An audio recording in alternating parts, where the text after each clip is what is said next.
Ladies and gentlemen, welcome back to another day of the closed qualifier official broadcast for the FISSURE Playground 1 Dota event. We're still sticking around in Eastern Europe because we have a couple teams left remaining to work out who will take that first and only slot to make it over to play in front of a LAN crowd event at Belgrade. Denok, how are we doing today? Doing well. Excited to see some Dota and excited to see some teams that you got to admit, not a lot of people would have expected to still be here in these qualifiers, right? We're down from 8 to 4, and out of that 8, the ones that have been removed so far, 1W, 1 move, 9 pandas, and Namiga, I believe, is the last one of them. And certainly at least the first 3, a lot of people would have had much higher expectations than bombing out in that 5th to 8th position. Yes, definitely. Definitely, without a doubt. I feel like the bracket, you would not be expecting this kind of look of the bracket. Maybe, like you're saying, some other teams to still be sticking around, but it is, this is at least the position we're in. You take a look, we're getting a lot of 2-0s as well. We've only had 2 series so far that have actually gone to the third and deciding game. We'll see if that trend will continue as we start in the upper bracket. We are going to work out who will take that first grand final slot. We'll also be able to show you guys the schedule shortly too, so you have a visual look at how everything is looking for our second final day here through the Eastern European closed qualifiers. Yeah, just second last day, like you were mentioning. 2 series only for today, as we do have a look at that schedule that you were mentioning. And, well, best of 3s still. Only the last day, things change into a best of 5, and we're going to start with that upper bracket final between 4 Pirates and Chimera Esports. 4 Pirates, we keep saying it because it is such a shock. You know, this team that wasn't even meant to be here in these qualifiers because they didn't get top position in Open Qualifier 1, they didn't get top position in Open Qualifier 2, and it's only because of a direct invited team dropping out at the last minute that they were able to qualify via a last chance qualifier slot. And here they are now, guaranteed with that double chance, still a top 3 favorite to be able to move forward. The question is, are they going to be able to take it against Chimera? You seem to think, and sorry if I'm revealing your hidden secrets, that they are going to get absolutely dumpstered in this game, but you probably would have said the same thing about 1W and 9 Pandas, and, they didn't. They were able to get pretty decisive wins against them. Yeah. I mean, you're right. You are revealing some secrets, but it's okay. I was going to say them anyway in a couple of minutes when we were on camera. So yes, that is exactly how I feel. I do think we are yet to see this team be exposed. I mean, we kind of saw it for 1 move right in 1W in the game 1, the first game as a whole of these qualifiers, where we saw the Lina go like 17-2, dual raise, and be able to pop off and get them with finish line. But the game 2, game 3, we didn't see that, and then we saw 4 Pirates dismantle 9 Pandas as well. So I will say again, I need to see a little bit more out of this team, considering you're going up against a team in Chimera who are just put together pretty recently, but you've got some really good names on this team. I think TA2000 is definitely up there. I think with his stint on PSG Quest, he was for a time period being labeled, argued, I think, as like a top 3, top 5 carry. I was always been very impressed with him. I don't exactly know what happened when his stint on Aurora. I wasn't following that team closely. Unfortunately, maybe there's probably communication issues, which I would imagine with a lot of C teams. So he wasn't able to stick around with, who was the mid? Oh no, it was Melody, right? Melody. So they brought a support, I think, carry as well. So could have even just been a salary thing, Like, I know a lot of teams, they're trying to make things work wherever they can. Aurora, they're struggling in recent times in the Southeast Asian region, right? We saw that they weren't able to come up victorious against Talon. They weren't even able to make it to the grand finals, actually. It was Boom that ended up being in that second place slot. So, yeah, I'm interested to see if they're able to, regroup, move forward, and look to build on what has been a successful roster for the Southeast Asian region. But we're still here in Eastern Europe, right? And you mentioned TA2000. I'm in agreement with you. Across the board, he's probably the one with the most runs out there on the board, using a cricket term, outside of Solo. Solo is really the pinnacle of what has been in these qualifiers, but we saw 3-4Me was able to dismantle him and the rest of 9 Pandas with that amazing 1v5 rampage yesterday. Yes, he was indeed. And then if you go further down the list of Chimera, you've got Lorinov, of course, at the 2, which, speaking of Aurora, he played on that team as well, and then had a bit of a short stint on Tundra. I think it was just a loan, hence why he wasn't there for a long period of time, but so we'll see. And the Dahak is also, you're mentioning about people who've been in the scene for a very long time. Dahak has been, and I've heard people label him as someone who there are people that get added to a team and the team instantly jumps up in strength. It just feels like this player can add so much experience and value, but also just ideas of how to play Dota. So I think that is something Dahak provides. I'm still a little bit uncertain about him as an offlaner because I saw a couple months ago I was not impressed, but that was some time ago. We'll see how he's going to be able to perform. They do have first pick, so maybe that can help out with how he can get a very strong hero for him early on, potentially. Yeah, possibly. You mentioned those heroes that you just join and you see the instant boost. The other one who comes from Eastern Europe but is playing in the Western European region was Seneko, of course, right? Yep. Your team always gets that quick burst at the very start. Luckily for him, Avulus have been able to maintain that, and they're already qualified through from that WEU and MENA region. So let's see which one of these two teams will join the grand finals in that first slot to have that chance to play off in the best of 5 to be able to meet them a month's time. So really not that far away, as like you mentioned, we do get into the draft. For Pirates, choosing Radiant. So another one of those teams that doesn't really have a preference for...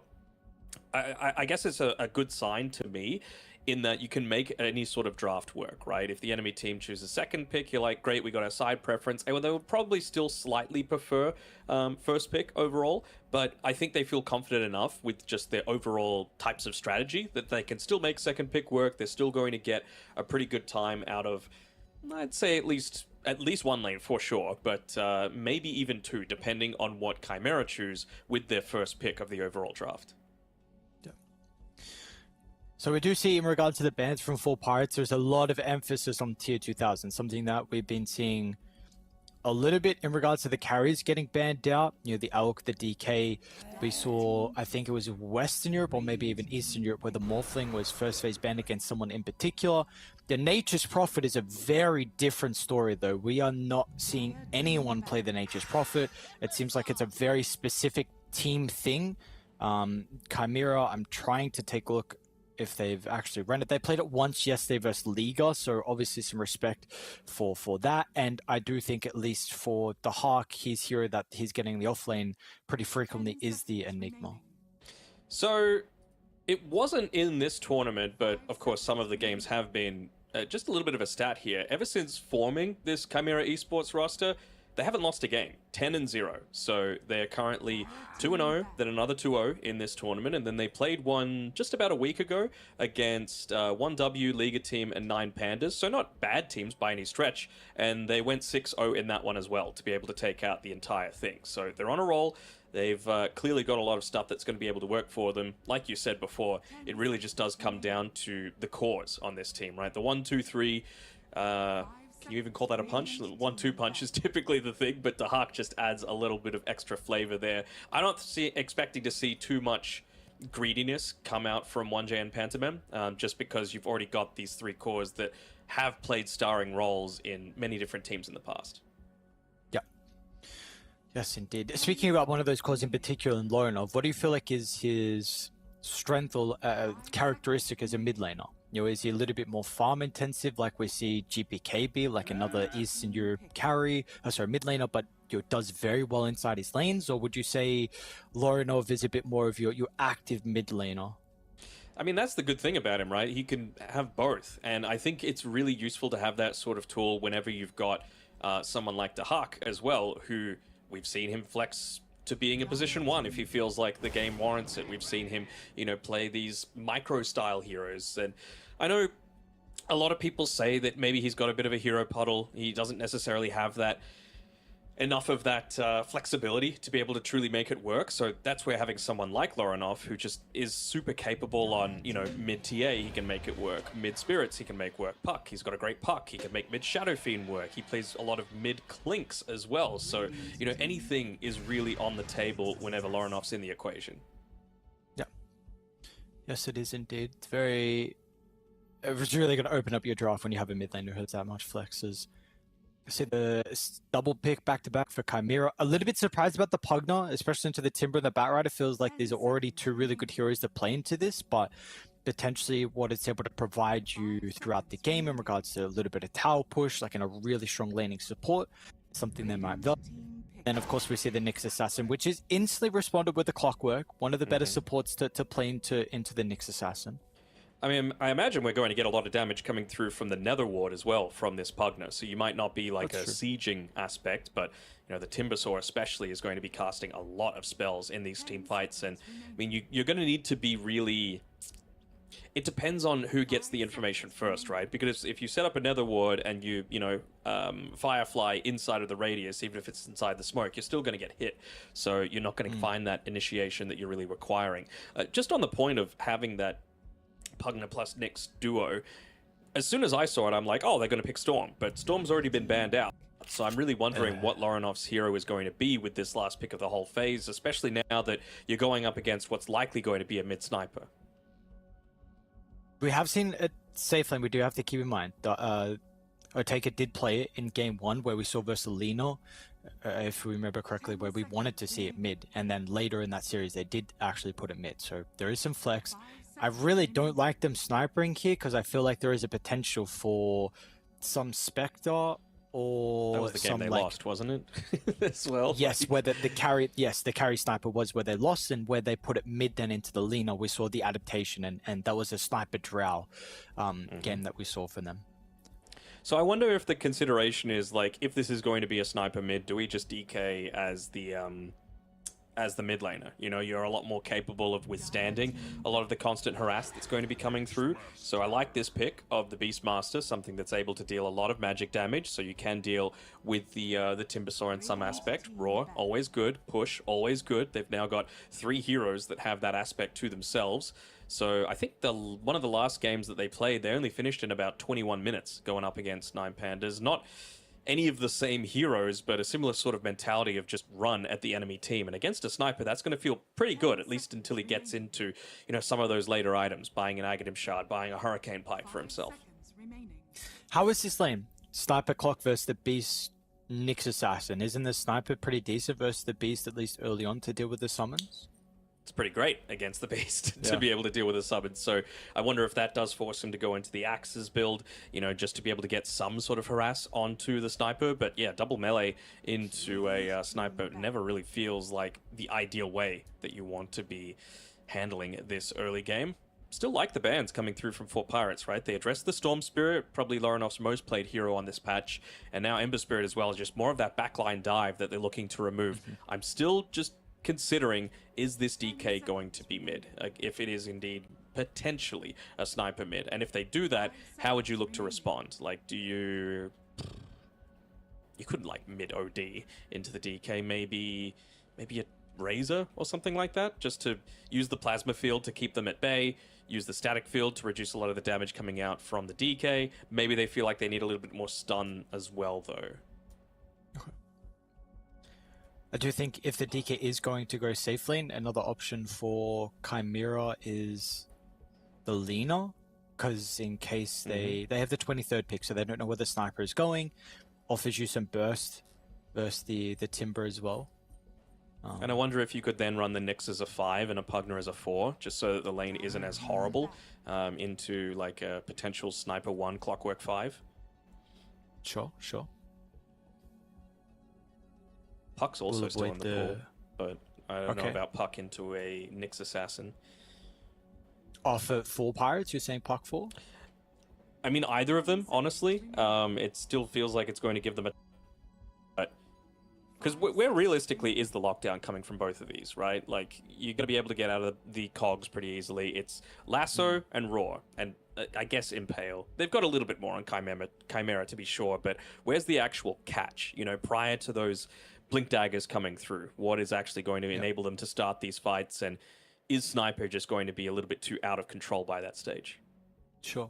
So I think I can see the value of the Puck for Chimera. The only issue is you probably put Sniper mid. Yep. which is by far a losing lane for Puck, but the value that you get versus Puck versus Sniper as the game goes on, and like you're saying, there's no way to deal with a Puck. If you at least are not destroyed in the lane, I think that is a game where Puck can probably just take over throughout the later stages. Mm-hmm. Agreed.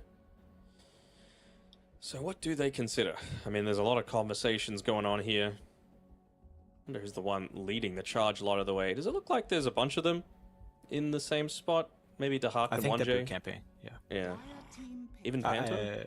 He looks like he's I don't know about Panto. That's a bit hard to tell, yeah. But it seems like Lorinov, 1J, and then TA2000 well. is, and the coach, yeah. Okay. It's a way to be able to deal with the potential mid-timber. You know, at least until you get into the Chakram. It's going to be quite nice. And this is a pretty fast-paced draft. Yes, you can be a little bit greedy on Chimera, but when you hit those timings, you hit them hard. 20 or so minutes in, and they're just going to be looking to, again, ball up and go. So if I'm for Pirates, I'm picking whatever hero they think is going to be able to prevent that as much as possible, while also not having a bad lane against the TA. So, okay, they don't even pick that, so it's going to be the Sniper mid. They do it again.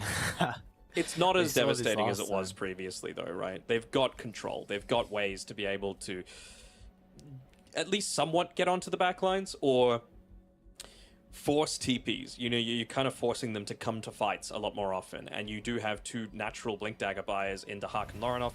I hope 1J doesn't get too greedy. Level 1 Dagon, fine, but Blink Dagger after that is an absolute necessity for mine, just to be able to, blink into the path of a Timbersaw, pop the Carapace, get an extra stun onto him, start to burst him down, or blink onto the backline, stun the Sniper / Drow Ranger. Going to be very, very important this game. So how do we feel about this draft, though, from Full Pirates? Because at least when I look at this, I already think a Drow Ranger lineup is a bit more difficult to execute. Then you add the added complexity of a Sniper on top of that. Two incredibly squishy heroes that want to play the backline, that need a perfect formation set up.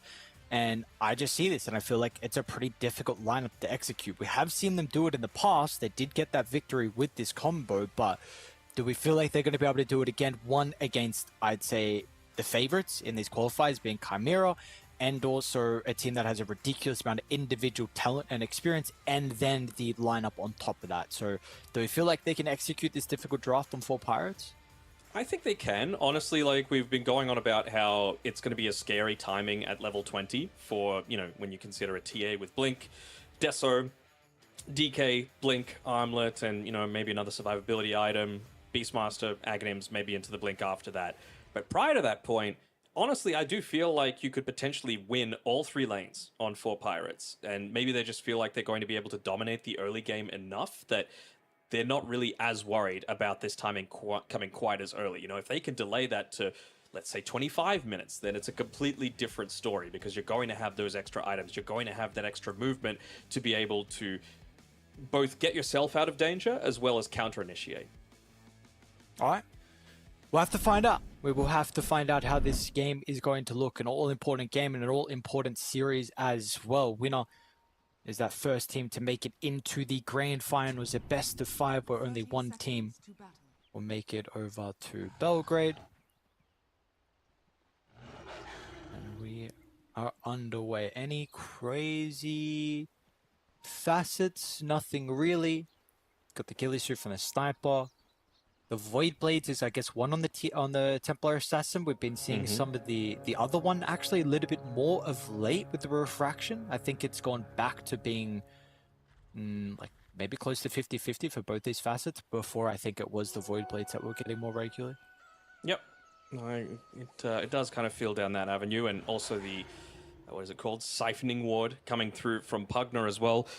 I really think this is going to give them a ton of value in a lot of these fights. Maybe not against the Drow and the Sniper, and he's going to need to be pretty clever with some of his positioning just to make sure that it's not dying in every single one of these team fights. But it makes life a whole lot more challenging for the Batrider, for the Timbersaw, and keeps himself alive in a lot of these engagements as well, with the damage that the ward does, restoring both his health and mana. So we've spoken a lot about the blocking of the wave here for Dire in particular, the Dire offlane, I feel like it's even better versus the Drow. I think you mentioned this point when we saw a Gyrocopter with how difficult it is for him to see us under the tower early on. We already see that's pretty similar with the Drow as well, only being able to get one last hit through the first wave. Yeah, absolutely.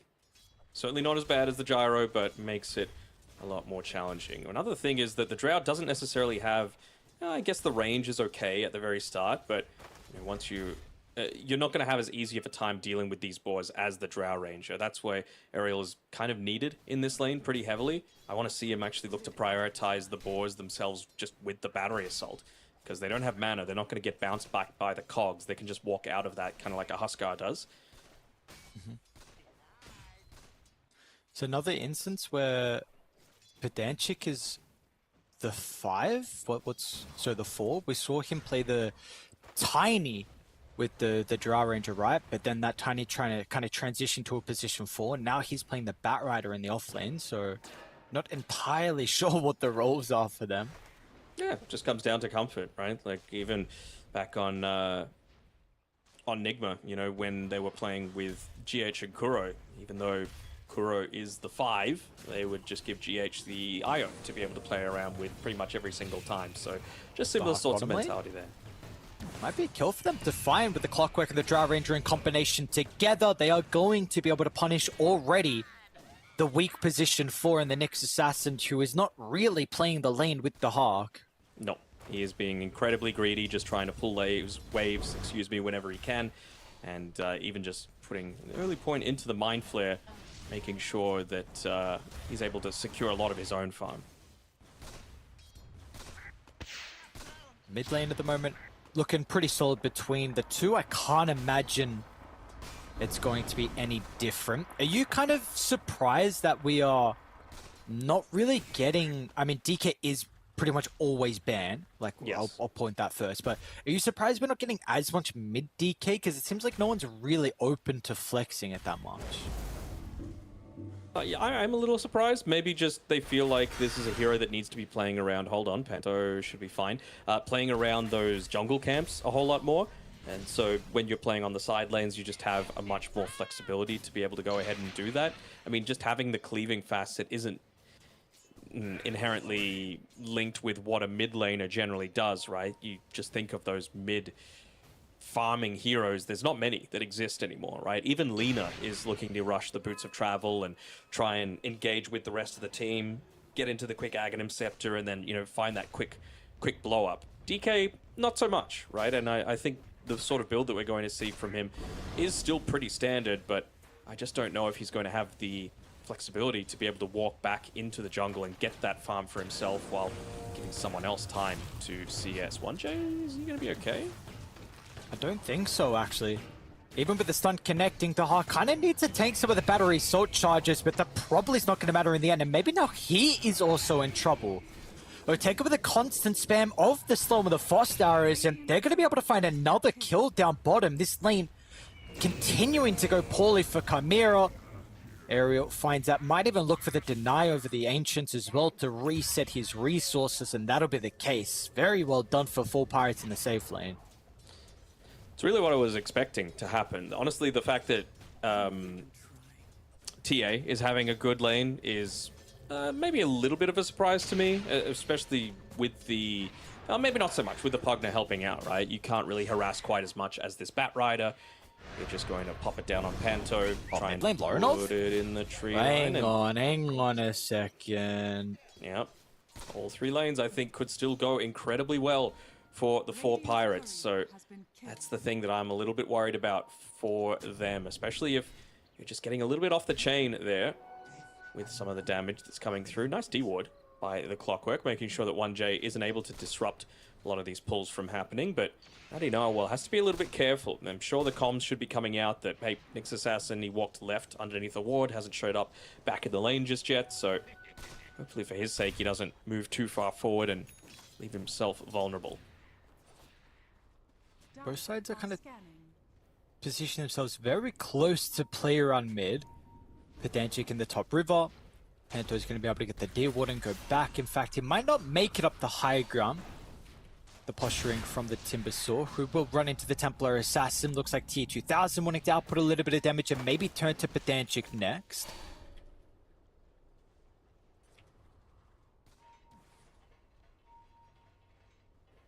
Meanwhile, we do have Ariel Power Runes scouting out 1J a little bit. With these Nyx Assassins, a lot of the time previously you didn't put the early point into your W just because, you know, you couldn't, it wasn't really efficient to be putting a point into Mana Burn, but of course Mana Burn not a thing anymore. It's the Mind Flare that you're looking to try and build around as much as possible, and it's just such a useful tool to be able to keep your own farm up across the map.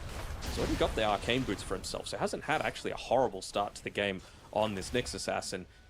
And it's just about how much time can he afford to actually spend away from Dahak, because he is certainly suffering in terms of net worth. And he's the main person that I'm expecting them to be trying to, you know, gather around a lot of this time. He's going into the Helm of the Dominator. He'll be going into the Helm of the Overlord, but if the timing is slow, they're going to have the answers for it. This is a deep invasion. Yeah, looks like they're going to be able to sell some of the creeps. Meanwhile, the Hawk is going to have Ariel being a bit of a pest here. No way. Is he actually... Oh, dude, Ariel steals the Wisdom. And the goddamn cogs making it so annoying for the Hawk. Might be able to get the deny as well. Nicely done. All right. Keeps getting better for Pirates. They're off to a very nice start in terms of net worth across the board, in terms of doing well in their mid lane in particular. I think the one person... I don't know how big of a fan I am of this ghillie suit choice that Natty Narwhal's gone for. It will be useful once they eventually start to push into you, but I'm a little worried about their ability to actually get through TA 2000's refraction charges. And I feel like that quick burst of damage that would come through from the other facet through the shrapnel would have been that tool that they were needing.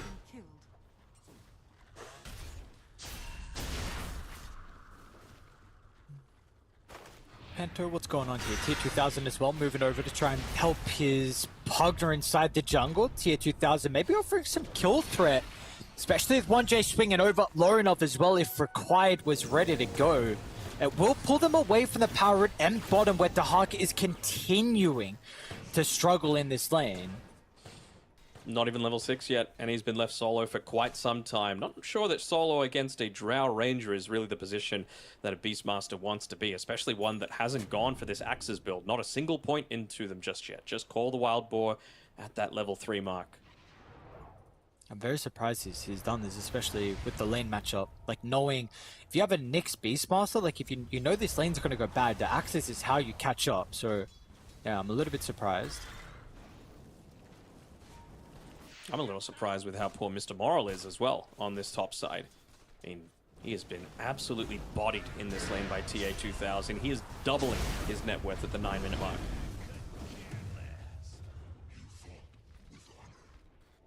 Nice little freebie from them.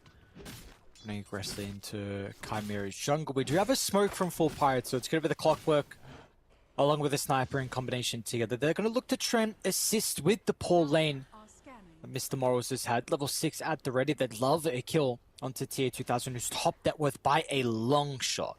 Yep. They've got the hook shot to enable that. Do they have the quick follow-up damage? They're pinging out that there's the potential of being this trap on the high ground, and there is. Might not spot him out until it's too late. And it's far too late. Tier 2000, the Pug not really going to be able to assist at all. So nice smoke. Natty Narwhal gets involved with the mid lane. And now even trying to catch Panther is being a bit frustrating inside the tree line, but Mr. Morrow is able to get a glimpse of him and should be able to chase him down. The tip is lacking a little bit of mana and also some assistance. Panther almost blown up, not to be. Could he be cautious about the stalking potential of 1J? 1J, he's in. Big solo kill for the next assassin. And now Ariel is caught in a bit of an awkward position as well, but no one else is coming up from Dire. Finally, we're going to get a TP coming out, which may enable them to turn to Mr. Morrow's chain to the TP. 1J can get in range. Too short. Not quite. Speaking of people that are just going ahead and farming, Lorinov spotted a big bunch of stacks. He's looking to try and play around this Observer Ward, giving them a ton of information that Panto placed down previously. So Ariel will be able to walk into this one. Might get the D ward off, but they'll be anxious of the fact that the hard camp is missing. So I wonder if they're just going to start to pick up a little bit of the priority around that. Mr. Morrill does have his level 6, so maybe they just stick him inside of a smoke and... Sorry, the chakram to be able to yoink it down. Another stack being made, though, in the meantime.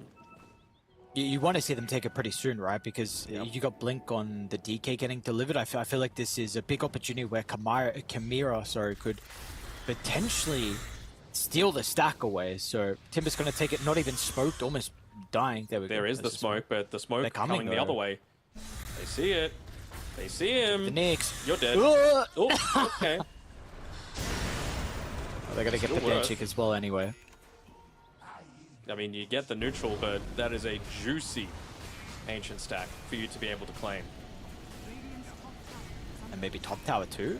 They're so close to the area with all these heroes, they can look to connect to tier 2000, who's already sieging a little bit with the assistance of the creep. So great invasion, and what a timing of the blink as well from Lorinov to get delivered to contest. This is what we were talking about, right? Scary timing. It's coming a lot sooner than I was expecting as well. You know, 400 gold away from a Blink Dagger on TA 2000, on top of the Dragon Lance, plus the casual Blightstone that he's got. Have you seen how rich 1J is as well? He has more net worth than both the offlaners. Like, this is kind of nuts that he's able to get to this stage at this point of the game. You might see it from Nixes that, like, max out the Mind Flare and go super greedy. Yeah, another stack. Kind of nuts, right? No, not another, dude. It's 2 stacks. The Hawk has made 12 as a whole. Both the carries are farming. Lorinov, they're going to have area run to the trying ground, but I feel like this is a really difficult invasion if Chimera bring every single hero. It's done from 1J, clipping them to 2, but here come the reinforcements. I do not want to give these stacks up for free. But they might be forced to. They're a little bit slow on Dai's heroes to actually protect their triangle, and 4 Pirates, well, they'll steal a stack of their own. Alright. They get something out of the whole situation. Of course, a valuable kill onto Panto as well, who's just melting in a lot of these fights, so needs to be very careful with a lot of his positioning. 1J would have got a brief glimpse of Aerial. They're actually seeing... Oh, Oteka split away, though. Yeah, can't afford to do that against a Nyx Assassin. Maybe just feeling like he needed to be pushing this bottom lane out, but there's no Save Your Mate syndrome going on there. He was just trying to save the towers, needing a little bit of extra help from the rest of his team. Very sacrificial from the Hawk this game, but I mean, you spoke about maybe the supports having to do it with Panto and 1J, but it seems like he's done it this game with all the stacks that he made and not even taking any for himself, but that's a big reason why TA 2000 is top net worth. Lorinov as well is going to be able to do a lot with the net worth too, so it's very interesting the playstyle that we're at least seeing from him in this game. I like offlaners that don't have that, like, I don't know if ego is the right word, but like, you know, innate need to be like, I am a core, I must farm. You know, you can be selfless when you say, okay, I've just gotten absolutely dumpstered in the lane. Let's make sure our other 2 heroes that are super capable of farming stacks are going to be able to get online in a big way. Double pick off by the looks of it. Clockwork's going to go down to the right. Meanwhile, Lorinov making a solo attempt with the damage rune. They should be able to get the Bat Rider. The Danchik's able to fly away. The Huck was like caught between a sniper and a Drow Ranger, and they still didn't feel confident enough to be able to turn onto him. I suppose just that amp damage plus the Blink Dagger coming through from Lorinov, just scaring him off a little bit. Does Pedanchik have any kind of initiation? It doesn't seem like it. No Blink Dagger yet for this Bat Rider. Bottom of the net worth, not really where you expect to see Bat Riders a lot of the time. As we just get a quick spray of Insania inside the jungle. Sure, why not? It does feel like this map is going to start to shrink at a very rapid rate for 4 Pirates. Your offlane Timber is still really struggling, and we haven't seen him on the map for a while. So how are you going to be able to make space for the Sniper and the Drow Ranger, who will need some time? And even the supports want a little bit. The Bat Rider in particular wants some jungle. I'm just keeping eyes on 1J. You know, his job is basically just to try and disrupt this Timbersaw further and further. Of course, if he can get a pick off onto the Sniper or the Drow Ranger, that's going to be even better, but needs to be, of course, very careful because of how deep they've been playing, of just venturing into any areas that might be covered by Nice. sentries. Really nice scan. Oh, they're going to see the Helm Dome creep instead of unfortunately run into the Beastmaster. They'll try and scout up with the Shrapnel, but the Hawk gets away. So they'll take the creep, little bit of gold, but this is 3 heroes that rotated down to bottom, and unfortunately you're not going to get enough out of this movement. Meanwhile, Lorinov, along with 1J, that person, like you were mentioning, always keeping tabs on the next assassin, is trying to put himself up top, maybe giving an opportunity for the jump in for Lorinov. I was about to say, considering a dive, I'm not sure that is how far deep as you were wanting to be, and they're actually just going to keep this push going in the lane. I mean, using the Spike Carapace for that brief stun, but I wonder if potentially going Roshan would have been the better option. You know, you've got a lot of that minus armor coming through, you've got that attack speed bonus. Maybe they just feel like they need the drums at least on Dahak to be able to get to that stage, or they don't have enough vision of the entire map, but an early Aegis is setting yourself up for success. Maybe not the high ground off of the first one, but it means that at around that 25-minute timing, hook can shot be in. able to siege. Ariel looking to strike back. It's just going to be Panto, unfortunately, but the next assassin was able to scurry away. We saw a lot of movements from 4 Pirates. They thought that there was a further fight to be had, and maybe this was a location where they could get a couple extra kills and start the trend to come back here from the deficit that has been accumulated. Ariel's just put his point into the rocket flare as well, so again, that's going to be a really useful tool considering you are going to be looking to play around a little bit more of that initiation coming through soon. We've seen a few aggressive hook shots come through from Ariel. It's still quite a while until Batrider is going to be able to get into the Blink Dagger for himself, but even just this potential scouting of Roshan will be so useful, as it's going to be even longer until you are going to be able to get into that Blink Dagger if he keeps dying like that. Now you've got Deso on TA2000 as well. Even denying half the wave, not wanting this Timber to get anything out of this. And it's going to get scouted out, but I'm not too sure if 4 Pirates can do anything about this situation. No, they're clumping together. They're going to run underneath an observer, though. So much information for Die. They're actually going to try and take the fight. So leaving the pit, ready to go. There's a backline stab as well. The positioning, it's not looking good for 4 Pirates. Sentries. They're going to scout out. I would take a sidestep. He's going to miss on the stump, but he's stuck inside the river, though. Lorinov, he knows he can win this man fight. Nice Hurricane Pike, actually. So able to get back over to his side, but still, it's not going to matter. The side blades will cut them both down. It's a triple for TA2000. Meanwhile, down to the south, Mr. Morals is able to deal with Lorinov, who was stuck on the high ground towards the tail end, but there is nothing slowing down TA2000. It's an ultra kill 18 minutes into the game. TA2000 playing the TA match made in. Well, he's just like, oh, that was a nice little injection of gold. Time to go back and just finish our original prize anyway. Really nice use of the Force Staffs there. This is kind of what I was saying, right? Like, you don't have that frontliner because of how bad the early game came for Mr. Moral on his Timber Sword. He's even going into a Crimson Guard just to be able to try and withstand some of this damage, but I'm not sure if that's going to be all that useful. You know, these heroes are hitting like absolute trucks. Even the Helm of the Overlord creep will be doing so in not too much time. The Huck's actually not going for it. He's going for a bit more survivability for himself.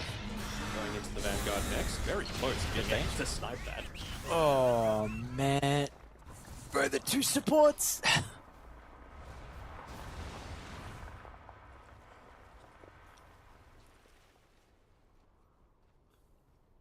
Honestly, Crimson Guard's not bad for Chimera's side either, right? Like, we've been mentioning that for the Timber, it feels a little awkward, you know? Like, TA is going to be hitting you for about 1,000, DK going to be at a pretty similar state not too far from now.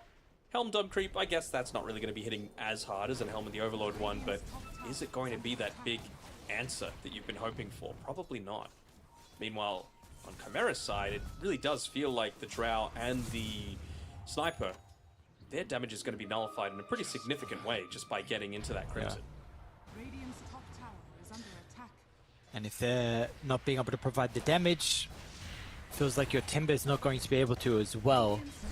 And is ahead of the Beastmaster. Dire's structures Glyph. But Do it they is yoink? not a incredibly farm Timbersaw game. Pedantic is starting to cut, but we're going to get some TPs back.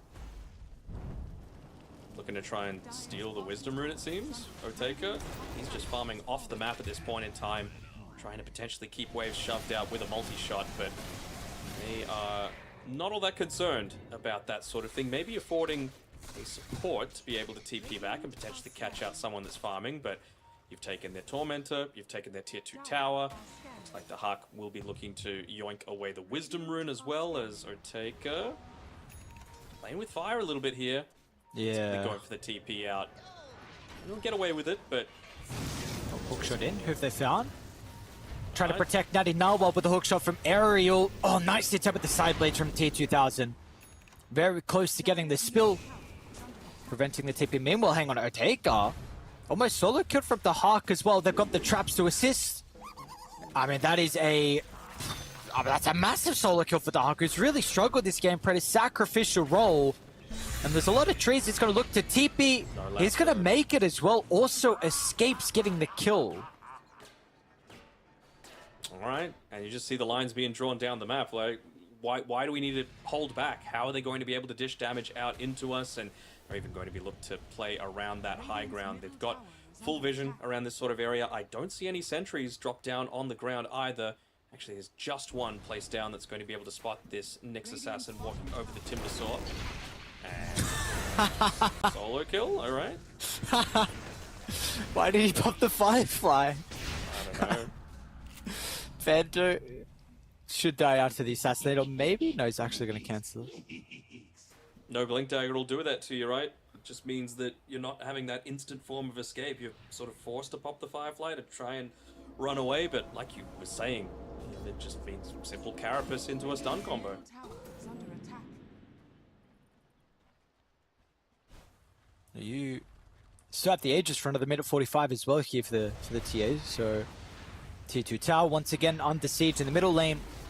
Believe this is no, they still got a bottom tier 2, so one more outer objective remaining, but it's probably going to be the easy sweep down from Chimera. Oteka is shoving this out. We do have some of 4 Pirates members starting to position here for a potential defense, but they need to turn this game around. They got to do it quickly. 16,000 net worth lead. One more lost fight almost guarantees this next Roshan.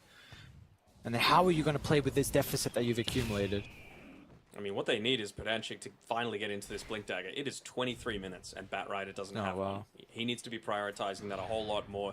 I'm sure he was... I think I saw him pinging out the camp that Oteka was farming, but he's your carry. He needs to be keeping up in farm, and he doesn't have a Manta style yet for himself, just because they were forced to go into this early Hurricane Pike to even give them a small chance to be able to avoid the overwhelming amount of damage that they have. Voronov in the mid lane, speaking about Pedantic. He's got the blink though. Kill with the rest of Dire are here. 1J with the vision of the backline, giving them the initiation, but they got the detection, and 1J is going to be blown up. And simultaneously, tier 2000, they're on the sniper. Natty Narwhal gone. Roar as well, holding the timber into place with the Crimson. It's not going to be enough. Chimera have such a large net worth lead where the damage mitigation is not even a factor.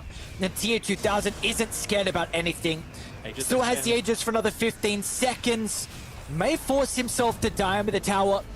Will provide that extra resource and life for him, but he is now stuck incredibly deep in 4 Pirate territory. Are they going to be able to get him out of trouble though? Tier 2000 slowed down, and he has overplayed his hand, going a little bit too aggressive and not respecting the lineup of 4 Pirates. Cost them a buyback for Mr. Moral as they actually look to go for an even further bit of a dive here. Do they have the control? Doesn't seem like to be able to knock out Panto. So yeah, big kill streak being fed over for sure. Still a tier 3 tower going down though, and I would probably say that maybe even the Pugner could have saved him, was just standing up on the high ground, not wanting to force stuff down, get the decrep, get the Glimmer Cape, get the heal off for the TA, but he was probably just getting a little bit antsy too. Like the fact that he's going into the Lincoln Spear as well as see you later, Bat Rider. Instead of the BKB, right? The BKB, it's going to be nice to be able to stop Timbersaw's damage, but I feel like you've got plenty of heroes in the form of stuns and Nether Ward that's going to be able to do that anyway.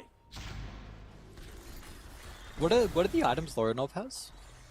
Lorinov has a gem, a Crystallis, a Hurricane Pike, a Blink Dagger, and a Sergeant. I see. Okay. Plenty of farm for 25 minutes into the game. Yes. Yes, yes, yes. And the Hawk as well, who was the lowest net worth out of the cores for a while, is now all of a sudden leaped himself into third position. This is probably bound to happen when you have heroes that they do, who've been able to gain a net worth lead early on and can just control the map. So difficult for 4 Pirates to protect at least any area. And it's not good enough if you just have an area like their triangle, which they are doing their best to keep control of, but it's not hard. It's not easy. Boots of Bearing that the Hawk just picked up is going to give a ton of value as well, right? Look at the amount of slows that they have on 4 Pirates. Rocket Flare, Flame Break, Napalm, Shrapnel, Chakram, Arrows. Like, it's so much that they're going to be able to just a little bit more effectively look to try and disengage from. Nah, give the amp damage to 1J. Come on. Oh, that's so boring. You don't want to see someone get one-shot by a TA instead of a Nyx? The Nyx good. The Nyx good. Well, not like with the combo, the one-shot with the combo, I guess. That's technically one-shot. What if they all line up and TA2000 just one-shots all 5 of them? That would be satisfying. That would be satisfying. I mean, he's got the Specialists array, so it's a possibility. This neutral item's so dumb. I cannot believe it's as strong as what it is. Yep. It's so stupid. I take it as a support. It just gives you a ton of stats as well. Like, yeah, super good. I know. Yeah. Again, and in this stage of the, like, it's... I don't want to say it's similar to Iron Talon, but I'm seeing supports even pick Iron Talon up as well, just because of how valuable farming is on the map. And I feel like Specialist Array even helps that too as a support. I'm trying to see if they can get any big items before this high ground push, because you've got a Daedalus to go up into, and this Skeletal Warriors are just buffing up your push even further. Nice try though, but the blink from T2000 gets him out of the potential crafty defense that was setting up on 4 Pirates, but now you are down your Bat Rider and down a T3 tower as well. DK wants to blink in. Just eyes on Lorinov right now. And he will. Finds an opportunity to jump the Sniper. Might just be able to kill him himself.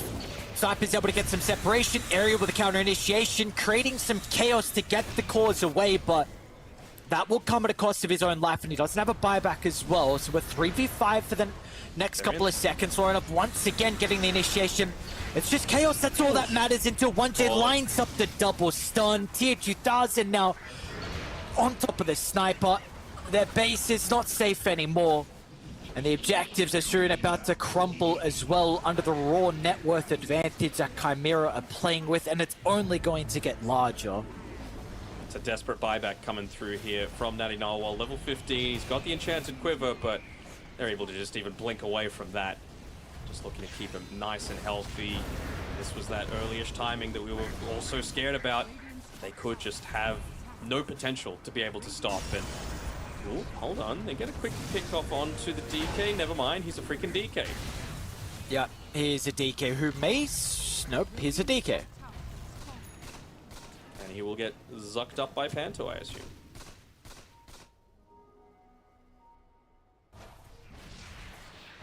Maybe some respect, in fact. I thought... Okay, no, he will. Okay, never mind. Life Drain cancelled. They're coming, actually. Oh, the dust. The damage from the dust. Oh, was with it the dust? Oh, okay. No way, actually. Seriously. I spoke up 4 Pirates. They know that Chimera's... Their resources aren't the greatest at the moment. They have zero. But they are though, very split. They don't have Timber. They don't have Natty Narwhal inside this smoke. You did that to yourself. They'll be able to catch out the Hawk. Hookshot. Yes, they will. Up top. There's a kill. The Hawk. So at least one person's going to bleed their life. With Roshan up as well, do they actually think about going through the pit? Hang on. You've got 1J standing on the other side. I'm not sure if that's the best option. Oh, never mind. It's daytime. Hold on. Roshan's changing. Hold on. I want to see if they actually look to engage into this. This could be just suicide from the whole team. They're throwing the clockwork first. They're doing everything to try and make sure Roche doesn't go through the portal, but I think it's going to be able to run through now. Oh, the battery sword, it expired. That was the thing that they were using to their advantage, and now Roche is secured down on the opposite side. Yeah, it was a very nice try. Oh, Pando's tipping clockwork, knowing the hard work that he put in just to try and keep it there. 1J. Okay. 9, 3, and 12. I'd like to not see the Nyx Assassin next game, please. Mm-hmm. Even against the Bat Rider, it's still too good. You get way too much farm. Way too much damage for a support. The vision provided. Eventual break as well. If they haven't needed to be able to walk back and claim more than the 2 Tormentors, I believe. So still without that at this point in time on 1J. And this is a Dagon 5, so I mentioned that I kind of wanted to see him go for an early Blink Dagger after the level 1 Dagon, but I just haven't felt that pressure, that need to. Yeah. Yeah, no, they really haven't had there. I mean, 32,000 net worth lead, higher than the minute mark, and when you've had all the map to play with, it's just so easy to use the Vendetta with the Scuttle Facet to put yourself in a position instead of requiring the Blink Dagger. I think you need to sell either the Falcon Blade or the Wand on this Drow. He's hoping that he's not going to get jumped on. That's why he's got all the boys standing with him. But it's time to just sell something because he's 50 gold away from Aghanim Scepter. You've got an Ags on the Timbersaw as well. And well, he's the one that needs to actually be playing so far on these backlines. With the ghillie suit, still hasn't put 4 points into the take aim, which I'm a little surprised about, but... well... still has the range to be able to dish out the damage. And there's that Ags coming through.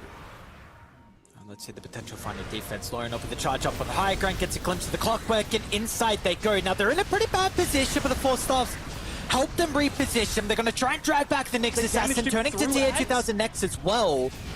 Protected with the decrypt along with the life drain. They'll deal with the first life. Importantly though, buybacks are a massive thing that's lacking here for Radiant. Manta's going to protect him against the threat of the Broad Hawk, still having a difficult time to find the angle to use the ultimate. But he's able to slip out of danger unless the assassinates enough damage, which it is not. Buyback being used from the Bat Rider, not sure if that was going to be all that impactful. He doesn't have the lasso, he might be... This is your Megas, you need to protect it. They've got Nadina, well, Lorinov inside the base, almost been able to kill the sniper over the left side as well. Aerial doing as much as the support can to keep the range carries outputting the damage at a safe distance. And it gets to that point where there's only so much that you can do. Creeps inside the base, mega creeps being claimed, and they don't want mega creeps, they want heroes. They want blood across the map. And they want to get to game number 2. Because this game has 31 felt over for the past 10. Yeah, this one's been over for a while. Soon we're going to see once again the Scepter come out. Last time they were able to kill him throughout it. This time they will reset the positioning. Ortega? It was a bit far forward. 1J. Slip of the stun. Nice step over the right side. Nice. Far enough, maybe? I mean, they're going for kills instead of the objectives. We'll see if that's going to be something that costs him in the end. Not when the Hawk steps up here with the stun. Tier 2000 as well. Leaps on the dead body of the Nyx Assassin. And they are in for the finishing blow here. Ortega should be able to make it back inside the base, but it's not going to matter. This is going to be all she wrote. Chimera, pretty solid game 1 victory from them. It didn't seem like they were really under pressure that much in this one. Look at that long-range siege. What are you supposed to do against it, especially as a Bat Rider, where it feels like you're dying within the duration of a single stun? And Taker's going to try and do it completely solo, but will not be able to accomplish it. He will not, so G's going to be dropped as the throne explodes. Good performance for the boys of Chimera. We saw, I just, personally with this draft, I think for 4 Pirates, I don't know if you can pick a sniper Drow when they already have a Nyx Assassin shown. I think that is, I think if you lose the map control too early, which is probably something you would expect with a sniper Drow, it's very difficult for you to hold the map like you rely on your other heroes. And I think Nyx Assassin is a very good way to address these squishy heroes, squishy carries like the Drow and the Sniper. And I think if you're going to go these heroes, then I think you just need to ban the Nyx heading into the next game. I think Oteka made the best of a bad situation, though, right? Like, he had 3.2k HP by the end of the game. He'd gone this, the hypothermia coming through, so a lot of his arrows were splashing around in the team fights. You were dealing actually a pretty decent amount of damage. So was Nutty Narwhal. It's not their mechanical play in a lot of these engagements. It's just that, again, like you said, you're playing these two backline heroes against... what, 1, 2, 3, 4 heroes that can just blow someone up on the backline pretty damn quickly. I was really wanting, when they picked this Drow, for that hero that was going to stop them from just pushing on forward, right? And Drow is not that. You could maybe consider someone like a Gyrocopter that, but it had been banned out a fair ways ago. Maybe they just felt not confident to be able to go into the puck, because then the Nyx Assassin would have ruined your life. The TA could have gone into the mid lane and ruined the puck's life. Even the DK would have had a good time against the puck. So it's not like they had an easy time with this. And maybe this just comes down to all the way back to winning the coin flip and choosing Radiant instead of choosing that first choice for themselves. That's the sort of thing where maybe you want the Nyx Assassin, or you want the one to be the ones that decide like how the second round or second phase of that draft is playing out and get your uncounterable pick. Yeah, because you were mentioning that this team, you're expecting them to win all the lanes. You're expecting them to do well. We saw they absolutely bodied the Beastmaster lane. We saw, I'm almost certain, if I remember correctly, it was a solo kill for Natty Narwhal onto Lorenov's DK, or maybe there was a support. I don't remember, but you killed him early on. The Timber was looking fine until all of a sudden, we got some rotations. It was even, and then it turned very quickly. So let's avoid that lane. But the other lanes went very well for them. But again, I just think if you're going to go Drow and Sniper, I think you cannot play these heroes versus an Nyx Assassin. I do not want to see that. I think also there could have been options for a Spectre to come out, and you're picking Drow with a response in the second phase. So it makes it very difficult for them. I would like to see them, because this is a strategy that they've gone for in the past and has worked for them. I would like to see them be able to protect those heroes just a little bit more. A little bit more, yeah. I think the game that they did it was against the Deucer, made a lot more sense in that game in particular, because you knew that the Death Ball wasn't coming quite as early, and they are the legitimate best counters to that hero, outside of, Mana Burn, of course. But I think they just tried it in a situation that they thought might be able to work, rather than one that they were supremely confident in. So hopefully for Game 2, they're going to be able to rectify that. Wonder what the coin flip could even just decide. Something as simple as being able to get your draft down on the page and feeling confident with it moving forward. We'll have to see, though. Highlights, not going to be too many of them, but we'll have a look through and get back to Game 2 in just a few minutes. Radiant's middle tower is under attack.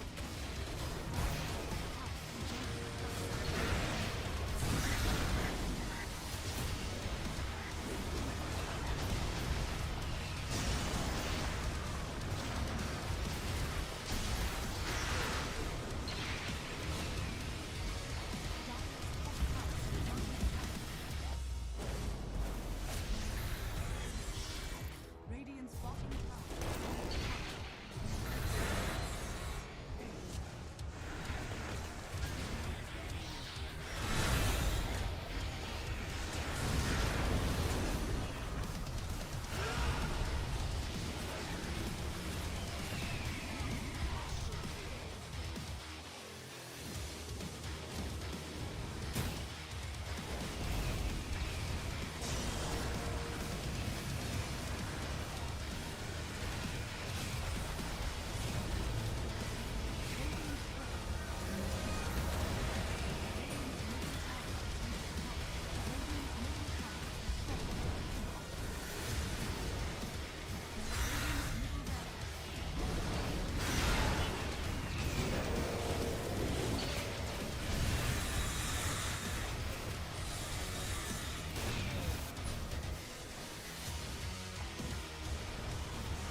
We are back with the official broadcast for the FISSURE Playground 1 closed qualifiers over in Eastern Europe. We saw a good showing out of Chimera in Game 1. Let's see if they're going to be able to replicate the success we saw from them with this pretty goddamn star-studded roster. You've got the position 4 and 5 coming through from Belarus. The duo there's the supports, and you would say they are the ones maybe a little bit less known, but they have been around the midst of some of these tier 2 teams in Eastern Europe, really been grinding it out, and a big opportunity now with the 3 cores that they're playing with, and this could be that first land that they're able to make it to, but we can't get ahead of ourselves just yet. They still need to win this series, and then potential best of 5 here if they are able to make it. We've got our selections on screen. Chimera, they're going to be playing with first pick, and 4 Pirates will be on the Radiant side. So pretty much the exact same thing as last game, right? And you'd have to imagine that that means a few of these bans are going to change. I don't think they can let the Knicks through. I don't think... I mean, they did put a lot of focus onto TA 2000, but he's just such a solid player that he's just going to be able to make basically anything work. So just look to try and take away, I guess, the meta heroes. There's not many people that are making TA work, right? So that's the sort of thing where he crushed his lane. There's simple as that. He like outplayed hard, and there's only so much that you can look to do against that. Even just with a Batrider, feels like one of the better heroes at being able to deal with a TA just with those refraction charges. Couldn't do it. So maybe Timbersaw needs to be bumped down the priority list a little bit, just to be able to, I don't know, have something else that's able to control the team fights a little bit more effectively. Yeah. Yes, we'll see if that will be bumped down there in the priority at least. So far, the ban's nothing different from 4 Pirates. So we're going to get the Enigma along with the Alchemist like we saw in the first phase. The big thing is just where the Nyx Assassin goes. Okay, so the DK is actually going to be banned out. Enigma is left through the pool, which we'll see Chimera, of course, have first pick. They're going to be able to draft it if they want to. Maybe we could get like a Gyro band here potentially to protect the Enigma if that is something they want.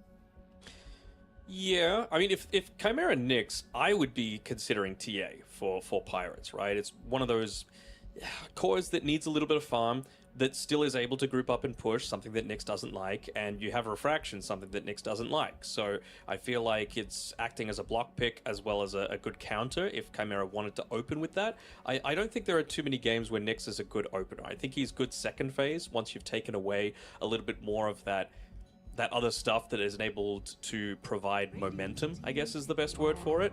And a lot of people are trying to make this Magnus work, and I really haven't seen anyone do that with significant success. I think the last time they played the Magnus, it was in the position 1, maybe 2 role though, yep. on Chimera's side.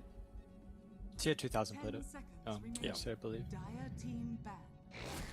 So we're going to playing a lot of stuff that no one else is, right? Yeah. Like we could see the Warlock come through. We could see, I think, Brewmaster Dahak played yesterday. You know, sort of stuff that no one is doing across the board. Who I know, guess whose face is familiar and the name is familiar. Who was he coaching beforehand? Do you remember? His face is familiar, but I don't remember him being Guess Who. I remember something else.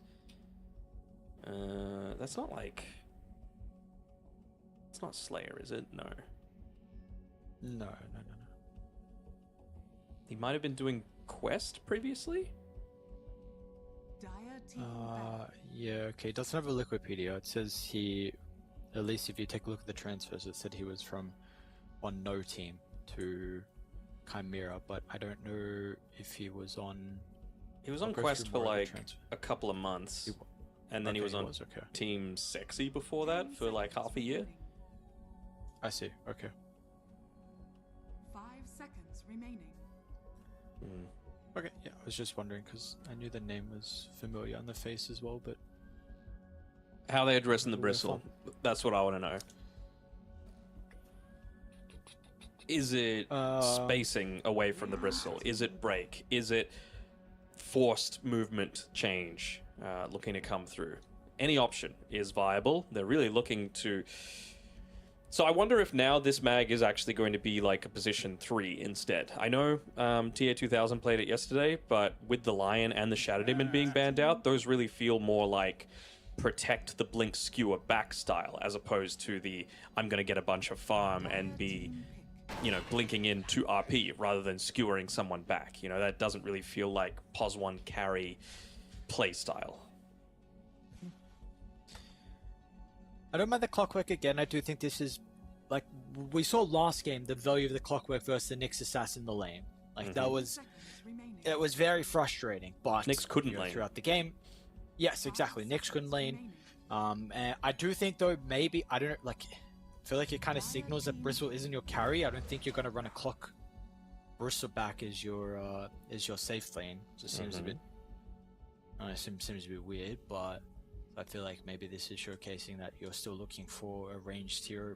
You know, we've seen the Drow, we've seen the Sniper so far from Otaka. 10 seconds. What remaining. else could they look to go for? Radiant team Whenever I see the clockwork and I'm thinking for answers to it, I'm always thinking of the possible Snapfire. In the past, that used to be like a horrible matchup against the clock, but just little Shredder on the cogs feels really good, taking away one of the big aspects of what makes Clockwork a strong hero, especially in the early game. So you can actually get away with like a quote-unquote bad lane. But I'm totally on board with the Hoodwink as well. Break, burst, hard to kill, good lane. Can't really have a melee pos 5 either. So, okay, this makes it a little bit more okay, but you do need to be playing a little bit more together with the Gyro and the Clockwork, as opposed to Clockwork just going off on his own and zoning away, because you're just going to get tree bounce trick-shotted, and feels pretty horrible getting the slow and a huge amount of damage coming in onto your face. Yes, it does indeed. So we're going to have to see how the Clock and the Gyro are going to be able to play that lane, or to the potential Hoodwink Mag. It can, like you were saying, Tier 2000 can play the Magnus, Lorno probably can as well, so we will continue to see the flex through the remainder of this draft. We're going to be probably looking for a secondary support to lane with the Bristleback, I would imagine. Yes, you would. Do they have catch? It's okay at this point in time, but could you potentially look for more? Like, are we still looking for that, like, one... Ooh, okay, well, there's catch. It's unorthodox for sure, but it does allow them to pick up the pace a bit further. Maybe not feeling as worried about laning into the Pugna with this hero, considering Decrep's not really going to save you a lot of the time, and there's nothing stopping you from being able to get off a solid Shackles. Dire team back. Does give an opportunity for the Pango for Lorinov to come through. Not much that he has to really be worried about this game. Really crash into the backline. Make it quite frustrating for the Shadow Shaman and the Gyrocopter as well. We will see some bans to protect the Pango, with the Monkey King being one of them. I wonder what the other option is. Like, is it Invoker perhaps? Is it remaining. Ember Spirit perhaps? Is it Tiny? 5 All three would be seconds pretty remaining. reasonable options. I don't think you're all that concerned of like a Huskar ban at this stage. I think I like Right. Tiny the most. Yeah. Radiant team back. You can see the Embers in option 2. That's an interesting ban with the Night Stalker. I would like, Tiny, I think. Tiny or Ember that you suggested. I guess we can look at Chimera as well, because we're still needing that off lane. Do you want the mag to be 1 or 3 with what we're seeing currently? I think 3 is okay. Like, you're still going to get a decent enough lane with this. It's not necessarily a massively strong hero, and I think the Hoodwink is going to be able to provide you that. Also, just your strength gain is good enough that once Hoodwink leaves, you're not going to get solo killed by the Gyrocopter. I think it's going to be fine. Parker is needing more control, I suppose. Tiny does look very juicy, though, as a result of this. But what are they going to pick for the off lane, more importantly? Just something that's able to disrupt the Shadow Shaman, first and foremost, I think, is their main concern. Or their carry, rather. 5 seconds remaining. Tidal this- Beast? I mean, could they also just Spectre if you wanted to run off-lane mag? Onto the Shaman doesn't feel horrible. Could. Yeah, definitely is an option. Definitely is an option. Bit concerned about the lane, and I also haven't been a fan of the Eastern Europe Spectre. We're gonna get a Terrorblade though, so I guess the flex from Still them there. it will, yeah. What do you run into this? Mid laner, good against TB, good against Magnus, good against Pango. 10 seconds remaining. I'm still kind of on board with the Invoker here. 5 You know, just seconds remaining. good lane, good ways to be able to deal a lot of magic damage, so you're not worried about decrep just halting everything that you're trying to do. Alacrity eventually, just to buff up your gyro and bristle. It's pretty solid. Potential spirit vessel as well, but probably not.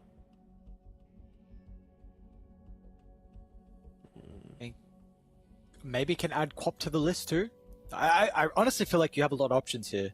I really think that 99 has a lot to be able to choose from. The thing I'm worried about is the...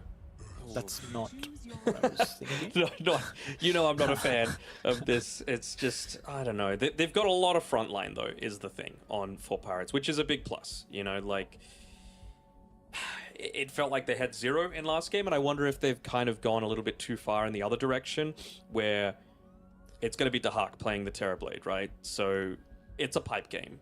For sure. You know, going up against Predanchik or Taker, 99 especially, in a few of these early team fights, and you're actually going to get a ton of value out of these nether wards as well, because again, this is a team that kind of needs to get up close and personal to get a lot of that damage done, so you can lay down the nether ward at the back of these team fights. Once you've committed, you're in. You know, there's no real escape from the 4 Pirates draft. You know, it's a committal until we either win or lose the team fight. So the fact that they've still chosen to go down this route of fully committing in, you got to make sure that you're landing a lot of these initiations. I'm expecting some movements from the Earth Spirit towards the TB's lane early on, prior to TB getting into the Sunder, and then once the Clockwork has hook shots, you can realistically just go anywhere and look to have that secondary form of initiation that's probably a little more reliable than the roll, just to be able to start things off and break the formations a little bit.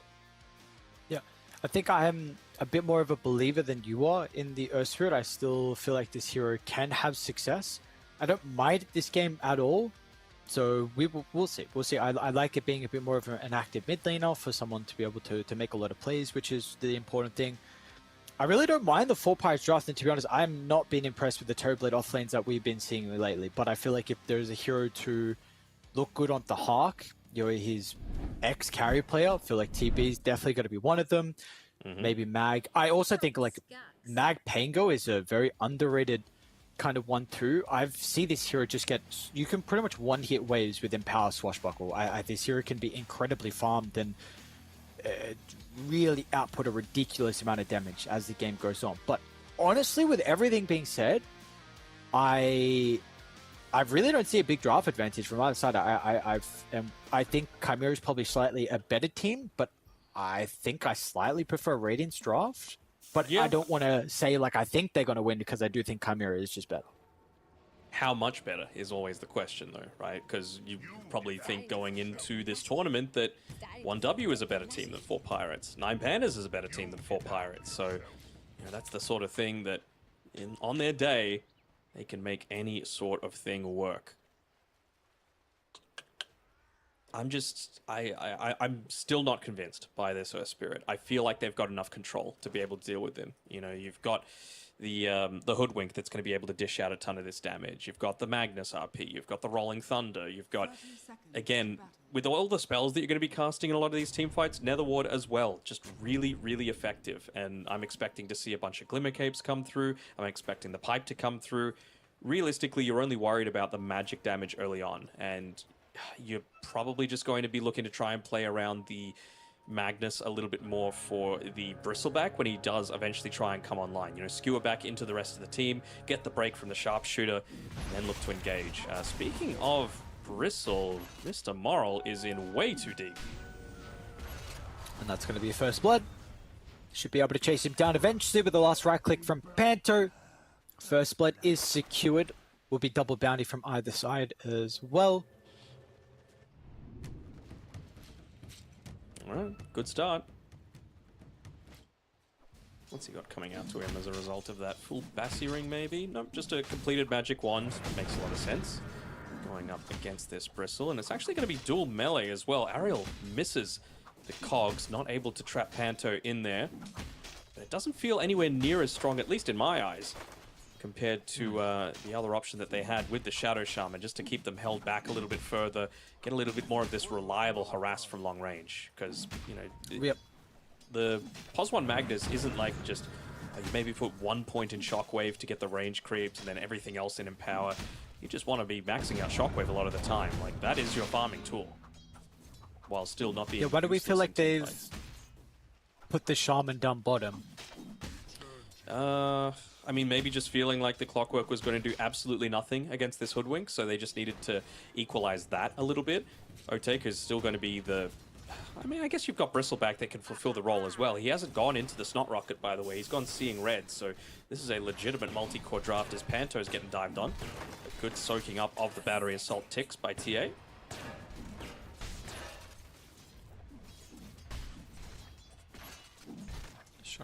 Lost a little bit under the tower, but it's going to be okay. Since Mag here be able to catch up with ease inside the jungle. So far, things looking pretty even with all our lanes, but this was definitely the thing that we highlighted in the last game for Full Pirates, is the fact that you did win 2 lanes and you won them pretty convincingly. So they're going to need to be able to do more than that. That's the thing, though. I have a lot more confidence going into the late game. And it's not like you're on this massive timer where you need to have accomplished X by this point, or you need to have prevented the enemy team from getting so-and-so by this stage of the game. You know, yes, you are still going to have a strong Pangolier around the Diffuser Blade timing. You're still going to have a strong Magnus around, you know, Echo Saber, Blink Dagger. And TB, once he gets the pipe, going to be very useful as well.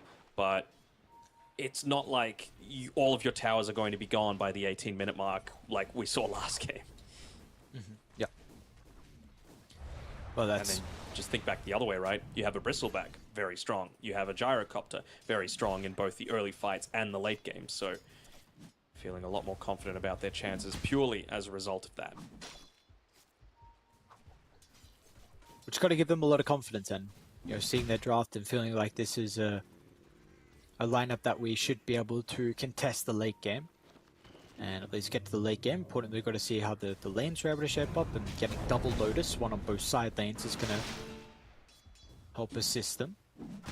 Going for some cheeky little plays there as Natty Narwhal trying to get Lauren off tanking a bit of that tower damage, but of course just holding on to the Swashbuckle, realizing the threat of going up against this Earth Spirit, who is out of regen, by the way. So is this the sort of time where one of your supports goes for a more divey play, gets that bottle refill? Wonder if that's the comms going on here, but Ariel not committing on that top lane, maybe really just wanting level 3 before he looks to try and engage into these team fights. Very close. As soon as this goes down, I feel like now is go time, but they're just walking back from the nether ward on this top side of the map, and I'm a little puzzled as to why. It's only going to get more and more challenging, especially now that Panto, with Pugna already pretty speedy, he's got boots as well. So it's a lot harder for your Clockwork prior to level 6 to be able to engage onto him.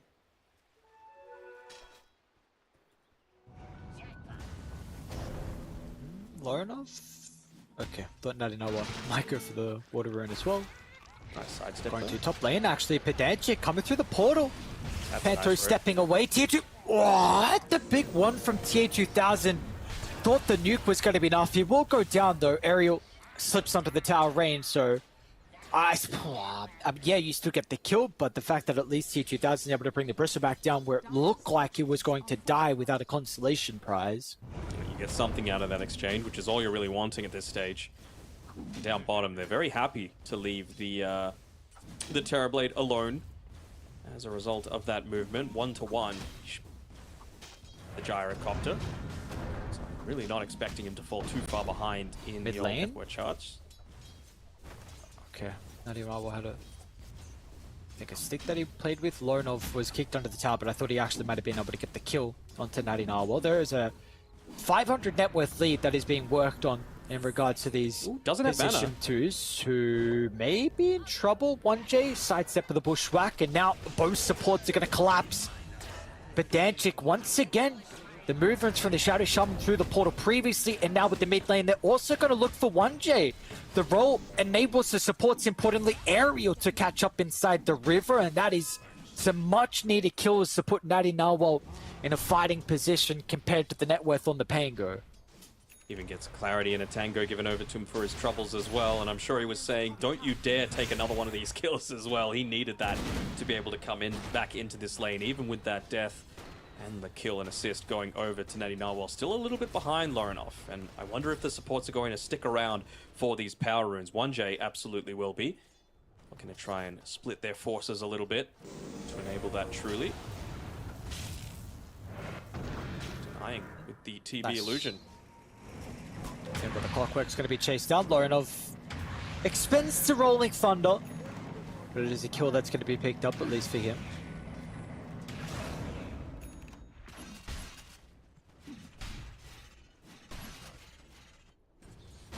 Much better couple of minutes, though, coming through for... The Hog dived out of the tower. And with the strong start that Natty Narwhal had, he's got the level 6 and Panther. And we're lucky the Earth Spirit doesn't have a lot of mana, so we'll struggle with continuing to chase down with a Pug. Now, there will be some fight back from 1J's movement, but the Bushwhack timing stops the roll. Natty Narwhal will go down to both supports, but maybe the damage AoE is enough to get them. Panther will not tick out, and 1J is okay, but they are weak for the Wisdom Rune contest. And they are well aware of this on 4 Pirates. They're going to charge on 4, but the TP is back up. Dahak being able to run into the middle. They're not going to be able to get the Wisdom, but Dahak should be able to kill Pedantic. Maybe, right? Okay, far out, dude. That goddamn little cluster clock. But they get both of the Wisdoms, so another win coming through for the 4 Pirates, right? And we've been talking about how important these levels are going to be for their team.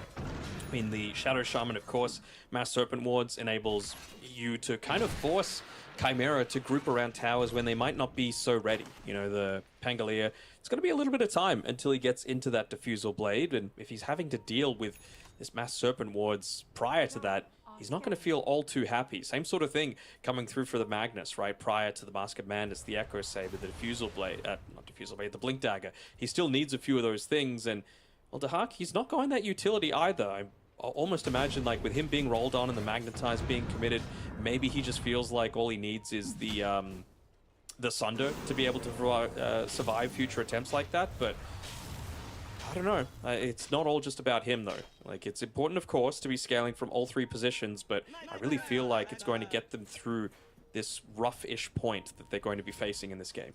Dire's courier has been killed. And that's a big snipe. He's been here for potentially a bit too long, though. Mr. Morrows has wasted a lot of duration of this Rolling Thunder, forcing them as far as he possibly can to the east of the map. So they need to RP T2000. The Quills are starting to stack up on Lorinov. It's making it a little bit more messy, but they're still going to be in with the nuke. So nicely done. They get a big kill. They're doing a lot with that time, though. Placing an Observer Ward behind the tower. Shadow Shaman, my eyes are still on him. Probably only 1 creep away from being able to hit into that level 6, which he finally gets. Will they be able to get the pick off onto Lorinov? Maybe. Looks like that's going to be the case. Shackle sets up for the roll with Panther not being able to do anything but watch his mid laner. He dived behind the tier 1, and that is now level 6 acquired for Pedantic, and this is going to be a tower that looks like should go down. Panther's going to be able to get the Deer Wood, which maybe helps protect the area, but how are you going to defend your objective? No cores are rotating. Mag wanting to continue to farm his lane along with the Hawk. This is what I was talking about, right? Like, the cores cannot be here at this point in time. You kind of just have to give that one up, which is just goes to show the importance of playing around those Wisdom Runes as much as possible.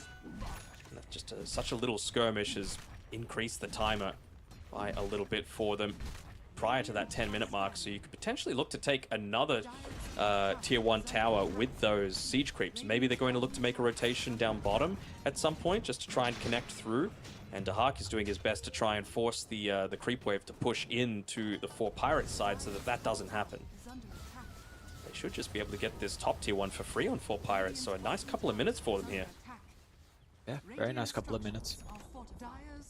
We saw the difference in the previous game where it was Chimera playing with a large advantage in in regards to the map control. It does look like they're potentially going to be able to offset this a little bit with the offlane tower, which will go down, I believe, with the meta and the pug. Now, they are starting to TP in actually to mount the defense. It's going to be too late, but the tower goes down, but they want the kill onto Dahak instead, who does have Sunder at the ready on Dahak. It might actually just be able to chase down the Shaman. Nice cluster club. Ortega stayed for far too long. Cooldown's going to be out, but it's not going to matter in the end. Dahak, one more right click, and Ortega, the tower's gone.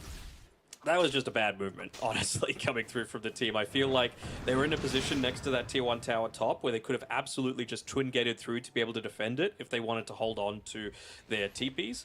But they just opted not to. You know, even Magnetize was up and perhaps just getting a bit greedy, wanting to get into that next item for Natty Narwhal. But again, this is a greedy-ish lineup that Chimera are looking to play with. So any time that you can look to try and punish, you should look to take it. Ariel. And they will punish now. TV, though. With the chain control, 1J, is he going to be able to disrupt to help with the Sunder? No, he will not be able to do so. And now, Hookshot Ariel's also going to be able to catch up to 1J on the escape, trying to slip out of harm's way. But for Pirates, they strike back in a pretty big way, getting 2 kills with really not breaking much of a sweat at all.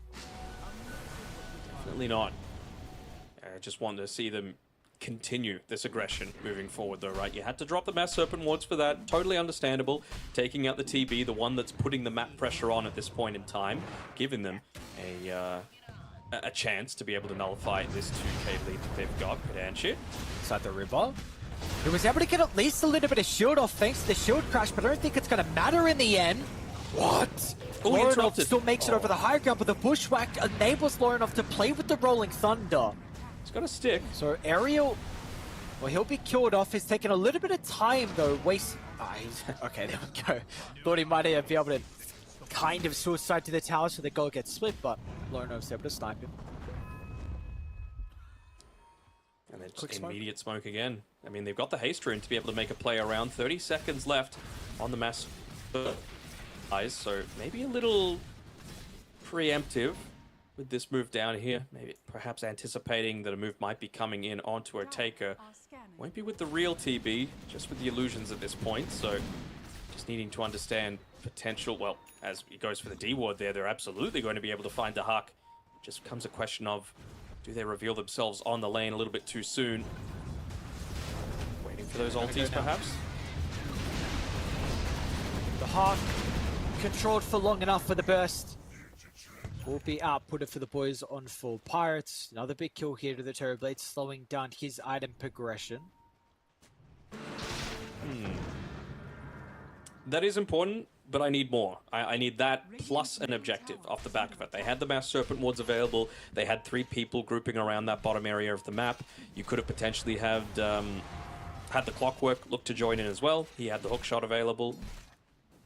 He's changed his item build like 3 or 4 different times. You know, Solar Crest, Blade Mail, Drums, Ghost Scepter. They've all been in Ariel's wheelhouse, but looks like he's going for the Solar Crest at this point. Really feeling like Ortega, he's like, I'm not going to be too far away from this BKB, so let's try and hit one of these big timings together, win a big team fight, use that to continuously push into the Chimera side of the map. Who, speaking of Chimera, we're not really seeing play proactive this game. No. Much more reactive to the moves that 4 Pirates are making. It's probably bound to happen, though, with the Magnus lineup, especially with a Terrorblade as your offlane too. I mean, maybe we could see you take a fight around mid with like meta and a rotation from TB in some games, but this is not one of them, where they are happy just with their farm they're getting across the map. This is what we were expecting, though, for the Magnus, right? Just sitting back, getting that farm. It's a pos 1 Magnus, makes a lot of sense. And it's why I wasn't crazy, again, about Dahak not going for this pipe. He's going for a little bit more of this lane pushy style as opposed to avoiding the team fight. So maybe it does make sense in a way, considering they're not actually looking to try and group up. And maybe after the Demon Zeal, you can still look to get some value out of something like that pipe. Or perhaps he's going to go for a Drums himself. Don't you? It's like really for the first time this game, we're going to see them be pretty active here for Chimera. We'll be able to get the kill onto the Shadow Shaman. Not really much use for it. Maybe we'll give them time to help deal with the area. We actually do have the Hawk nearby, so potentially the kill or even onto a not that important hero like the Shaman will open up the tier 1 tower with a numbers advantage. Ariel's got a bit of a backline. I think they got a stat glimpse here. of him rolled in. Looking for the control. They're splitting some of their damage, but Lorinov taking the full brunt of the force at the moment and will not be able to get the Rolling Thunder off. They've also got Panto as well, and now the Hawk's going to be chased down with the missile connecting. Nadi Narwhal's going to be in, but you've got to keep eyes on TA2000, who's ready to go with the RP, but the skewer, it misses completely. The sidestep into the shackle. It is a disaster. Chimera forced the issue mid lane, and 4 Pirates, they were ready to defend their objective. They've still got Mass Serpent Wards. I'm a little surprised that with the glyph not being available, they're not pushing into the tier 2 at this point in time. It would be a relatively easy kill onto the Hoodwink, which she decided to defend, but maybe just looking to prioritize some potential stacks that were there. They weren't, so perhaps a small window closing for them, but you just see the importance of needing those key items, right? You're not able to take the team fight with Dahak. You need the Blink Dagger to truly engage into a lot of these team fights for the Magnus.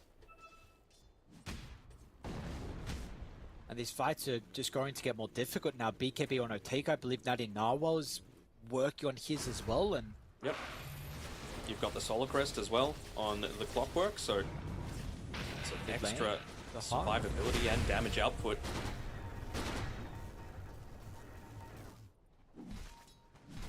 Could we be seeing the wards used for something like Roshan instead? It seems like maybe they're starting to funnel their attention towards top. A little bit hesitant. I'm actually going to double back now with the smoke from 4 Pirates.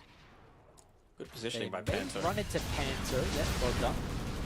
I'm just going to be able to pop the smoke, and we'll give adequate time for everyone else to play accordingly across the map. He's wasting a decent amount of time here.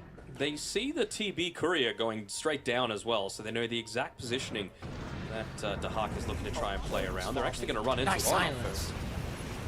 Sidestep the Rolling Thunder, and sorry, sidestep the Roll, and he's got to keep eyes on Aerial though, and how this hook shot's going to come into play.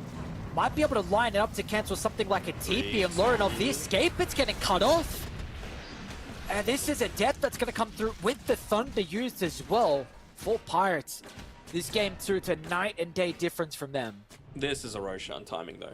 Just move through the Twin Gate, drop the Mass Serpent Wards. They're actually looking to potentially try and find Oteka perhaps with the Observer Ward placed down, or putting a little bit of pressure onto the tower. I wonder if they want to go for the fight, or if they want to go for the Roshan. The Watcher is actually going to be the thing that spots out this 4-man movement without the smoke, so should be able to get out of dodge knowing that that hook shot is not available, but the Hawk might will still not be dying. inside the river. Nice bushwhack.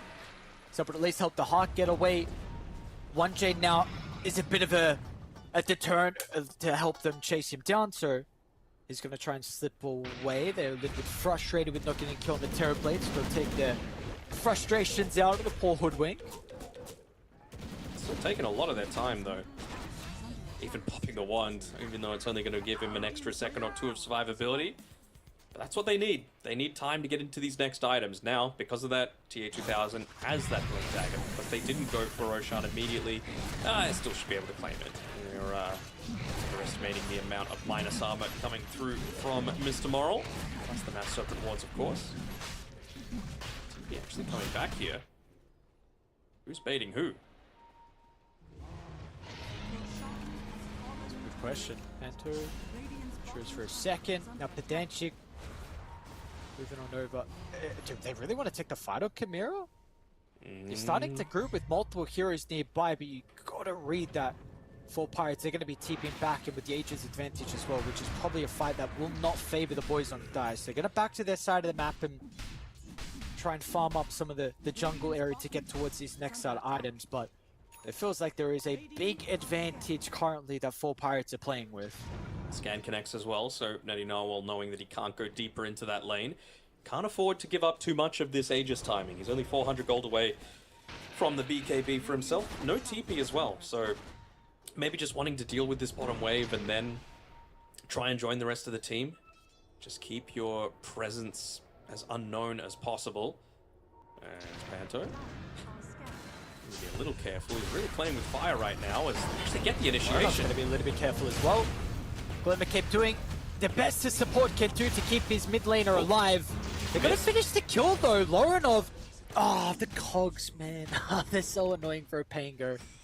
What's going on mid though? Under the bristle, under the tower, by the looks of it, they haven't used RP tier 2000. Oh, was thinking about it, trying to get him back in range of that objective, but will not cast it in the end. Well, not indeed. I mean, you divide and conquer, again, is going to be the strategy for them. You need to make sure that you're actually conquering a lot of these team fights, though. That's the big thing for mine.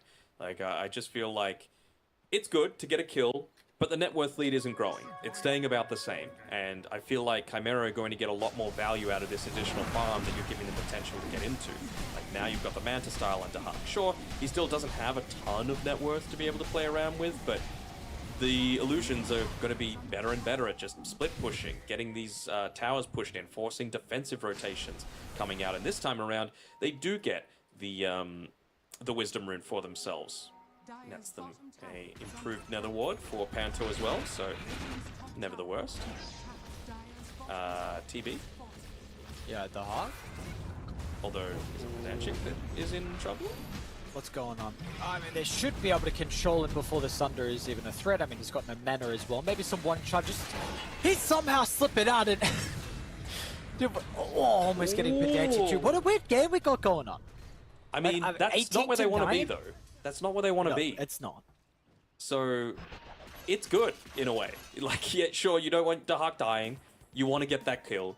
But 4-man defensive rotation, damage onto the tower, more space for TA2000, who's working on that blink. And by the time he gets it, you'll probably have the blink dagger as well for Laurenov, so a lot more reliable ways to be able to get onto the backline. Punish the fact that you... Well, actually, you do have BKBs on both the Earth Spirit and the Gyrocopter, so not going to be massively impactful in that sense, but I don't know, it just gives you more capability to take team fights so much more reliably. Even 1J, look at him in the mid lane. He's just cutting the lane as quickly as he can. He might die for this, might just be forced to TP away instantly, but just delays it long enough so that they're not looking to hit into the tier 2 tower as well. At least in mid lane. Probably going to lose tier 2 top, maybe. Yeah, they don't have BKB on TA2000. I think after those past 2 engagements where he just walked on in, although a blink skewer perhaps. Okay, we're watching bottom currently. Pedantic is getting a solo kill into the Pug. No, there's other things happening across the map. We'll see that in the side view now.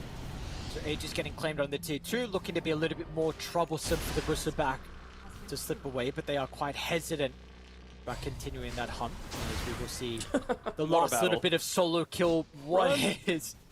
He's got Glimmer. Oh, nice decrypt for the last second. Panther tries for the life drain now. The Ember, the Shack was going to stop that one shot. They need an extra little hero to come through. A little bit unfair that you have the mid lane to help out in that solo 1v1. What the hell? Respect the 1v1.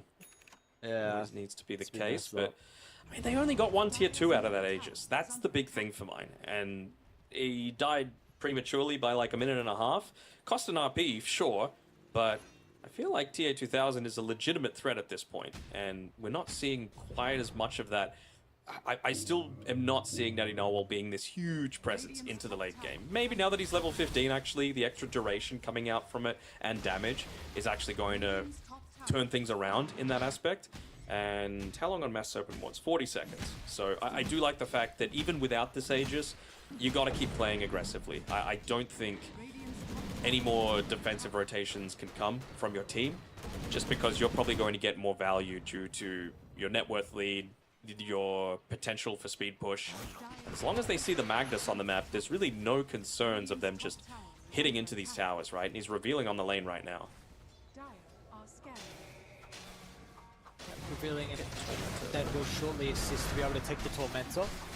Even popping mana for the Torme too, so I mean that's definitely a good shot to get for Laurenov.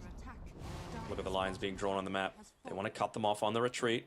Not wanting to give up their position with the rocket flare, I don't think. We'll just tell them exactly the position that they're coming from. TB. Hookshot in with a low health pool. The Hawk does get the Sunder over the last second. T2000's ready in the wings, but blinks away. Doesn't feel like this is the fight where they can try and claw themselves back into this game. So the deficit will continue And the difficult game that the Hawk has got will continue as well. 6 deaths now for the offlane Terrorblade. But they're just using this time to get a little bit more of that map control back. They take back the outpost. 1J is going to shove in that bottom side, reclaim the Watcher. They weren't really able to get out into that mid lane though, so siege creep wave is coming, the 25-minute one. And backed up, of course, by Mr. Morrill leading the charge with the rest of the team. I'd say there's probably a little bit more farm on the map for Chimera to be able to claim just through the TB potential split push. I think he was a little...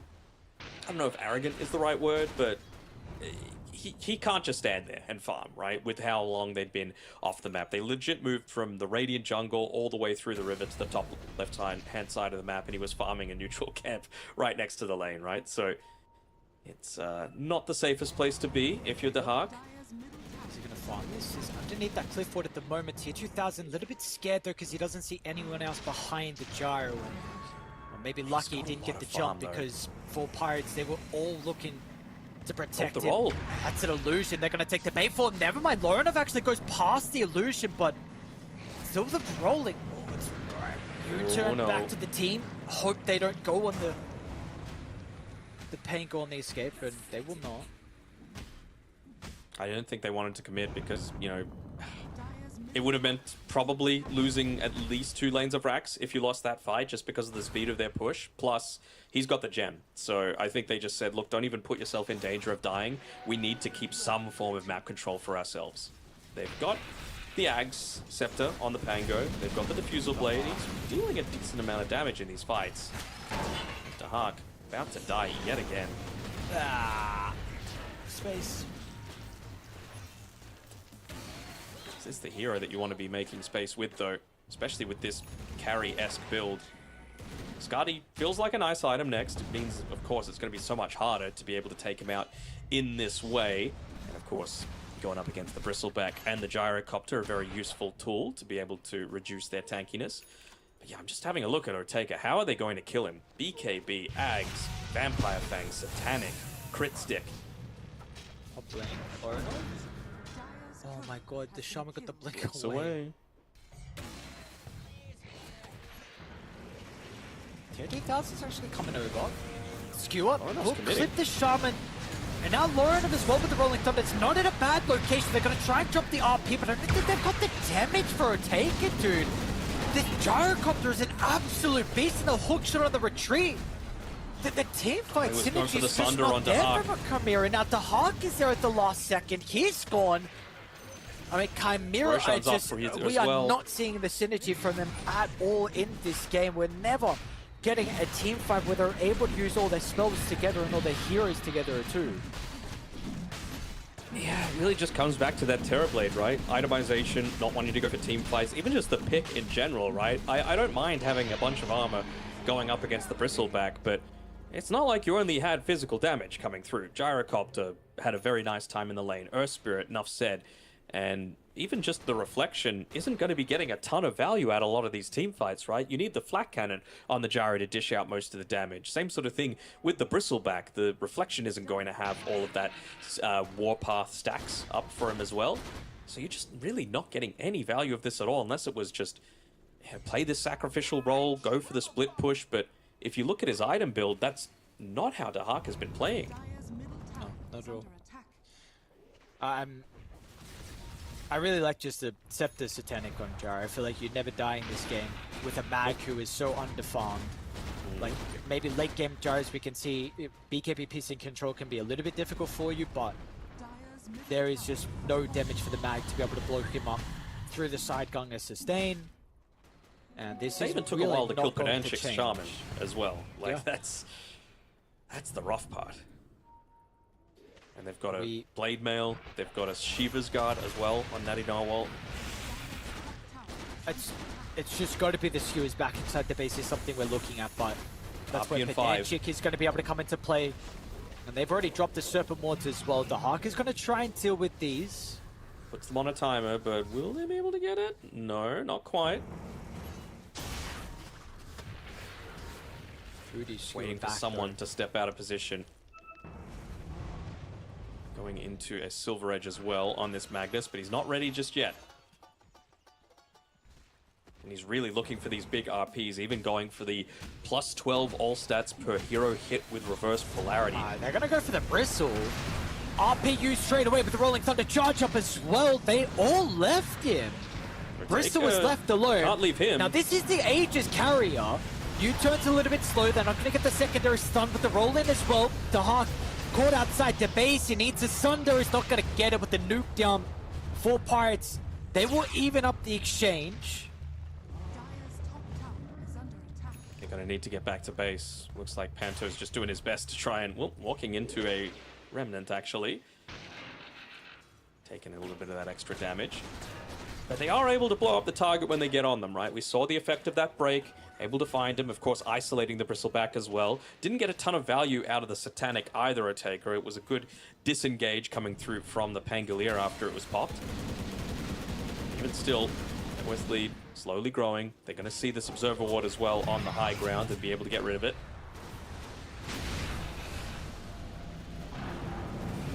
With the Shadow Double Blade in. skewer. Skewer up to Oh, 2 with the good Rolling combo. Thunder. Okay.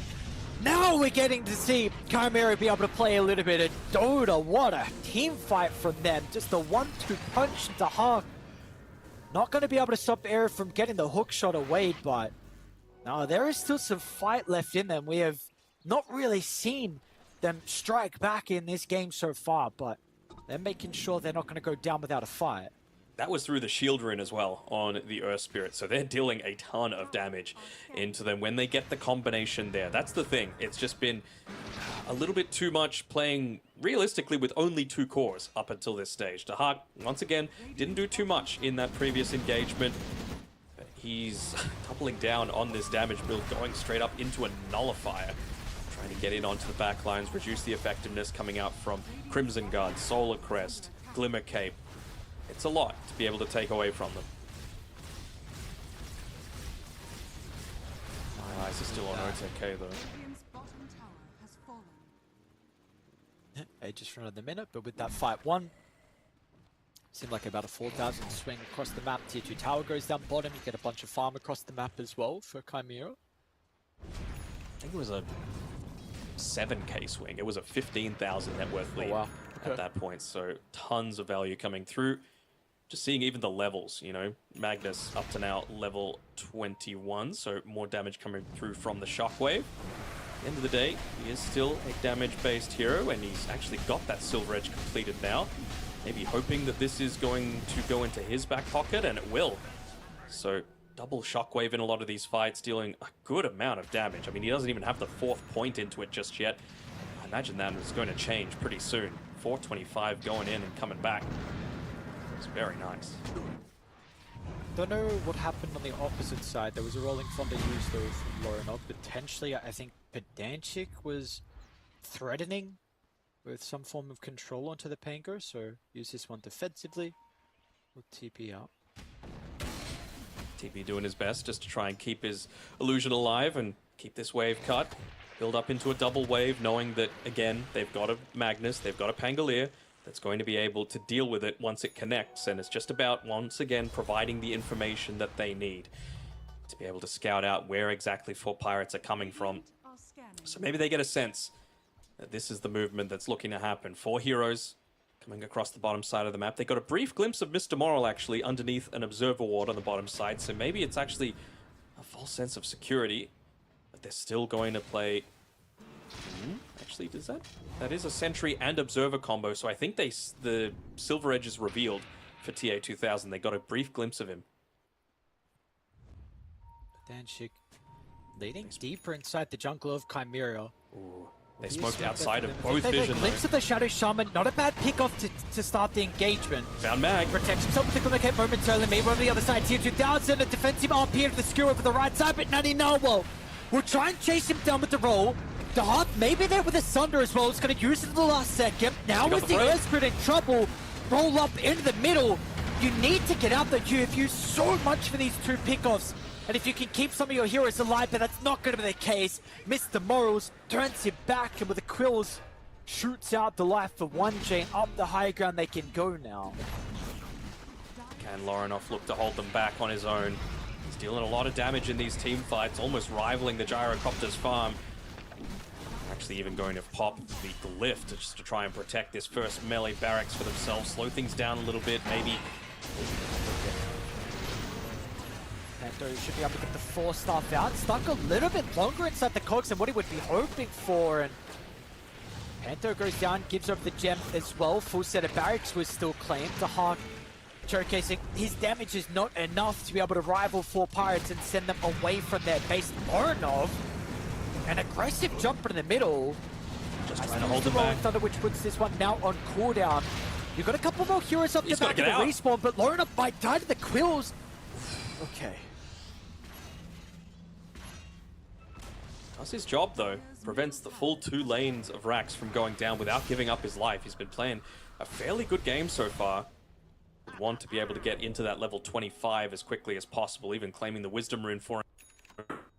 Only a level and a quarter remaining for him to get to that stage.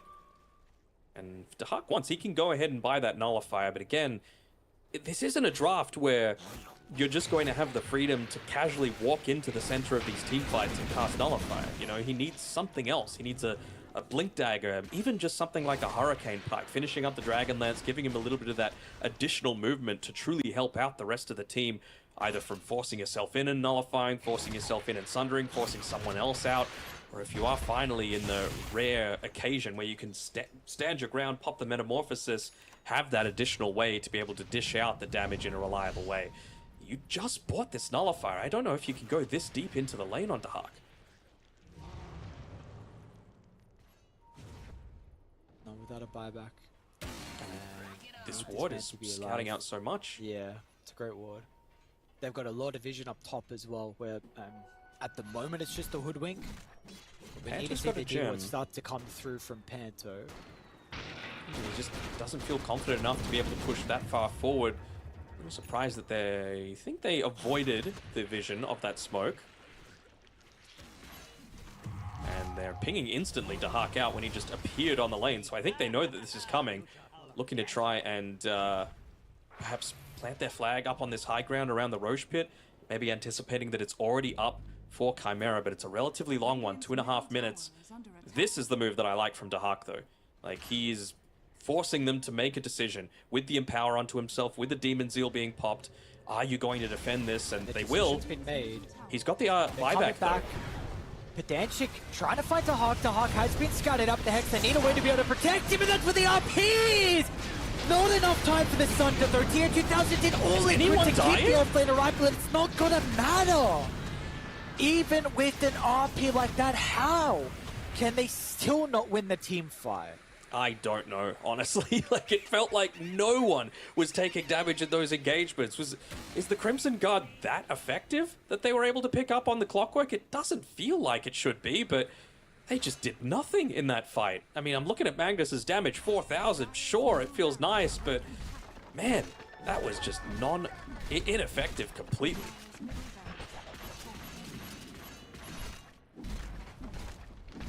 Gonna be Megas, I believe, with the AD, and potentially they can stick around for more. 40 seconds, even the mag comes back, no RP. It's a nice Corey snipe. Cheeky from Lorenov. Structures are fortified. He's got enough for buyback here, but again, no RP. That AD is the big concern. Lorenov's gonna do whatever he can to try and stall this up the Rolling Thunder. They're actually gonna buy back. He just they got will it. look to try and defend. Melee barracks, last set, standing here still. Are they going to be able to keep him alive? He's already popped his doing Satanic. so much work. There is a big opportunity with the double bushwhack connecting. They're going to play the outskirts and they'll get the kill. T2000 buybacks, but gets a massive injection of gold off the back of the godlike streak, and they will keep themselves standing without having to defend their base against Megas. Their ping is immediately going up towards Roshan, but you've got super creeps pushing in mid lane and top lane. At least, again, you've got the TB to be able to deal with that a little bit. Can you take Roshan out in 20 seconds up top? I kind of feel like you just need to immediately go through the twin gates, but Predanchik is doing the right thing, just trying to cut the waves, keep it pushing in. Yep, they can, absolutely. Mid lane is pushed in. This is what I was talking about, like the TB illusions needed to be there, and this is just mega creeps. Yeah, and they're going to give it up. No point TPing back now. The damage has been dealt. So you took a good defense with the buyback defending against Megas, and You gotta goddamn hope you're gonna get Rocha. They need to RP. They shouldn't. They should be able to get him. Oh, what a hook! Shots there for the What a hook! clockwork. No, wait. Is the Rocha actually? He got away. Is anyone? Nutty Noel killed it. Got him. No freaking way, dude. Ag's Blessing, free. What? What a player. I've never seen that. Into 5 heroes, delaying them from being able to hit Roshan and get the stuns. I was thinking, yep, they gave up Megas, they gave up Roshan, they gave up Ag's Blessing, they gave up everything across the board. What a hook coming through. Oh, they've even got a shield rune on Natty Noel as well. Oh my god, dude. So, I mean, he can roll in, pop his Shivers, get vision, roll in again, get someone in an Enchant Remnant, kick them back to the rest of the team, while having BKB and Shield Rune and Aegis to make sure he doesn't die. So anyone that they want is going to get isolated. The mag. Get the mag. Yeah. The one that bought Kick back. the mag in. Yeah, the one that bought back. Force him to BKB, screw away, put it on cooldown, and then make it just like impossible for him to team fight. Yeah, and Ariel probably just hook-shots the TB and then it's fine. It's also, how do you actually defend the base with mega creeps coming in, wards dropped in front of your throne, with a Brissaback who's spamming quills and flat cannon as well? I don't actually think, I really think Chimera have to take a fight outside the base. I do not think you can let 4 pirates get set up. But now that it's at the 37+ minute mark, you've got this stupid neutral item, the Ninja Gear, to have to play around. So Pedanchik could just walk around wherever the hell he wants with the Blink Dagger, with the Aether Lens, and just get out of dodge every single chance that he can get. They do still have the gem on their side, so Pedanchik is going to need to be very clever with this warding. Doesn't want to immediately just give up the fact that they've got that in the region. Blinks immediately back into the tree line as well. So nicely done, giving them a lot of information, but my eyes are just on Panto. He hasn't walked past it just yet. They know how to get that form of initiation. Should be just come on, step up. They're not in the base just yet here for 4 pirates. I don't know if they're close to anything. Maybe they were just waiting for the AC to get delivered for Mr. Morals. Yep. They were indeed. Still rewards there. Got an extra illusion, got a D-ward.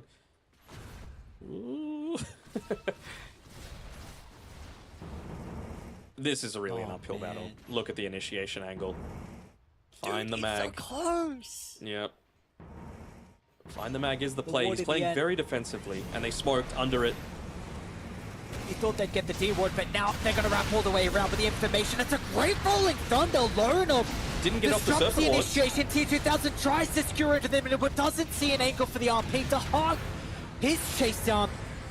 Just a raw net worth lead that they're playing with. Lorenov tries to refresh and rolling thunder once again.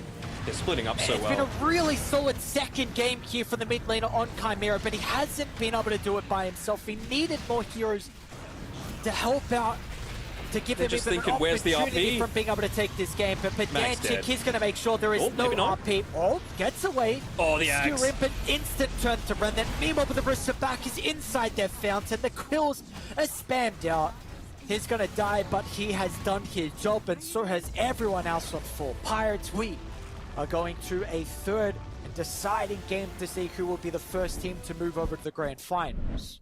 4 pirates, they're just able to do it, Aries. There's something special about this team. You know, you put them backs against the wall, elimination, staring at them. Actually, no, we're still in the upper bracket. What am I talking about? But, you know, not expecting to win this series, let alone maybe that game, considering the item build that came through. But star player has to be the Clockwork, right? Ariel, what a hook shot to be able to finally put that final nail in the coffin. How many times are we going to see this Bristleback hero get through and win? I think it has to be at 90+% win rate at this point, and that's just nuts that people are still letting this get past first phase, let alone second phase bans.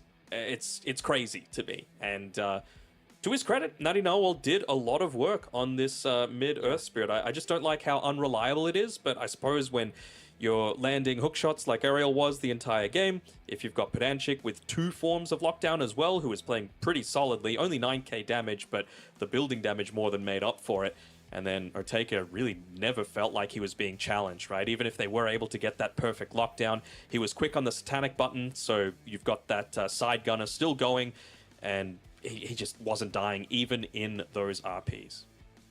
Yes, yes. No, he was not at all. This is, I'm honestly very excited for Game 3. You take a look at the comparison between the carries. They go for that flex in mag that we've seen 2000 do a lot in the past, but Oteka with the item build, 11, 2, and 13.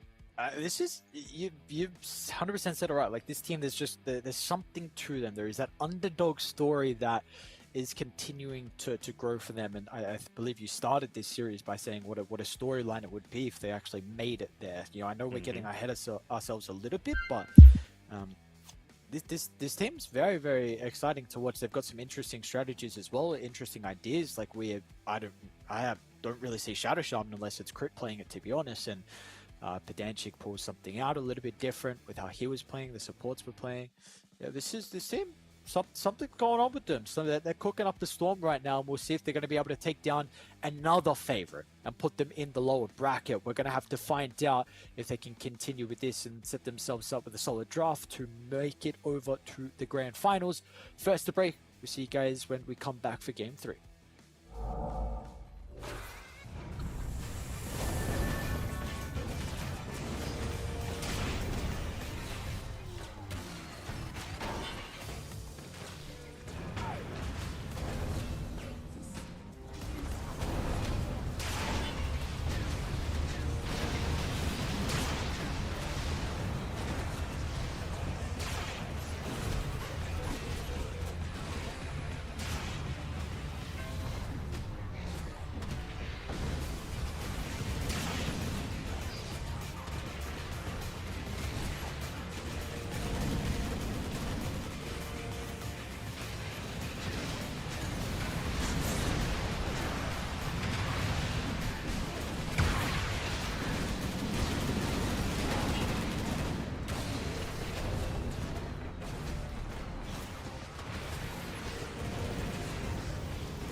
So far in the closed qualifiers for the FISSURE Playground 1 event, we have seen all the games, pretty much all the games, be 2-0s, but 2 so far. This is now our 3rd series where we get to go the distance, and what an important series as well. One of these teams is going to be moving over, booking their ticket into the grand finals, a best of 5 that we will see be played tomorrow.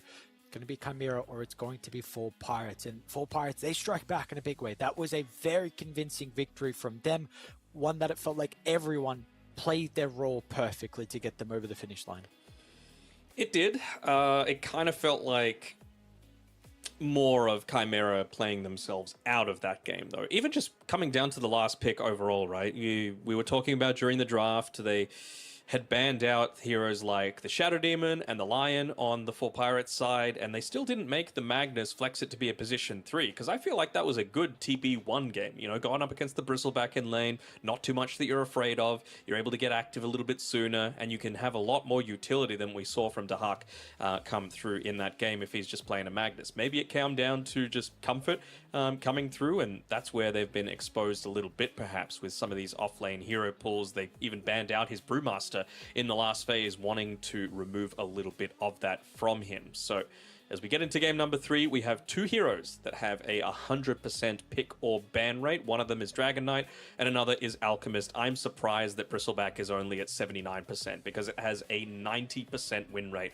over the 10 games that it's played. Just get rid of it. Get rid of this hero. Yep. Way too good, and Magnus has only won 2 out of the 9 games that it's played. I think people are seriously overestimating this hero, or they're just not playing around the Aghanim Shard enough and getting a ton of value from that. Yeah, heavily agree. Completely agree.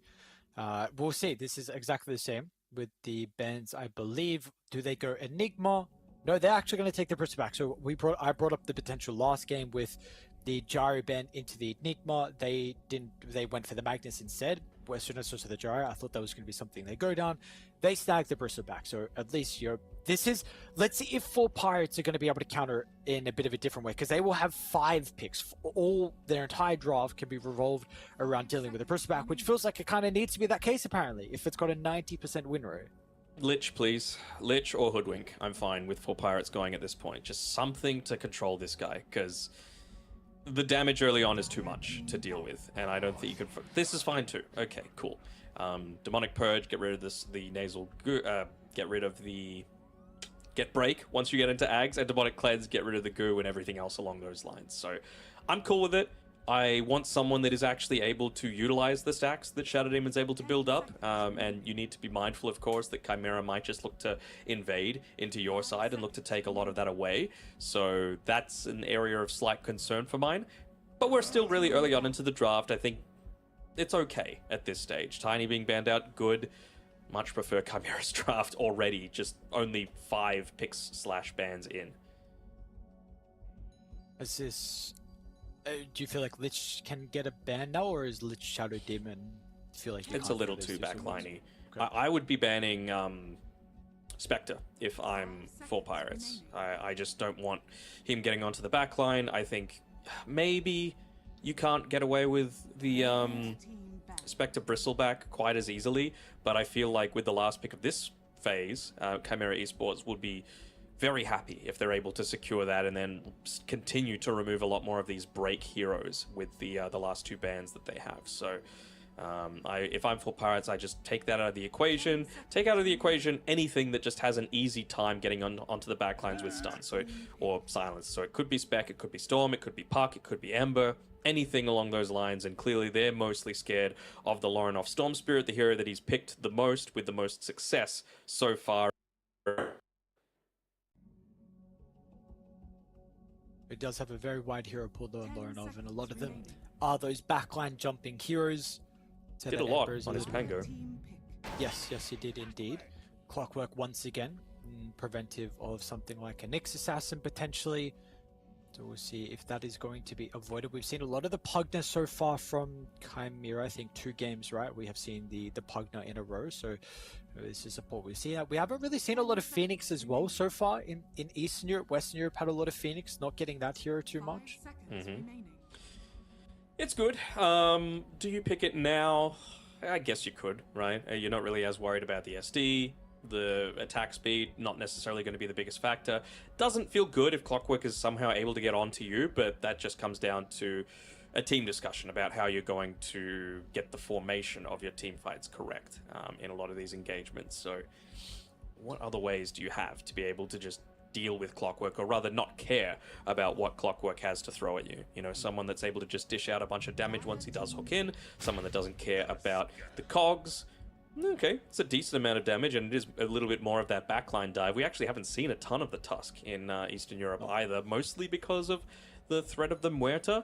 And now it's not like you can Willow, it's not like you can Jakiro, like a lot of these other heroes that do make life a little bit more difficult for that Tusk. And speaking of the Willow, just going back the other way.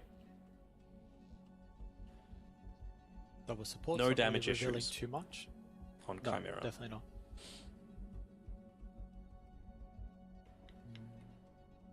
Again, we've been getting a lot of the range carries for Oteka, so see, it's a bit of a concern if this is going to be something they want to go down. We're going to get the Timber Sword there from them, so a little bit of a flex.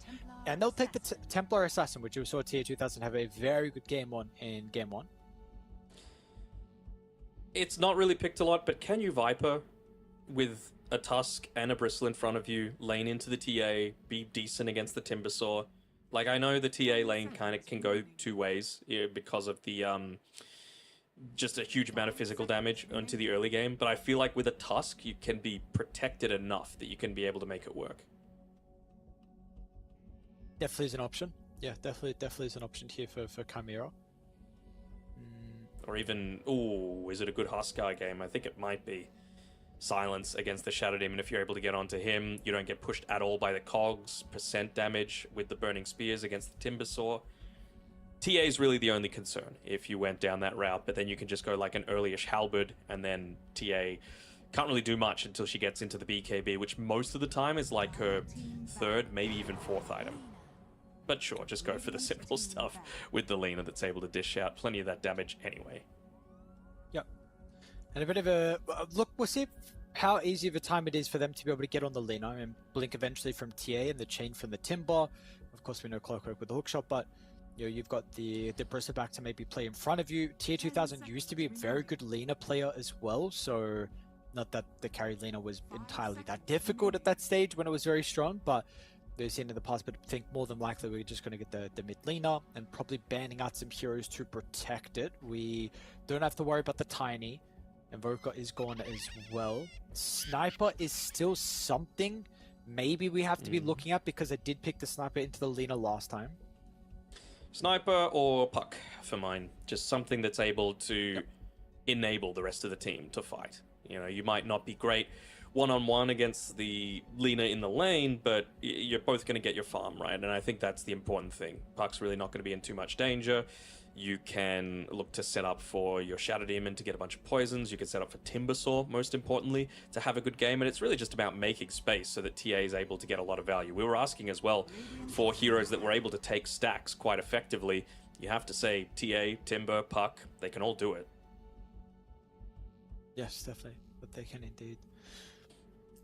At the moment, where would you like the Bristleback to go? Because that is the question that for Pirates need to answer, and also Chimera need to answer.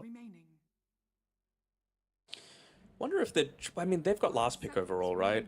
I wonder if they are even considering, is this TA mid? Because against the Lina, you don't typically go the, I think it's called slow burn facet, which can make the refraction a little bit more difficult. It's all about the thermal runway. And when you think about what's good into that lane, it's, you know, a lot of that damage over time, a lot of those ways to be able to disrupt in that way. You can use the side blades if you're a good enough TA player. So are they going to try and get something else that's able to dive in? Like, I keep thinking Slark, you know, just something that's able to, again, build into that Silver Edge, can deal with the Bristleback a little bit, can get on top of the Lina and make her life a little bit more challenging, and you don't have a good time against the Enigma. So maybe that's what 4 Pirates are kind of considering. Okay, well, they will remove the Drow as the last ban. Let's see what Chimera were wanting to remove. What we suggested, Puck and Sniper, right, were the ones that we thought of. If the TA is the one going safe lane, like you're saying, there's a potential for it actually to be played mid. I mean, if you puck... Oh, wait, it's puck the other way. I was like, Chimera's not going to be pucking. You have, of course, the potential of, like, one leaner with a tusk, but probably not going to be the case. And if they did, then TA's just going mid, and you've lost that lane. So, what is the avenue that they are going to go into? What do they need? I mean, it's still a pretty good Bristleback game, right? It's going to take a long time for this Shadow Demon to get into the Ags, and I feel like they've got enough early-ish game heroes that they can look to try and deal with that. So really, to me, it's just make this Timbersaw and Shadow Demon's game as horrible as possible, because they're the ones that I think in the early game can look to kind of deal with you in some capacity. So, and you want to limit their farm as well, so that it does take even longer to get to that stage. Using all their reserve time, of course, for Chimera, considering it's a bend the pick, so... I mean, do they still just Spectre? Dire team Can they get away with it? Yep, there's the puck ban. I just want more frontline. Take attention away from the leaner. Build into... you could probably, like, earn Orchid Radiance if you go Spectre. It is a little glass cannon-y, I 10 guess. seconds remaining. But I just want ways to be able to burn through the refraction. I want ways to kill the Shadow Demon. And I want your farming to not fall off. Well, Shadow Fiend, okay. Haven't seen that in a while. Good lane against Timber. I have not seen. Yes, good lane versus Timber is someone who's able to come online relatively early on. Definitely Tier 2000 has been one of the better Shadow Fiend heroes, I think, playing around his timings. 10 seconds remaining. Someone What that buys a is blink, if it is, or just gets on the backline for mine, is the big thing. But what backline get-oners exist in the mid lane is my concern. So I still think this TA could be mid, because I think the lane is going to go fine enough. Maybe with the sniper they feel like they can go mid and still contest Is Shadow Fiend. Monkey still... I mean, you could monkey into the Monkey's in the bristle with the TA mid. Yeah, it's a possibility. I don't like the prospect of extended team fights if I'm for Pirates. And I would much rather be going for more burst, more disruption, more breaking the formations. They're just sniper. So they- Okay, it's fine, it's fine. Like, you can outrange the Shadow Fiend, you can do fine against Lorinov. You've even got a disarm as well against TA 2000 once it gets to the later stages with a concussive grenade. So it feels okay. Is this the game that you go for... I'm wondering, is it the ghillie suit game, or is it just the better form of shrapnel is my other consideration, right? Because I don't think that there's too many situations where you're not going to be found anyway if you're just playing around the fog of war. So is it just about maximizing the amount of farm that you're able to claim relatively early on? Is it just about being able to take those stacks a little bit more easily off the back of, again, Shadow Demon looking to build up a lot of them into you? And not only is Shadow Demon making those stacks good for the cause, but that is going to get the SD a long way towards buying that Aghanim Scepter. Of course, you could luck out and get the Philosopher's Stone, but you really just need that stack gold coming through. I think it's still 15% or so. So that adds up when you're making stacks all throughout the game. The best person that I saw do it has been 9 class. I think he had like 20-something stacks in one game. So I want to see that similar sort of thing come through for Pirates this time around as we get about into game number 3, the deciding game, to see who our first grand finalist is, Aries. Yes, deciding game, and again, we was not expecting 4 Pirates to be in this position in regards to the bracket and a 1-1 tie at the moment versus Chimera. So do we have a favorite heading to this game 3 though, or do we feel like the draft is relatively even between the two sides? I think it's relatively even at this stage. I mean, the thing that I'm really looking at is how hard are you going to be able to punish both Bristleback and Shadow Fiend? Have they got the heroes to be able to do it? My answer, just off the bat, is no. But I feel like you can get into it with the sniper. Like, I want to see a Silver Edge early for this sniper. I think you can go Maelstrom and then just straight Silver Edge, because you have the heroes that are going to be playing in front of you to take attention away from you. So something Glass Cannon-y is going to be good. Something that's able to provide you a little bit of that mobility is going to be good. No one else on the team is really buying too much invis. Like, you got the meld, sure, but this SD needs to be rushing Ags and not too much in the form of defensive tools for himself. 30 seconds to battle. Well, let's see. Maybe he can play a little bit more of a greedy Shadow Demon as well, and takes even some of the stacks too. So we shall see. It's in regards to some of the facets. Again, we get the Void Blades on the TA. We're going to get the Seeing Red on the Bristleback too, even though it is being played in the off lane. So similar to what we saw last game. Or Taker. They got plenty of minus armor just with the Shadow Fiend off the back of some successful team fights. Hold on. Who's favored level 1 like this? 1J. Brambles already dropped, so they don't have Shadow Realm. Okay, now Timber's gonna eat a full combo. The Razors triple to the face, and this should be first blood. 1J's actually gonna be the one to get it. And now they're even threatening to catch up to Pedantic as well. Panther, Blood Grenade to help slow him down. They should have the Razors up as well. There we go. Brambles connects, and it's going to be a double kill to start the game here. Will it? The sticks at the last second? No, they get him in the end. That was legit right on the edge there of the Brambles. And so the use of the Blood Grenade, not making sure the coordination is there. I tell you, the amount of times in my pubs where I see people double Blood Grenade and they just get a little bit antsy for that first blood. Doesn't feel all that good. But a great start for Chimera.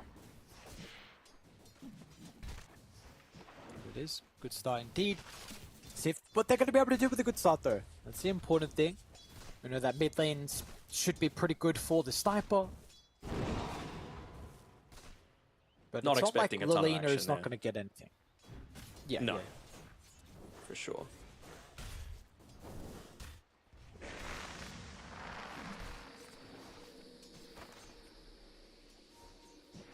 Expecting a decent amount of action in this bottom lane, actually. I mean, the way you play Willow is just hit them. You know, that's basically what the strategy boils down to. Mr. Morals? A couple of raises, lacking... not lacking anything, in fact. Pento's actually going to get him. I thought they needed that last raise. Not going to be a factor in the end, so the melee pairing with the Shadow Fiend continuing to be a very frustrating duo for the Timbersaw to play into. At least he's got the TP back up. Going to be able to make stacks, though, as a result of not really needing to protect TA2000 too much, but maybe he does. Yeah, needs a protection. Tries to get at least a little bit of damage off before he dies, which should result in a return kill. Panther gets some solo experience for the task. And maybe just not expecting the Timber to get back to lane quite that quick. Is Panther going to be able to get this creep pull off is my big question, though. With the shards, we'll be able to get the 3/4 pull, so nicely done there. And it's a double stacked small camp, so lane will be pushed back a little bit, and TA2000 even has the boots of speed, realizing that he's got enough damage off the back of the Shadow Razors to be able to get a lot of this harassment through. And of course, he's always going to have a lot of those charges in his wand because he's playing up against a Timbersaw and a Shadow Demon, so not really needing to prioritize his damage output in the form of right-click, at least at the very start of this game. Oh. Wow, dude. Okay, it's fine. Shards makes it a little bit awkward for the Timber. Down bot is really where I think a lot of the action should be. You know, you've been able to manipulate the lane well onto Hawk, shoving it out with a Quill Spray, ensuring you are getting the Lotus, and I don't think TA has the luxury of just standing underneath this tower and feeling fine. You always have the threat of a dive like they're already considering here onto Hawk. It might just be looking for that level 3 first and foremost. Trying to pull for now to be able to, you know, just deny a little bit of this net worth away from the 4 pirates, knowing that you're playing with a sniper, so doesn't need to be playing around that bounty rune all that much. And might even give 1J a chance to be able to start making a few of these stacks as Dahak repositions the lane right in front of the tier 1 tower. Getting low though on sniper. Yeah. Both of them are. It is. 18-10 compared to the 14-5. Very good start for the Lina. Must be said that is definitely a hero, and I also think Lorinov is quite a strong laner as well, so in this matchup is showcasing his talent. Bottom lane, the Hawk left alone. Should be resulting in a kill. Nice one to be able to strike back here. Ariel and Oteka. We saw them on day 1 have a little bit of a rough time in regards to the lanes, but it really feels like since then they have been able to work on a couple of things, and through a lot of these games so far, we've seen their lane has been solid. That's clever. That they were able to cut the trees meant that he could pull straight down, ensuring that he gets this entire creep wave pulled into the hard camp there. So Taker, once again, just being given a lot of this free farm right underneath his tower. Doesn't look like it's going to punish Aerial either. Just looking to try and soak up some of that XP, and we're talking about stacks before, starting to build them up. So Pedanchik just starting, although it's a nice sentry ward blocking the hard camp, making sure that you're not going to get full value out of a lot of these movements. Maybe top is there attempt into the Timber? Okay, gets a chain away. Dire are scanning. But actually it's kind of deep for someone that's just level 2. Is he going to be too deep though? Mr. Moral, maybe with the 3 charges remaining in the infused raindrops, feels happy enough to just solo the lane for now. Although it is a pretty decisive lane win so far for TA2000, despite the fact that he did die previously. Oh, But it is, it might be they messed up the combo. Panther is the turnaround there. Both heroes falling quite low with the snowball over the top. T2000 gets the last raise they need. I mean, dude, this Timbers game, this Morals is really struggling. It's the power of the last pick Shadow Fiend. Not something that we see all that often these days, but paired together with a Tusk, it is just a stupidly high amount of damage.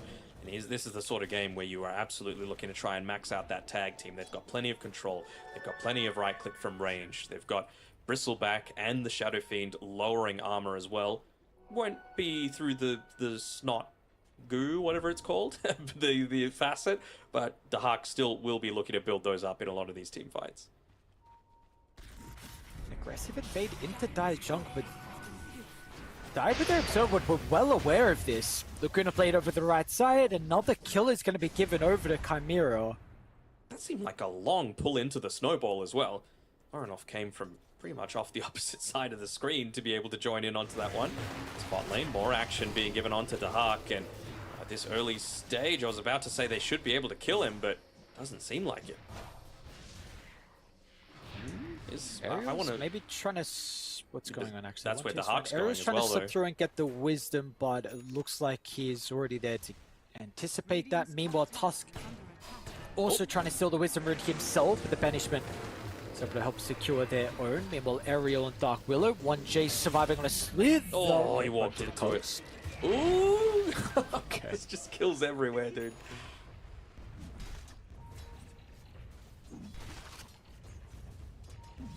I mean, if I'm Chimera, I'm incredibly happy with this, right? Bristle's farming, SF is farming, Lena is farming, and the one hero that has the early game capability of diving onto your backlines in the Timbersaw is having a very rough time. He's like 2 levels behind the Shadow Fiend, like 2 full levels behind as well, so needs to be very careful with his positioning. Seems like they might even be considering a smoke with Panto and 1J moving back up top, although if they did it now, it would be underneath an Observer Ward. They see the general positioning of these two, and they see the fact that there's been a bit of a stack built up. The scouting from Panto will sacrifice his life. We're going to power and dump on him as well. We will probably see Chimera. They have the ability to invade into the triangle, so unfortunately he wasn't able to get a ward down from Tusk, but I think maybe as soon as Timpy hits... Yes, I think as soon as Timpy hits level 6, he probably needs to take that under the cover of smoke, otherwise Chimera will move over. Because Ortega can't leave, and honestly, Dahak probably doesn't want to leave either. So it's going to need to be someone from mid lane leftwards that's able to claim it right now.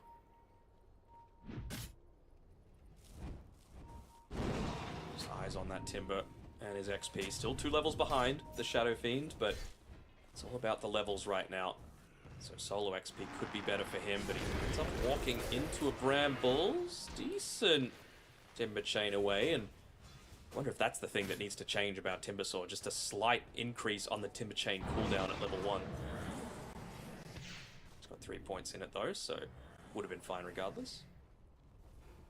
I guess the big advantage, or the big positive right now for Pirates is the fact that you do have this TA who is top net worth, even with all the kills that we saw from Tier 2000 in the safe lane on the Shadow Fiend. So Otake is getting ridiculously farmed, without even taking these stacks. The supports levels are pretty good as well. Aerial Level 6 on the clockwork, so potentially we'll have this hook shot to at least help assist. There we go. But there's that level 6, Smoke. and there's the Ancients. Yep. Hopefully he doesn't yoink it away with that Shadow Poison, but this is some much needed gold going the way of Mr. Moral. Doesn't have a lot of mana to be able to play around with, is the one downside. It's about to complete his Chakram here. He's even already used the Royal Jelly, so he's actually going to need to back off entirely. Imagine if someone came and was just able to nuke it down quickly enough. Dire's middle tower is under Able to attack. claim the rest. So suddenly, lane doesn't look quite as bad as it used to, and actually gave him about 1.5 levels purely off the back of that. In the meantime, though, they were able to get a decent deep ward set up to the left-hand side of the tower, so this is a lineup that isn't afraid to dive once they hit that first, maybe second key item for themselves. So we'll give them a lot of information to be able to make a move like that. And Larinov, with his boots of travel, will be, of course, considering assisting any sort of dive that might be coming through. Dahak already halfway towards that Aghanim Scepter, and TA2000 once again having a fantastic time in that safe lane. I'm They are seeing it. taking Dive's stack. They know. Dahak knows. With a lot of poison, and even Otake actually running over. Hookshot's going to be in. The Bristleback doesn't have the greatest health pool at the moment, and Aerial finds a great angle to slide the ultimate through, and Dire are trying to respond. They've already lost the majority of the stack. Over to the left side, so with the Timbersaw falling low, he's going to be okay until Larinov is able to step in with the damage, but Larinov hesitant about running past Otake, who now has the Timber, even trying to strike back with the Chakram. Meanwhile, inside the river, TA2000 trying to stay on top of the sniper. What is going on? We got multiple fights breaking off simultaneously. T2000, one more right click, he's going to get it. Solo kills the sniper and should be able to get out of danger as well with the pig pole. Pig pulls himself away just before the potential disruption coming through from the Shadow Demon, but we actually got the most in terms of gold out of that whole exchange. I mean, most of it just went over to the Shadow Fiend off the back of that solo kill onto the sniper, but I saw a bunch of stacks being claimed by the TA there and putting himself in a pretty decent spot. Top of all of the supports as well is Podanchik, so he should be feeling very happy with that. Got the a lot of value items at this stage, right? Arcane Boots, Windlace, Magic Wand, but beyond this, Ooh, hold on, Lina. A bit of an opportunity. Panther, what can he do on the toss to keep the Lina alive? Does his best with the snowball, but it has stalled out some of the damage. It's a good terrorize over to the left It's a side great as well as terrorize. 1J sends 2 heroes away and now tries to slip in. He's still got to be cautious though, because 1J's other heroes are incredibly weak and they will not be able to play with the Dark Willow. I mean, 1J single-handedly just saved Larinov there. If he didn't use that Terrorize, Assassinate was coming in onto Larinov. He was still far too weak at the time, and he's just been able to get off onto a healing salve and be A-okay. So, very nice move. Costs him his life, of course, but you would much rather your Dark Willow going down, especially now that she's already level 6. So you've got the Bedlam, you've got the Terrorize. Tier 2000? This is a much Shadow bigger Fiend in deal. trouble? That it is, but I mean, you see how hesitant they are actually to fight into the Shadow Fiend. Tier 2000 stands his ground, turns around, and they will not go for the top net worth here anymore. They want to continue to protect their stacks. A lot of poison into that presence of the Dark Lord as well. 3 points and 3 stat levels as well for the SF. Not worrying about the Feast of Souls at this point. Maybe just anticipating that there are going to be a lot of fights moving in onto him, and of course, just we talked about that TP potential coming through from the Chimera side. The support's going to be holding theirs for the majority of the time, and any time that it's on cooldown, you just see where exactly Chimera are playing around the map. Literally the very top and the very right-hand side and behind the supports. So you need to get through this support wall. Yes, they may die, but that's sacrifice the cores are willing to make.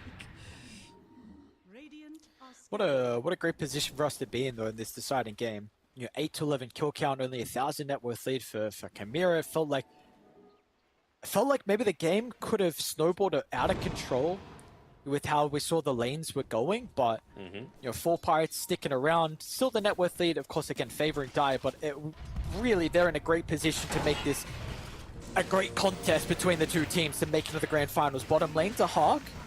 An attempt onto the Bristol's life. It's taken a little bit too long, and with the Scepter just getting completed and delivered, you see the quick and easy turnaround for them, and You've got some great rotations as well to help enable you to take this bottom tower.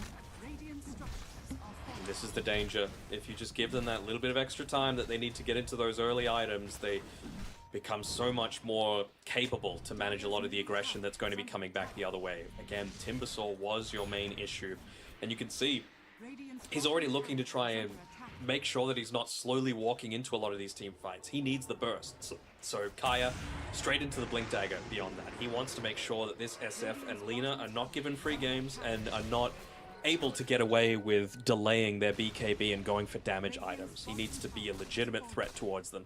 Dire's top tower is under attack. So do you feel like they need any defensive items themselves to try and keep them alive? On SF Lina? Yeah. Well, he's going Hurricane Pike on TA 2000, so that's going to go a long way towards just staying away from bottom. the... Another attempt on the Bristleback's life. Lorenov will try and TP with the Boots of Travel. Is there at least for one, but I don't think he's going to be able to clean up the Templar Assassin too. With Refraction up shortly or the Blink, that's also a good way to get out. So this time, their move will connect with a kill. I almost wondered if you would actually stick around next to this tower. They have an eyes on Panto here. Just to be able to get the snowball onto him, but the creep wave will be what gives him the ability to back off. Panto? No. Dire's middle tower. Thought maybe 4 Shadow Poison stacks popping into the... it's just level 1 Assassinates, probably not. Top lane, actually. Maybe there's an opportunity for the Timber. They're starting to TP Oh, in. the haste. With a haste from Lorenov, is he going to be able to catch up? Are scanning. He's still got the shield run on over him, the man. bridge. It took a while, though. Is Timber... Oh, Timber's farming. Did he not see the haste? Lorenov... Okay, gets out of range of the LSA. And he had the completed Aghanim Scepter coming out on the Courier. If that was there, he was just straight up dead. Unobstructed movement, not having to follow that same sort of pathway. And good anticipation coming through from this Rocket Flare, coming through from the Clockwork. I wonder if they're going to wait for it to expire before committing into the pit. Yes, they do. Only the SF, under the cover of the smoke there, was able to walk in first. And you just see how quickly it's taken with the minus armor, with a lot of the tag team coming through. And of course, the brutal right-click damage. Oh, might steal it. Oh, close. Bounty rune on the ground. 1J sees it. Do you like the ages given over to TO 2000? Yeah. Would you have had a preference of someone else? Okay. No, remember it's Shadow Fiend, right? You're playing around level 15 timings, and when they're just not able to deal with you. So, level 14 at this point, you're really just wanting to make sure that he is as survivable as possible. They're looking to try and protect. They see a Courier up here, actually, and TA 2000 is going to get... Radiant's courier. I was about to say unlucky, but ends up hitting 2 out of the 3 right clicks onto it with the Dragon Lance, giving him that extra range that he needs. Like the positioning from Full Pirates nonetheless, so like cutting mid, playing it Chimera's triangle, so still even though they lost their own, they are controlling a decent portion of the map. But is this a valuable portion of the map to control is my other question. Like, the time to take stacks is done. The time for Chimera to push forward is now. You want to just get your level 15, play aggressively, play around your vision, play around We'll your run into ages. Aerial. Mass TP is coming down to bottom. Otake off the outskirts of the Cog should be able to provide the damage for the kill to the Lina. That's a great start to the team fight. Do they want to continue or get out and cut their losses? It looks like the retreat has been called. Clockwork's TP is good. Everyone else is able to escape. Sniper may have been scouted out at the triangle. Oh, You know what? His TP is going to be cut short though. So what was a good snatch and grab of the life of the Lina and escaping with other heroes, unfortunately, Natty Narwhal did not get the memo.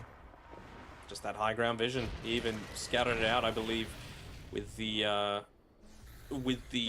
shrapnel onto the high ground, but it was just a little bit too little, too late to be able to get him out of dodge there.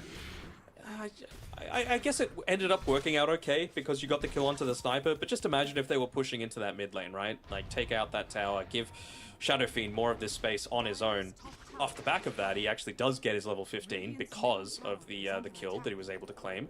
And they see them going through the Twin Gate as well, so Mr. Moral needs to be very careful on this top side. TA saw them with the trap going through the Twin Gate, and he does eventually look to back up towards the rest of the team. He has the Blink Dagger completed as well, and already halfway towards the Ags, so that's going to provide him some much-needed survivability to really jump in onto the back lines and make space for this Lina, for the sniper, excuse me.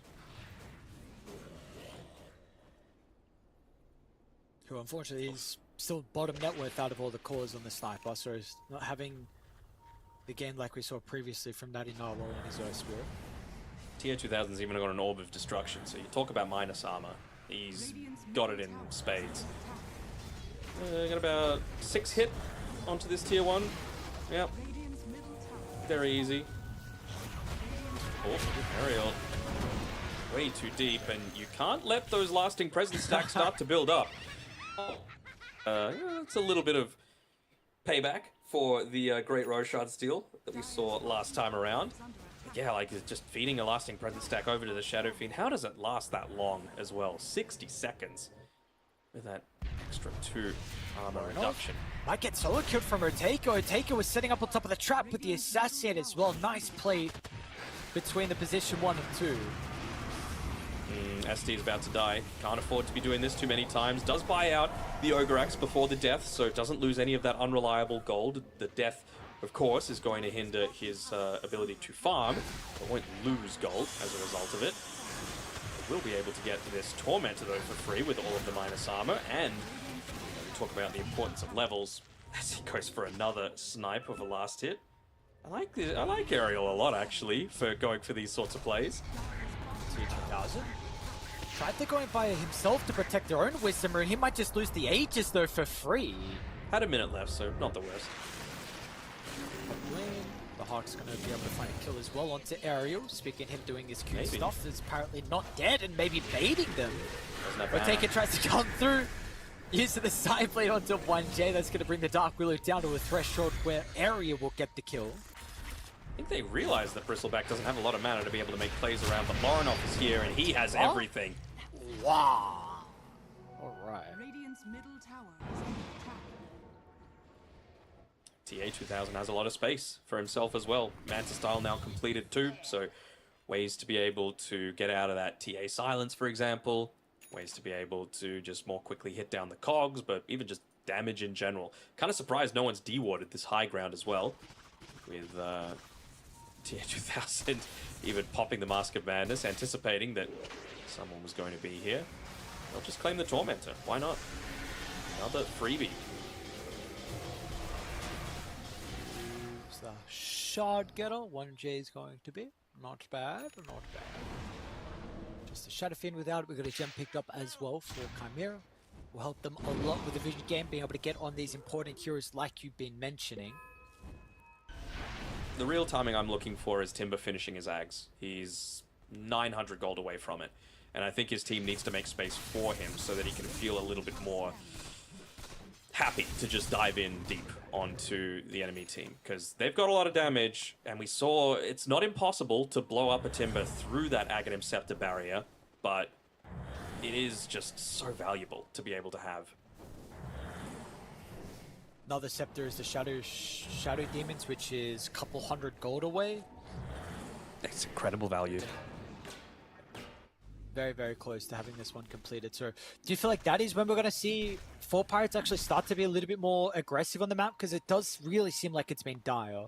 Yeah, I would say so. I mean, 600 gold for Timber, 100 gold for Shadow Demon, 200 gold for a 4-staff, plus Hurricane Pike actually coming through for the TA.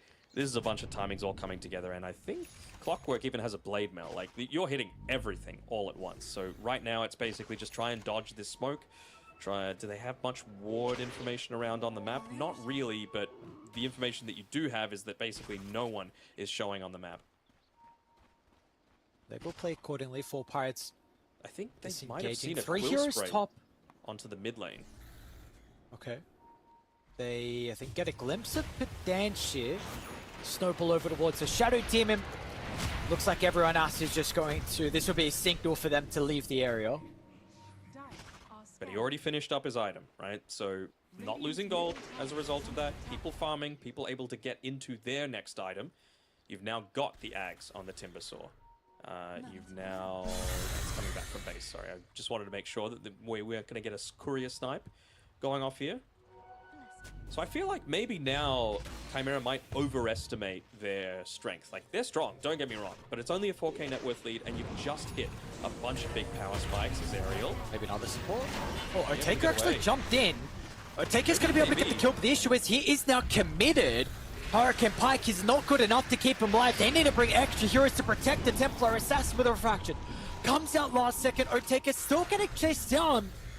That'll be the kill for them to find. Meanwhile, the Timbersaw as well inside the lane. TA2000 beating onto him, but the Scepter has worn off here.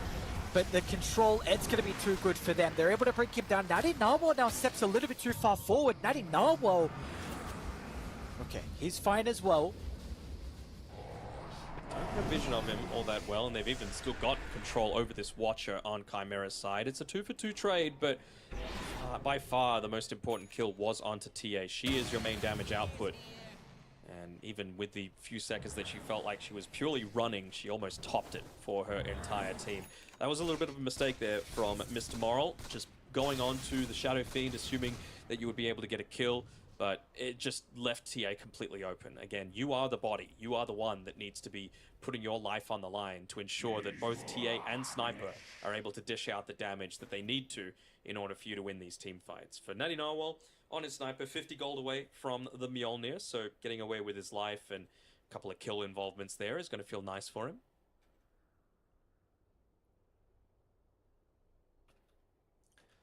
Oh, quick pause. Get ourselves back underway here pretty shortly. No big winners. And we're looking at Roche, though, is really the big thing for us. There we go. Underway and good to go. 5,000 deficit that they have to overcome for 4 Pirates. Seeing this underdog team be able to even come back for an even larger deficit than this one. Oh, they're no strangers, for sure. They were 30k net worth down, I think, against 9 Pandas. Mega creeps down and came back. So I'm not putting anything out of the realm of possibility, especially considering SD's already got that key bristleback answer in these team fights. Speaking of the bristle, though, he's got the Voodoo Mask completed. He's just gone for a casual plate mail, it seems. Wants to be able to survive that initial burst. Man, they're quick on 4 Pirates with the smoke. I think with They the are. wards they have aggressively up top, they were able to get a glimpse of multiple heroes starting to come towards the area. They smoke outside of the ward, though, and they do actually see the Lina walking through it, so maybe that's going to be where they're looking to try and engage onto. Smokes in the pop, T2000. They want to hook shot over to Shadow Fiend. They want to try and target the Hawk down first. The Hawk is not an easy kill, especially with the back turn. Okay, never mind.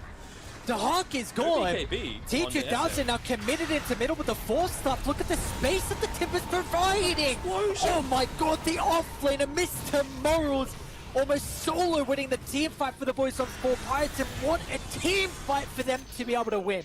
Second Roche, free for them. Panto's TP is going to be cut short. That is a wipe, and Mr. Morals, take a bow, my friend. He had such a rough lane, but this guy just solo carried them through such a big fight to maybe give them a leap to book a ticket into the grand finals. Ultra kill going his way, well deserved as well. He legit exploded that Willow 100-0 on his own over the space of 2 seconds, pretty much just from the reactive armor popping at the very end. I don't really think it was a mistake coming through, but you just see TA2000 after he gets gone. Look how quickly, by the way, Bristleback dies as soon as he gets broken. Bang, bang, dead. He's focusing in onto the Shadow Fiend, who's forced to run away. The lack of BKB really causing him some issues. And because he's not hitting into that reactive armor, it gets back to full, and then it just completely explodes, annihilates both the SF and the Dark Willow, excuse me. And you just see the difference there. You know, in the last fight, it could have been a very similar situation, but his positioning was just off. This time around, perfection. All stars from him He's as well. nearly got a halberd as well. So unless you get that BKB, you're not doing anything in these team fights. Well, Chimera off the back of the desk are going to look to regroup and go down bottom, but they don't have everyone, and 4 Pirates are actually going to be quick to look for another team fight potentially. Ooh, just Hookshot's going to fly past, very close to connecting, but maybe Pedantic is going to be able to stop them on the retreat if he can find the vision for the 100%. banish. They'll split away. the Hawk, along with 1J down to the south. 1J, by the looks of it, is probably the only casualty. Some Cosmic Cape value right there.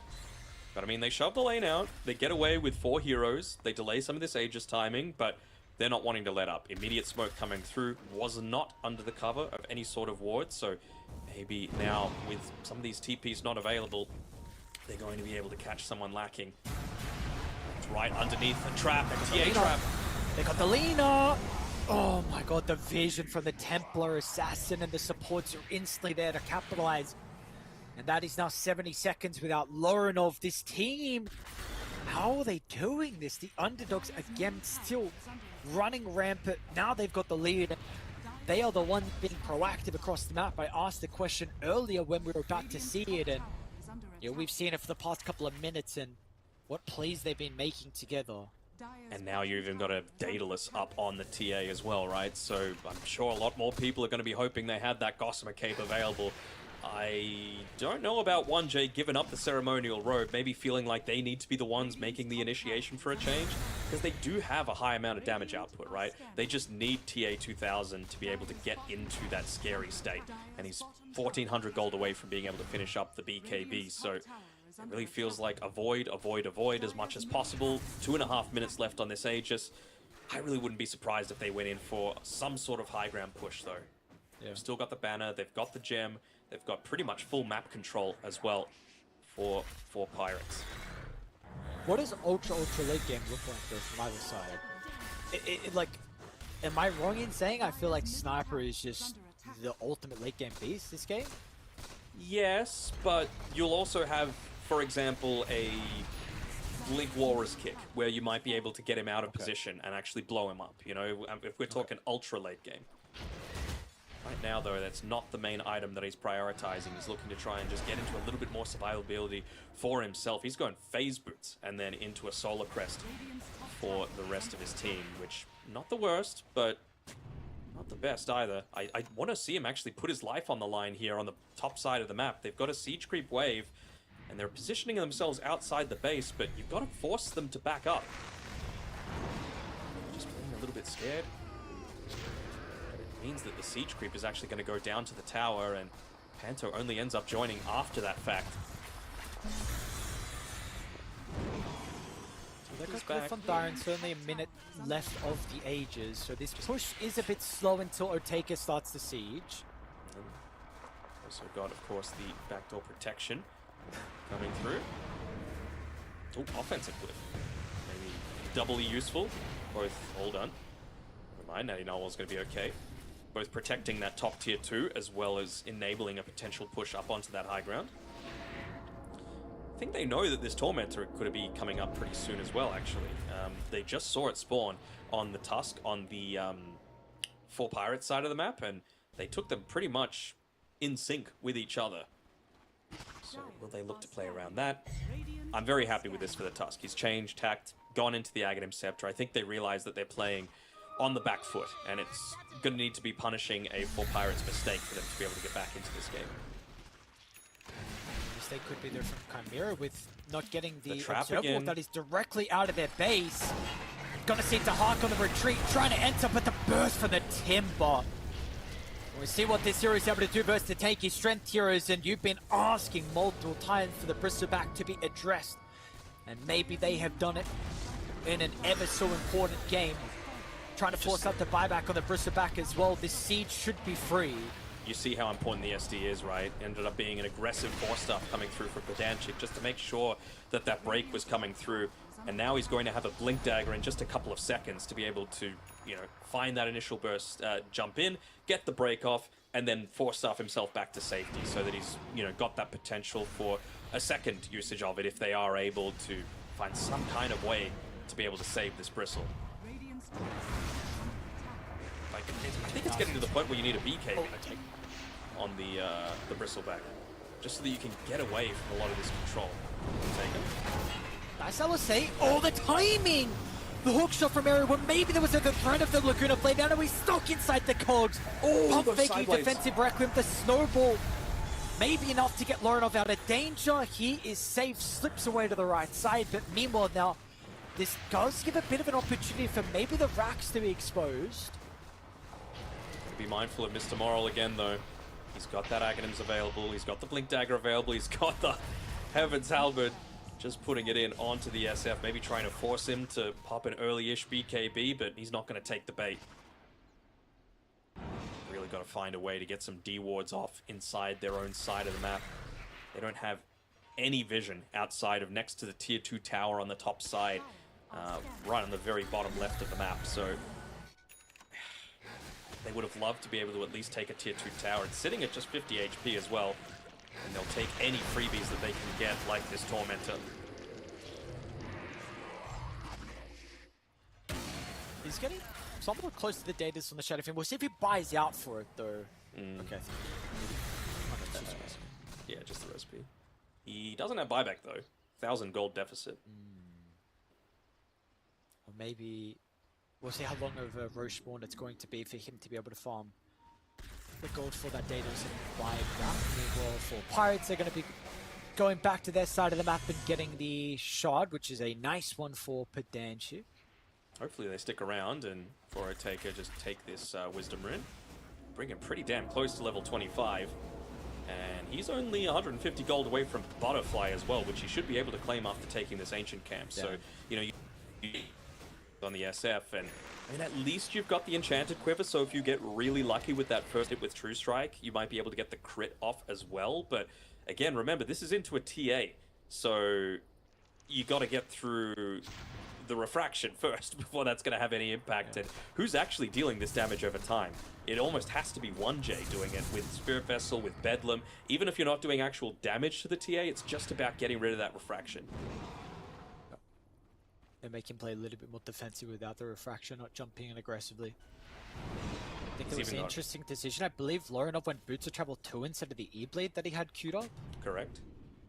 So really wanting to split up the map, I suppose. He's even got Refraction Dispels as well, by the way. So if you get that Vessel onto him, as long as it's off cooldown, he's very happy to just pop it. Oh, Roche has got to go down at a rapid rate. There will be no fight. That is third Roche as well, so let's see who's going to claim the Scepter. Natty. Natty? Okay, it's Natty Narwhal. Age is given over to the Templar Assassin. They are moving out of the base, but they're under an Observer one again. And Pento was a gem.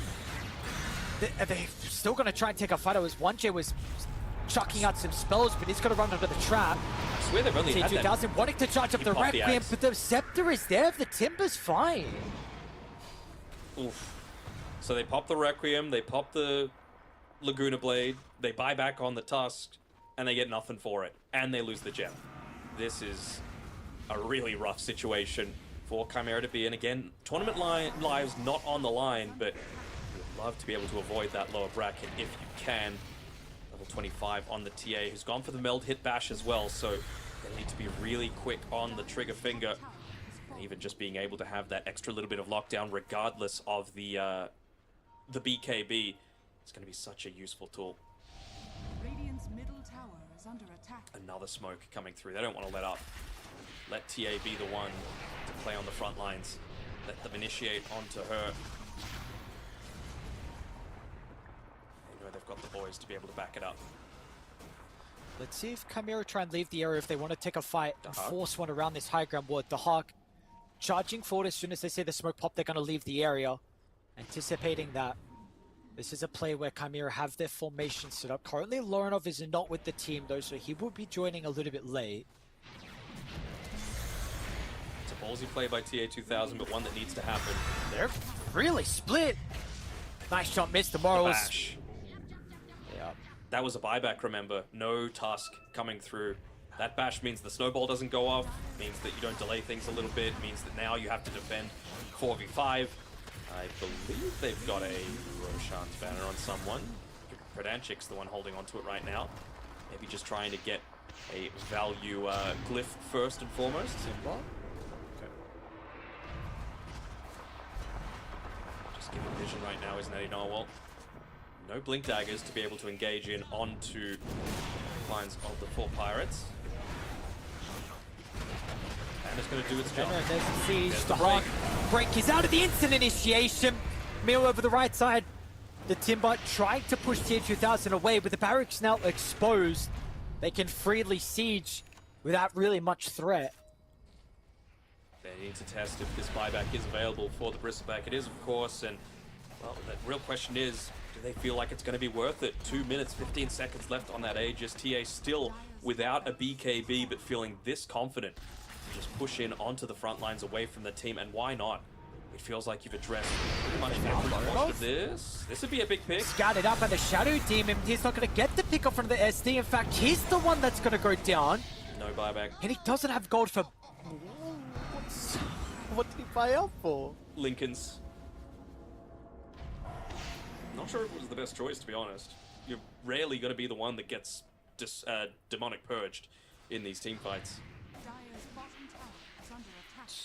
A slow burn. Haven't seen a full 5v5 fight. Chimera have been begging for it, but Four Pirates have been making sure they never give them that opportunity. Their formation and positioning has been great. Oteka forward. Timber always ready to go to jump in to make some chaos and some space for the supports. And his Reign series to play accordingly. Respect being given.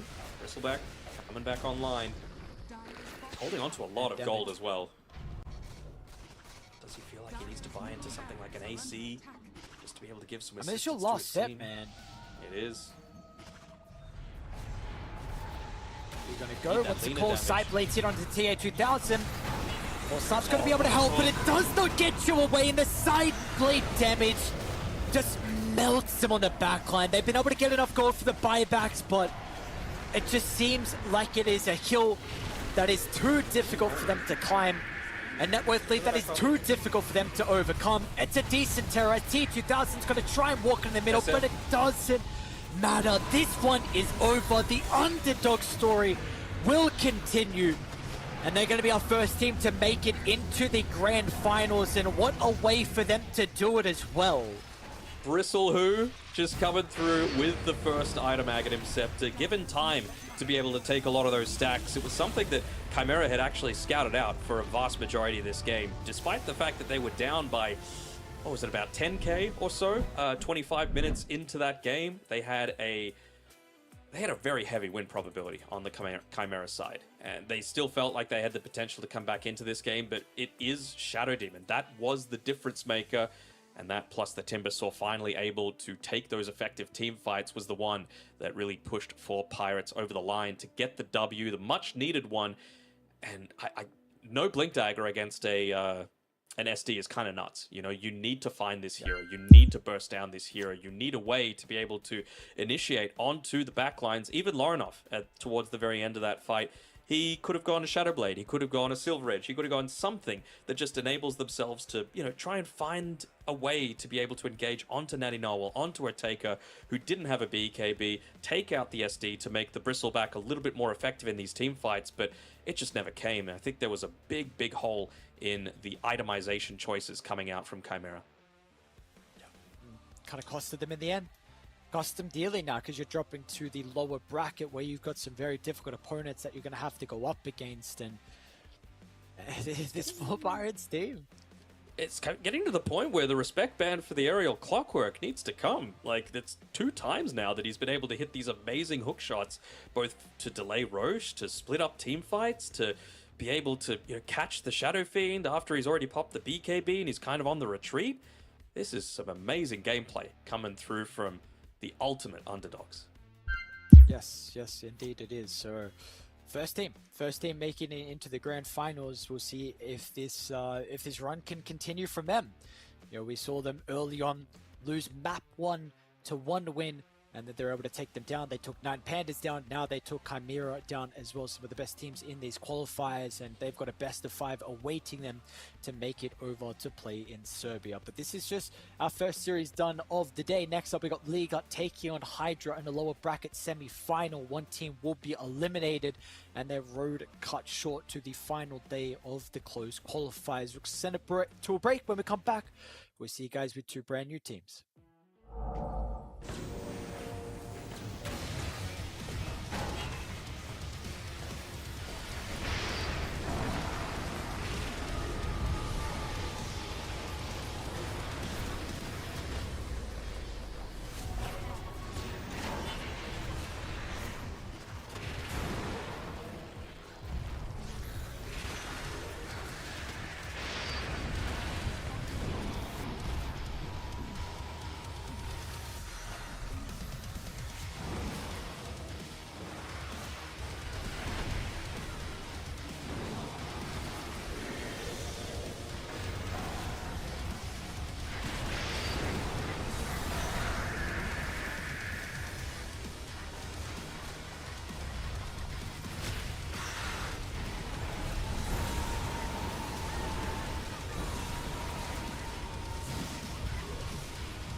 Hey, good evening, folks. Welcome back to the FISSURE Playground 1 Dota tournament brought to you by FISSURE as we are going into some of our final series of this entire qualifier run. All 5 regions are soon done. We'll know our 5 invited teams. We already know 3 of them and 2 still looming in the air. We just saw 4 Pirates do the unthinkable, knock out Chimera Esports that looked like the absolute strongest team of this qualifier. By far, they looked like it, but 4 Pirates are pulling off an amazing Cinderella story.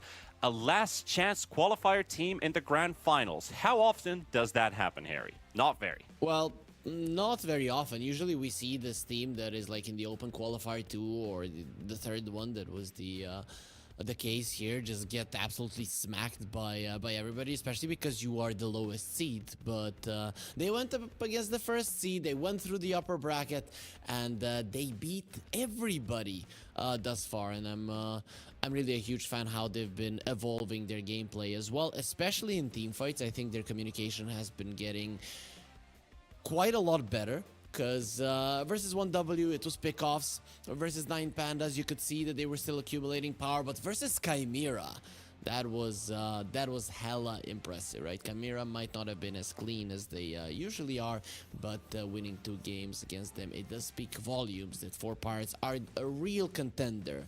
Now, nobody can take it away from them to go to Belgrade, to go to the LAN.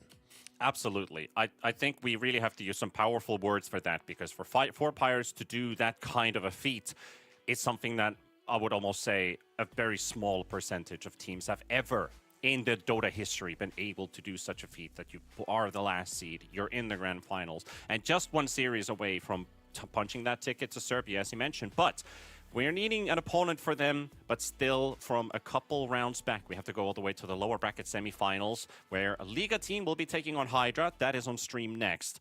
And then we'll head over to the lower bracket final tomorrow and get a matchup for 4 Pirates. But these 2 teams, Hydra has been getting better with every series since their defeat against Liga team 2-0. You say Liga team still coming in as the favorite, but the big difference that I mentioned that I still think holds today, Hydra's been getting better.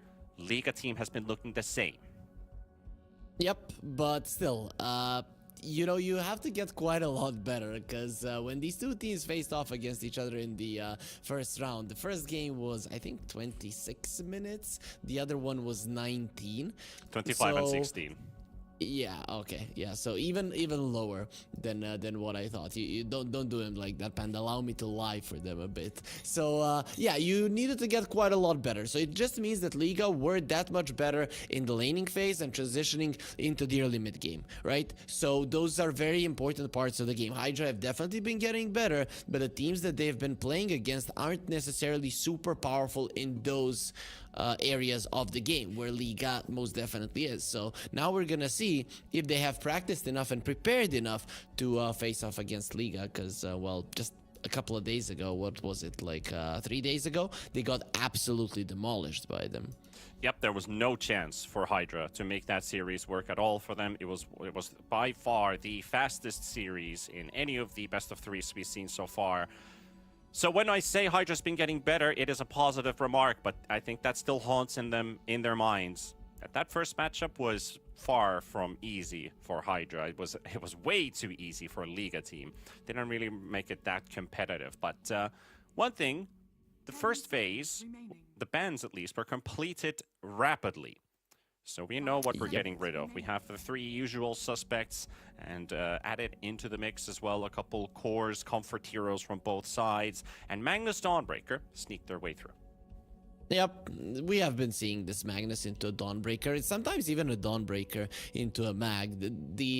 This one can go either way. You know what this reminds me of? Remember when you and me were casting Eastern European Division 2? BTS was hosting that one. Fear was on the panel with Nat and Sheep, and he was always super mad, Fear, about the about the Dawnbreaker pick into an Enigma, right? He's like, but it's not a counter. It doesn't work. When are they going to find out, right? This kind of reminds me of that some people have an idea that Magnus is going to be good versus the Dawn because of the repositioning part of it and being able to wait for her to land. Other people are going to think, once you use your RP, I use my Solar Guardian and I protect. So it is a different approach from a lot of the teams here. But yeah, Dawnbreaker is strong enough to justify her in almost any draft against whichever hero. It's true. It's true. Yeah, both ultis. I feel like it is really down to the initiation these days. Maybe back in the day, we go back 2 years, maybe 3 years almost, when we were casting those games. I think it was they see one way to work it, but they don't see a workaround, even if it is simply switch the order. Do we get RP first into Solar Guardian, or is Solar Guardian forced out and then Magnus knows the Dawn is going to be there and he can RP 2 targets every single time? So which way do you do it? Now you have that option. Back then it felt like there's only one way to look at it. So I think that's a good, fair point that you bring up. Yep. I mean, I just like to bring in nostalgia to the casts. I think a lot absolutely. of the Old man of the fear. viewers. I mean, Yep. I worked with the guy for multiple months. I fully agree. Like, so the one funny thing about Fear, we were in the green room watching. I think it was one of the Russian players who were playing in the North American DPC. He got super frustrated when there was a rune spawning and he's circle. He's circling like with the move command, and so he's basically like, "What the fuck are you doing? Like, you should be doing something more useful, like baiting or getting a wave or having some objective in mind instead of rolling in circles down the mid lane." And he got so pissed off. I was just laughing my ass off. It's like, "Yep, that's the Fear I know." Yep. Yeah. I've noticed that he does get mad from time to time. He just hates bad plays. That's it. And I think that's justifiable when it's like, yeah, I think you should be mad. If you're a pro player, you should always have a goal in sight. And they have a plan in sight for Hydra. This is the Dawn Nyx Assassin. Nyx protecting the Dawn. Still a pretty strong lane duo because, you know, the Nyx Assassin isn't really notable as a strong laner. But with this combination of Dawnbreaker being very powerful in the laning stage, I think it adds up to a nice 50-50, even though it is double melee. Yep, we'll see. We have seen, not in this qualifier, but in the past, position 5 Nyx Assassins, so it's not out of the question. A lot of the range heroes are, though, out of the meta, and a lot of them are banned out as carries, so it's a little bit less often right now, but it still happens from time to time. And I'm loving that ever since there's no more mana burn on the Nyx Assassin, people just don't care to pick a bat into a Nyx. The spike carapace isn't that big of a nuisance when the stuns got reduced, and without the mana burn laning stage wise, the Batrider just does not care versus the Nyx, and they just keep picking it up. Absolutely. I feel like the Batrider doesn't, really care about the Nyx Assassin. I think that Carapace stun duration you mentioned being nerfed a bit has been the biggest impactor here. But what I like about this Batrider into the Dawnbreaker is particularly the fact that if Dawn's trying to save someone and you have a Force Staff in your inventory, all you need is the lasso, you get the Dawnbreaker ulti out, and you Force Staff away. You're out of harm's way. They're not getting the healing that they need. You can kill the target. Dawn has just wasted an ultimate, and Batrider's probably found you a kill.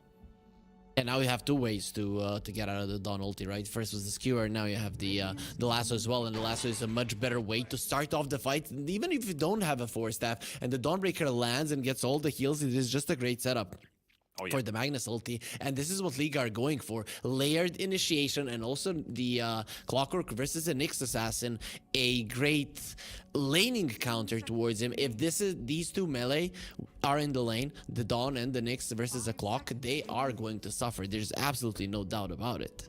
Pain and suffering. Are you saying that this is calling out for a Queen of Pain potentially later on? Well, Hydra. Exactly. Hydra, what have they been actually up to with their drafts? If I'm looking at some of the picks they've played, it's very melee heavy. TB, Earthshaker, Tiny, Bristleback, Monkey King. There's a ton of melee that they've been playing, and not a whole lot of range heroes, which I think kind of suits with the meta that you have majority of your melee heroes. It leads into some very good results. Now you're playing into Mag, which of course requires you to maybe split your fights a bit. That's where the Batrider's really good, when people are split and you find a solo pick-off on somebody. Well, no solo pick-off, but isolate them from the rest of the pack. So it's just going to help you prolong things a bit. Another strong laner, which I think they kind of needed. Also a block pick away from Malady, if he's not playing the Batrider, very likely. I think that's more of a Queasy hero. And I think with this Lich, what they've been pairing it up with is Drow, Morphling, TB. Is there any of those three heroes that seems appealing for Hydra to pick up? Only the TB right now, right? You are not gonna pick a Drow here on the 17th, and a TB makes the most sense if you are gonna be picking up your carry. If Tiny was in the pool, maybe they would go for something like that because that's what they've been doing. But if it is the carry pick that we're gonna be looking at, the Terrorblade is the more than likely one.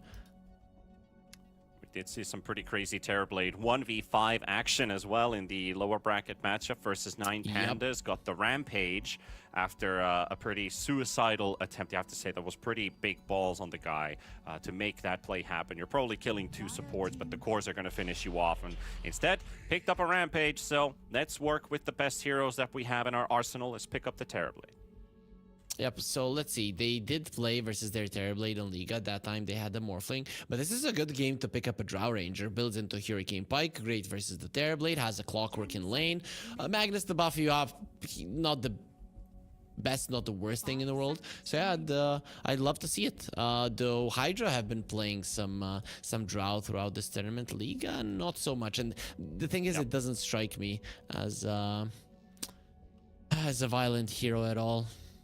Yeah, Violent's been playing majority of his heroes are ranged, except for the Naga carry we saw once and the Terrorblade. There's the TA and the Gyrocopter and the Morph. So Morph is gone, Gyro is gone, and we're gonna wait a little bit longer for Violent's hero. I think now you probably just ban the TA. I think that could be pretty scary to play against with the Magnus. Now the Pango added into the mix. You have very early timings with that lineup too, so I think they should just get rid of the TA if I was Hydra. 10 seconds remaining. But the Yeah, Drow does probably. look appealing, right? Because they have a lot of protection for the hero. A lot of protection, minus armor, counter initiation, builds into Hurricane Pike, where Hydra doesn't really have great jump. I would ban both. I think TA and the Drow are most definitely the 2 best heroes for Liga. TA especially because it is a comfort pick for Violent, but the Drow also is in that mix quite 5 seconds heavily. Let me check on Violence heroes if there's anything else. He's been playing a ton of anti-mage. You're not picking that into a TV. Is the I'm gonna guess the Spectre is just got out banned. of the way. Oh, cool. Yep, I guess. So I guess AMTA then are gonna be the bans. Then again, do they just play Terrorblade 3, Dawnbreaker carry, and pick themselves a mid? I mean, they banned the Husker, 10 seconds so you remaining. might just have your mid pick open, right? You could. 5 seconds. You could do that if you're Hydra. It's not out of the question, but Hydra have about- been playing mostly What carry about TB. So. Liga? Because Mag carry is a thing now, and Pango mid works fine until he knows his matchup. They just banned the Brewmaster, suspecting that there's an offlane missing from Liga team. What could be a pick for Earl Burka though?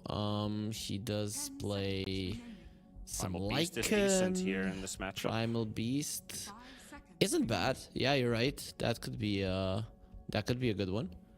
I don't like the Mars together with the Magnus, but I do like the idea if they want to keep their mid open, you could go Invoker. I think that's also in the pool. You can pick the Primal Beast, 2/3 flex. If they do need that carry and they want to play Mag Pango, then Violent. I only see really Drow TA. Yep. I mean, this is a mid lane Pango. They've been playing it in the mid lane all the time. I don't think that they're gonna be putting it in the off lane. But you never know. Alberca has been known to play Pango in the past, just not recently in his pubs. But Alright, they're thinking outside the box, and it's the cool. Violent Faceless Void. It doesn't look like an amazing Faceless Void game, especially when Nope. that Dawnbreaker is out there, so you can still cast your ulti on top of the Chrono. not impressed. Not gonna lie. I'm definitely not impressed. Oh, you know what hero I'd love to see here? You know what would be a perfect hero if it was in the meta? An OD. Like, look at this OD game. They're gonna go for the Queen of Pain, and I hate that they're going for the Queen of Pain, but imagine an Outworld Devourer versus a Clockwork, Pango in the mid lane, Lasso, and then a Faceless Void. It would be so cool. But yeah, you go with what is currently strong. Yeah, not gonna lie, pretty good outhouse decorator game, sure. You could definitely do that here. But they're gonna go for the Queen of Pain. We did mention pain and suffering, so the Whip Lady is in action. Though, I think we're both not really... I'll say, this is probably the first time, Harry, we're both not impressed with these last picks from either team. No, I'm not impressed by the drafts at all, right? It was very you know, predictable pick, and then unpredictable pick, which isn't that good, and a predictable pick, which still isn't that good, because we've seen Pango play versus the Queen of Pain multiple times, even Liga team picking the Pango into a Queen of Pain, despite it sometimes being annoying because of the Sonic Wave. But yeah, it's I don't know, but you know what? It might not be a fun draft full of we are gonna get you, right? We caught you, but it doesn't look like it could turn into a very interesting game, right? If Liga put their foot on the gas, if they're using their chrono all the time, it could be a fast-paced gameplay. Yeah, there's a lot of things that come to Dota execution, right? You're playing a draft that would allow you to play active with short cooldowns. And then there are these long cooldowns that you just don't want to use if the situation isn't right. So we end up having games where Black Hole is never used because there's not a proper opportunity for it. If you use your chrono early, are these guys too tanky to actually try and kill somebody? And what are you throwing into the chronosphere? Honestly, I would have liked Time Zone maybe more in this game to prevent the Quap from escaping, from the Dawn from escaping, from the TB from escaping with Demon Zeal. So there's nothing really that they can throw into the chrono, to be completely exact. So Void, one good thing for him is an age-old combo of Magnus and Power into Faceless Void. He farms faster, he gets his items faster. But when we've covered this hero in the last 2 years, it still might not be enough. The moment you're like, well, this is where I got my Mjolnir and my chrono.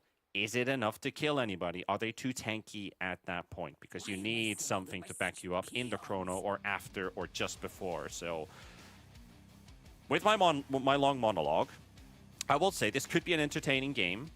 It could also end up being one where we're just holding on to spells because neither one wants to reveal the cards first. Liga, if they're holding on to their spells, they're gonna lose this game. So we talked about how they won versus Hydra because they were better in the laning stage, transition into the early mid game. This is what you have to do here. Be good in the lanes or solid. You cannot really crush them with these heroes, but you can definitely do well.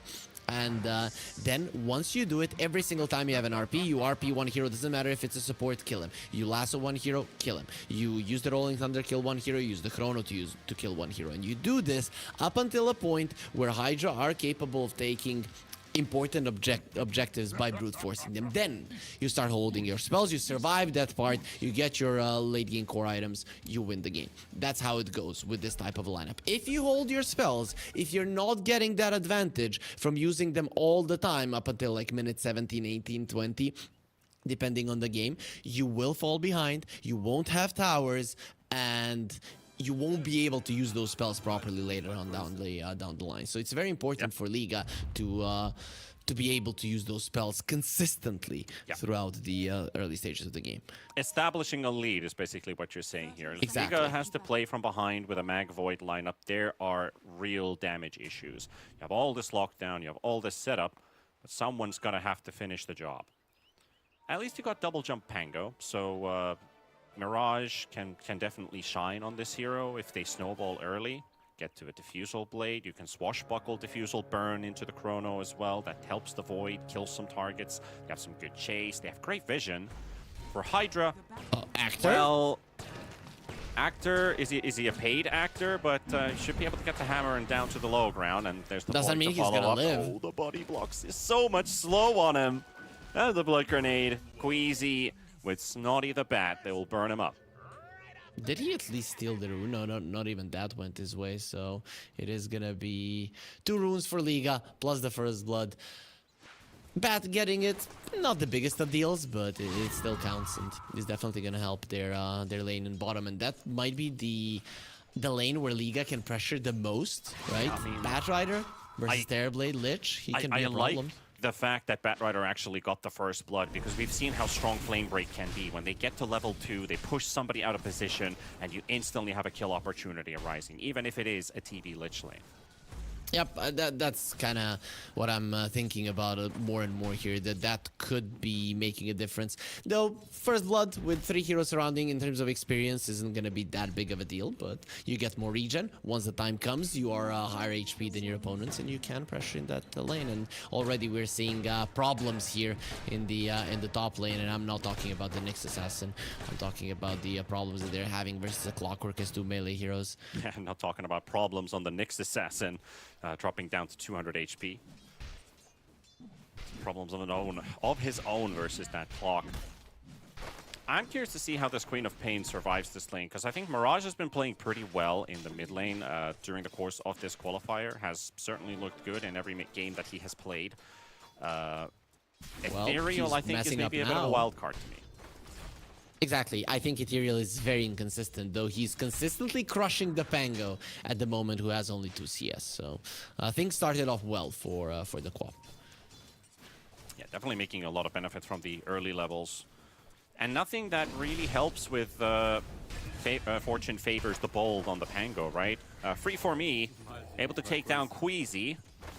And maybe even Alberca, 7 seconds for another skewer available. Just needs to buy some time, juke around, will force the TP out of the lane, and try to teleport out as well, because he saw the Lich walking away, revealing himself in the creep wave. So, good movement there from Alberca. And also, a bit curious, why did the Lich let go of the chase? I think he just went the wrong way. Maybe it was the pathing issue when the Terrorblade and the Magnus were going through the trees that he clicked wrongly, and then suddenly you aren't following properly. Then you just give up because they're too far away. But that is huge, right? And also very good communication from the Batrider and the Magnus. Sometimes you can make a mistake with the Bat's TP, and then a long TP from the Magnus will kill him. Speaking of, Lich melting. Lich is in trouble. 6 stacks already. The dive coming through. Queasy will take down FSD, but free for me. Looking for the mag kill here. Needed just a little bit more, but unable to continue chasing. Slightly faster movement speed. TB could have maybe been able to catch him with the boots, but seeing that 12 magic wand stack. It was a bait. You are better off not doing it.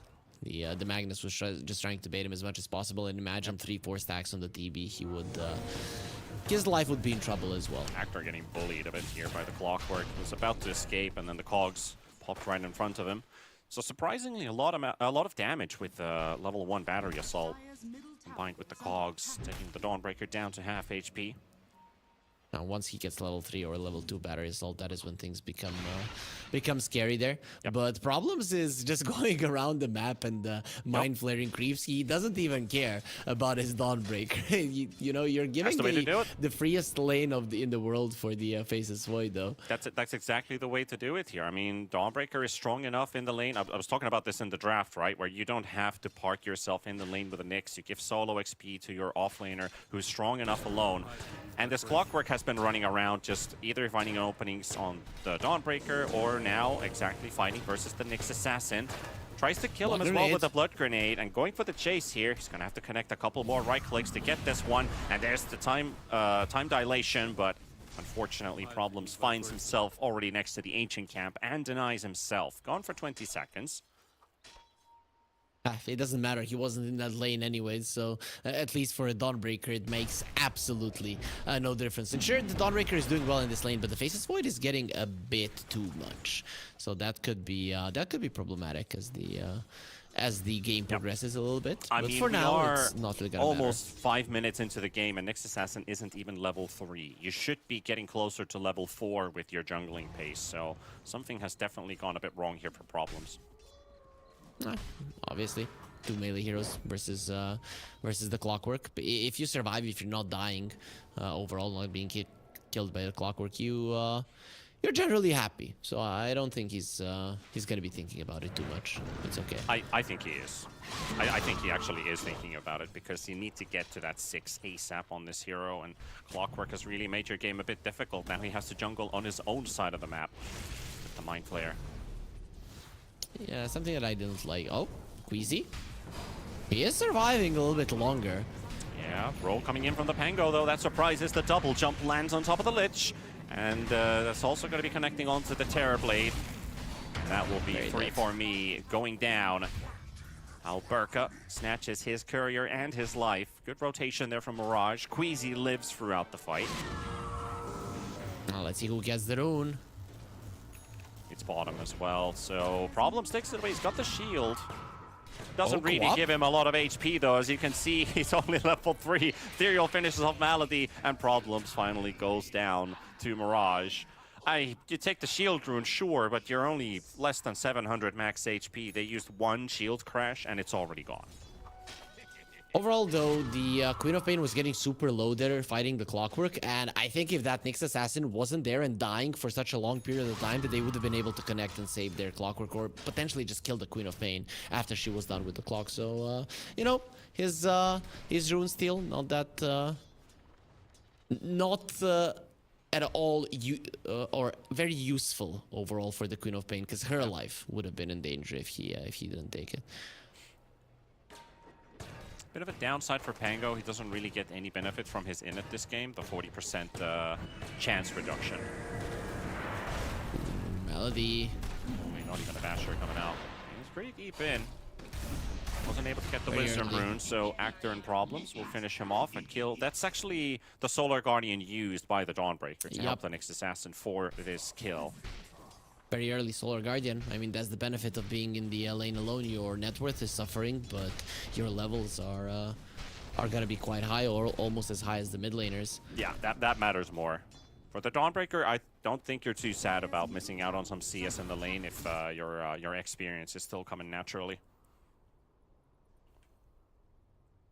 Yeah, pretty much. I mean, you're not really like a Spectre, but you can definitely get back into the game like a Spectre, just using your ulti all the time to find somebody having a Nyx Assassin. That's gonna be a little bit easier to do, as once he's level 6, he will be going hunting.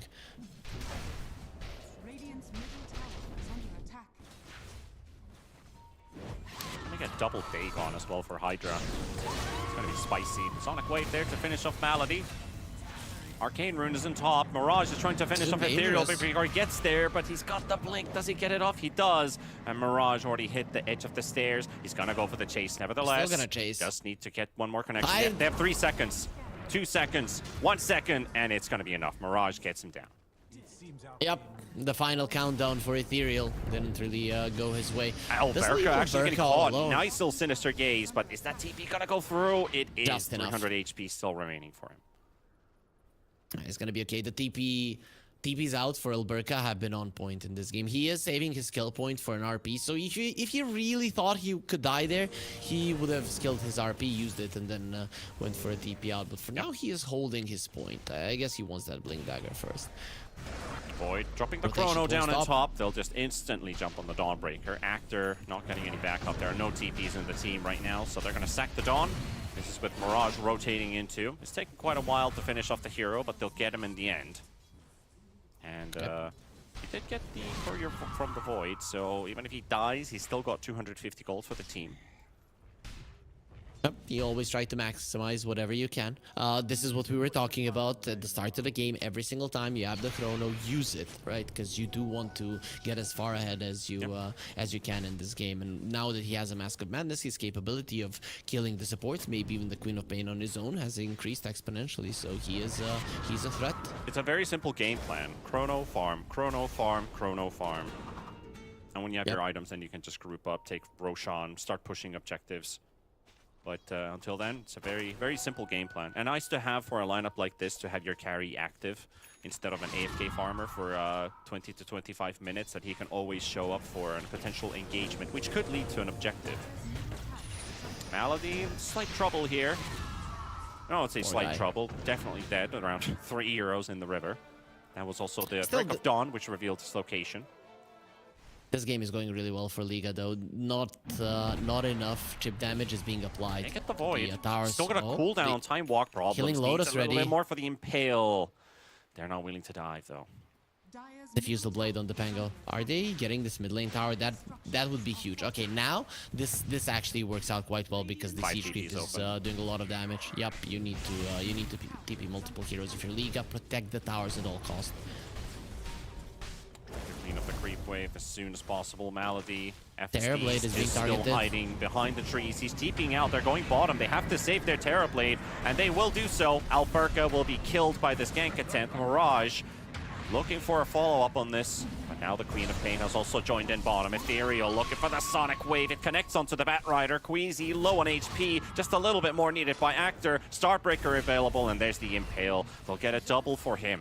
So good success from Hydra. Firstly pushing down the mid lane, then save their carry down in bottom, and retaliate with 2 kills and nobody dies.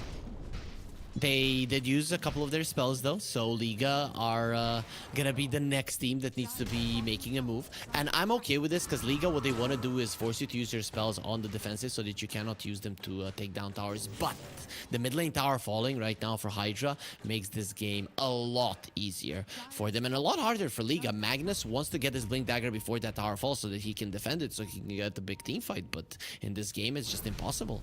And Faces Void?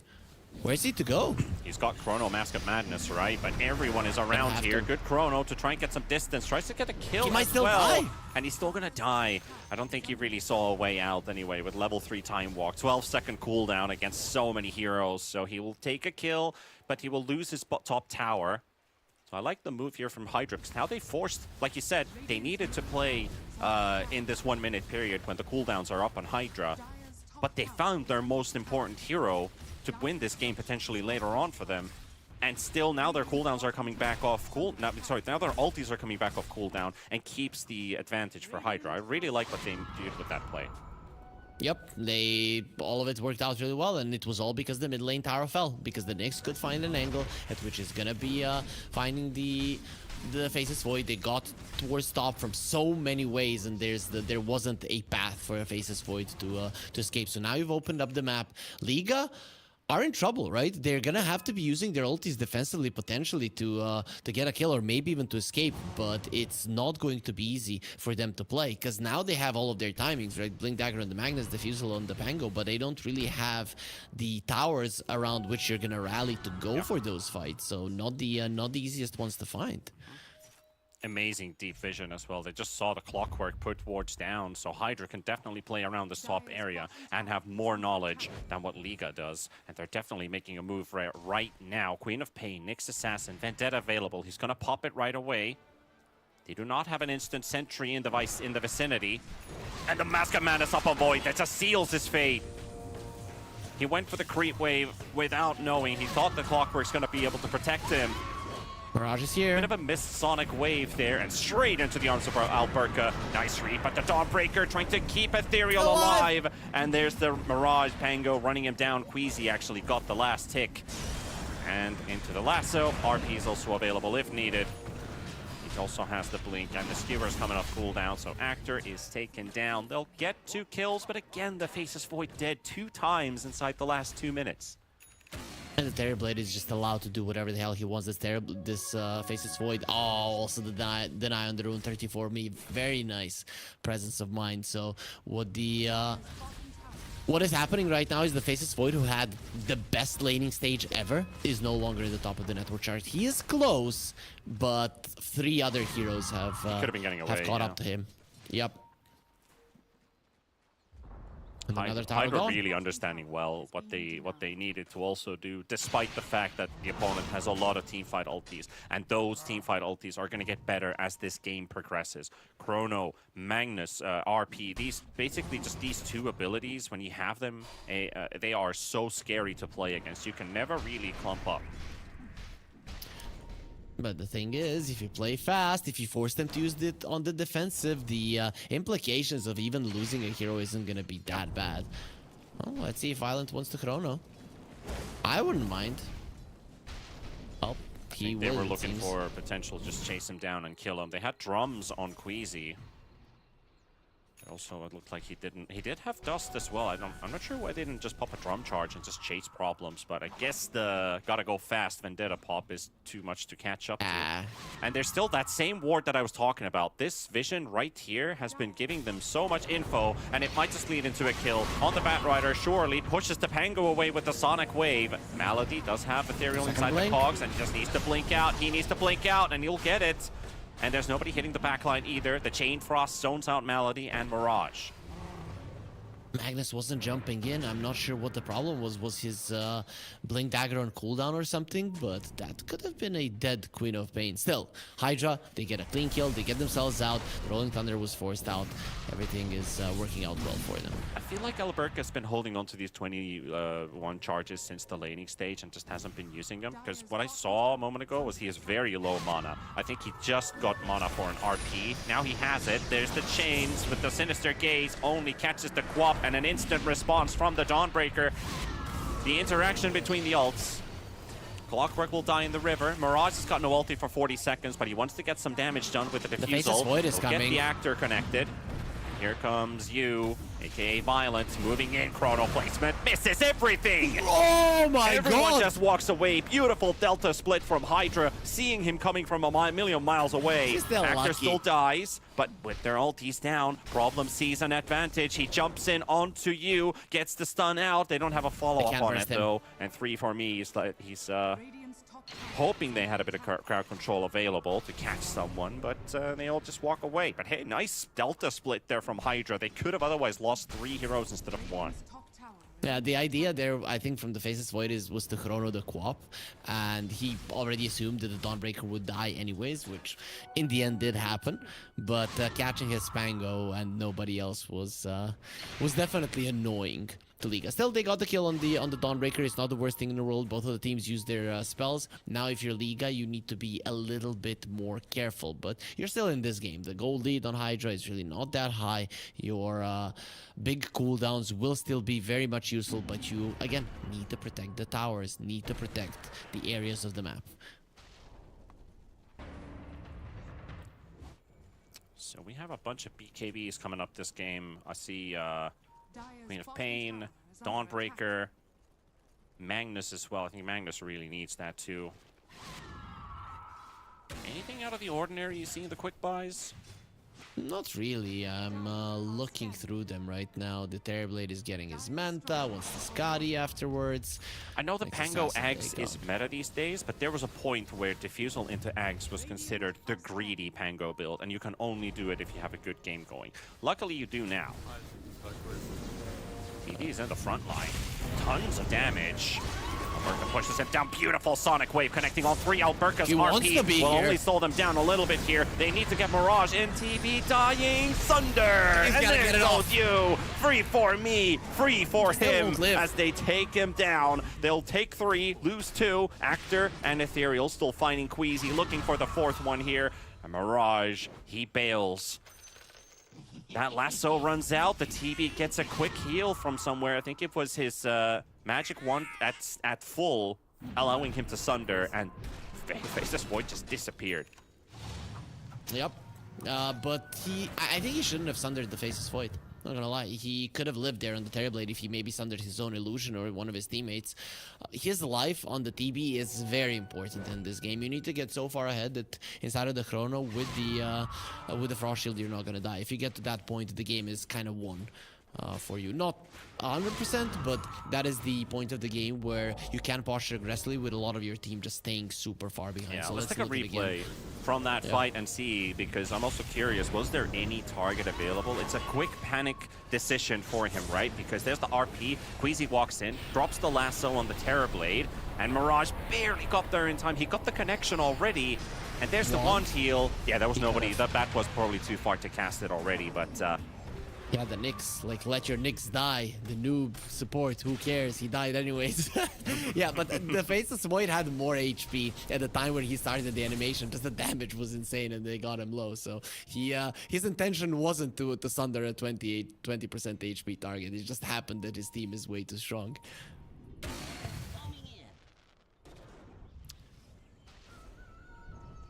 Hydra still has 2 cores on the top of net worth, and even if the face is Break void it dying on, they once know again, about this. They do. One. Oh, the catch from FSD. Malady will drop. They did at least get to secure the Tormentor, so it's not a complete disaster. But 20 minutes versus a Dawnbreaker, the timing, it's a real big gamble, Harry. Yep, and the Hydra were close. To be honest, if I'm Liga and watching that the replay of this game, I'm thinking it's better than expected. As onto the ground. And he hit the Sonic Wave though onto 2, but the TP from Alberca is gonna go through. RB missed though. That's a big cooldown. 110 seconds out. Hesitation.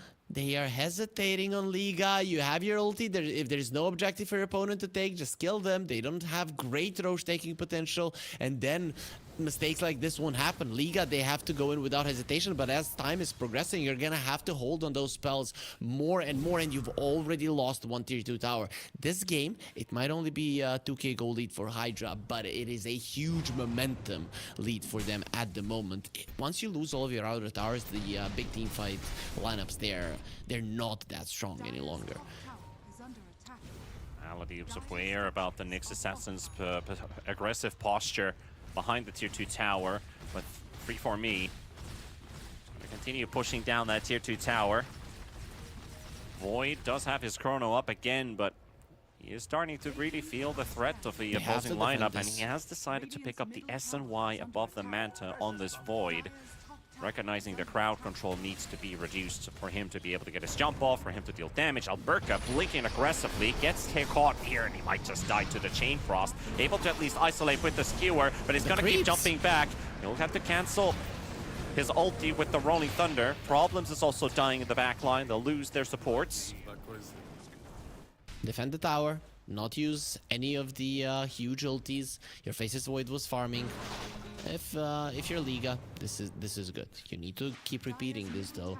You still cannot let that chip damage continue to take down your towers, because a couple of more moves like this, that top tower is gone, then you only have the mid one, and it's only a matter of time before the Terrorblade Illusions in any of your aggressive moves just take him out. And the biggest problem, of course, Liga, they haven't taken any towers of their own. Sure, that is gold that you might be able to take later on, but that also might be gold that you never get to take if Hydra approaches this smartly. And they have the tier 1 tower, go into the Roche pit. Even if you kill them, they just have such a great access point to buy back and win the fight. I don't think Liga are capable of fighting this Roche. Absolutely. This is free for Hydra. And they're gonna know about it. They can stare as much as they want at the Roche pit. They're not getting that Aegis. It's going for Hydra. Did he use the meta while the Rocket Flare was still there? If he did, and Liga knows that there's not going to be a meta for some time, they can utilize this fact to finally open up the map. Okay, now they know. That is a nice information to have. Queasy was already on the hunt for a potential kill here with the blink, but there we go. That's an age-old combo right there. Nyx Assassin walks with the Carapace into the Firefly, and Queasy's got no escape. They got Roche, they got a kill. That gone for 35 seconds. Allows them to now push out those waves. FSD versus Malady, though. Who do you think wins this one? Usually Lich does great. The Chain Frost follows, but it's hitting too many creeps on the way. It's going all the way to the fountain. The Chain Frost is still going. Yep. It will still fly into the base, and we. Imagine if somebody now respawned like the bat, and that they still have the Chain Frost in the fountain. I don't think that he had that many bounces left, though. So. Yeah, could have been a Dota WTF moment right there. Yeah, for sure. It bounces up to 10 times. Big win probability for Hydra, and I agree with this 2k gold lead. It's not the real representation of how badly this game is going for Liga. And upset after upset, Panda. I mean, Liga in the first series versus Hydra, they demolished them, and look at how much they're struggling right now. Struggling indeed, but is this the phase of the game where things start to turn? Is Nyx just gonna walk into a trap? Easy cleanup. No real spells required for this one. Malady wants to use the hookshot on the quad, but Alberca hesitating at the back. They want to fight him or not. Sonic Wave. Okay, now there's an opening to go in because the Sonic Wave is also out. No mana. And an RP. Here's the Dawnbreaker coming in. The Rolling Thunder will be RP. dropped. And that's an Axe as well. So it heals for an even longer duration. Now the Chrono is out. The Rolling Thunder pushes the from the Quap side. into the Chrono. And he walks away with 30 HP. What? Oh no! TB is too strong. Liga! They won't even get that one kill that they used all of their ultis on. I would be smashing my head in a brick wall after that because that is just... that's unbearable. Yeah, the Faces Void got spooked there because the Terrorblade was ripping him a had new one. enough. He left. Malady. Wait, what? Okay, I think they're just having a mass DC. They're not rage quitting. It's just a joke. It's just a joke. No need to take me that seriously. Imagine if they are. That would be very funny. Right? Oh. But I don't think we're gonna be getting any moments like that. Yep, definitely not feeling good. They did take down the support just before that fight started, but definitely not great. Also, I think the RP was completely unnecessary on the Quap. I'm not sure why the Magnus used it. The Quap had no mana, had no ways of getting that mana back. No one charges, no bottle, nothing. You could have just ran her down, but instead you decided to use your RP, and then after that, Look at just the Solar Guardian comes out. We're gonna see it once again. League are not playing clean. They're not. Hookshot just came off cooldown, so Malady wanted to use it. He's calling, he wants to go in, and now this is where things start to happen. Mirage dodges the Sonic Wave, where wearing down the Quap barely has any mana right now. Look at that mana bar, it's at 30. Ags reveal from the Dawnbreaker. Big, long duration heal into the stun. And then she's stuck inside the Chrono. You should be able to kill her here, but the Void stops hitting the Queen, allowing her to escape. Yeah, he was afraid that when the Chrono was coming off cooldown that he didn't have the jump away, and the Terrorblade was doing a lot of damage to him. You know, in hindsight now when I'm seeing that fight again, maybe a good decision to start running away. Yeah, sure, not killing the Quap is a problem, but there was a chance that you just get stunned, sinister gazed by the Lich there after the Chrono, and the Terrorblade kills you as well. So, yeah, better safe than sorry. But yeah, a lot of what ifs, he's right? Gonna be sorry anyways. Yep. So when you said League are hesitant, they are definitely hesitant. Now I think they're even maybe giving into fear as well. That is a huge asset for Hydra to utilize this game, that Liga is starting to feel a bit afraid. I mean, you can see the item choices of the Faces Void. He is itemizing like he is afraid, but with this kind of an item choice, you can jump into a fight and not Chrono immediately. And I think that has been something for Liga, that in fights, they have definitely been using ultis in situations where they don't really have to. Oh, the Void just showing himself again. He Mask of Madness into the wave. He did get his BKB off this time around, though. But if they get one more stun, they don't have one, so the Void BKBs and teleports home. That's his 9 seconds gone. Queasy will be taken down by 3-4-me. No BKB on the Faces Void. He is going to have his Chrono fairly soon, in just 20 seconds, so that's huge. Going high ground for Hydra isn't the greatest, but I don't think they're really going to be forcing Not it. without the TB, right? I mean, you have to have the Terrorblade in this push. He's down all the way in the mid lane. They found Malady again.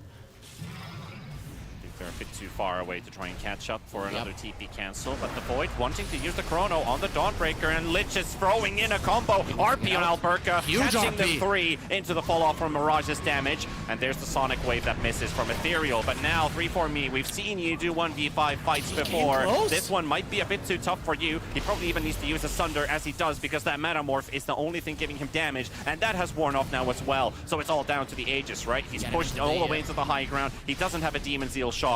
This Terrorblade is done for. They will lose everybody here. Oh, Alberca winning the fight for his team. His RPs haven't been great, but this is the redemption arc of the Magnus, and 34me. He saw that spot. He's like, this is where I kill 5 people, right? But the thing is, that was another episode of 34me and the Terrorblade. Not this one here. There's way too many stuns. The Bash is surrounded by 5 heroes. You are not going to be able to live. That was a comeback fight for Liga and an unnecessary push for Hydra. We already said their high ground is not that great, and they still went very, very close to the enemy base. Yeah, also pretty defensive build from this TB so far too. Still lacking on the real big hitters in his inventory. You see a Satanic also, oh sorry, a Butterfly that is also almost ready. I think that's the first big one. He doesn't have the shard, so no Demon Zeal. I think that could have allowed the TB to stand his ground, man fight a bit more, but without those two things in his inventory, it's just not doable alone. So that is a good little twist there by Liga team, getting 4 kills and the Aegis on top.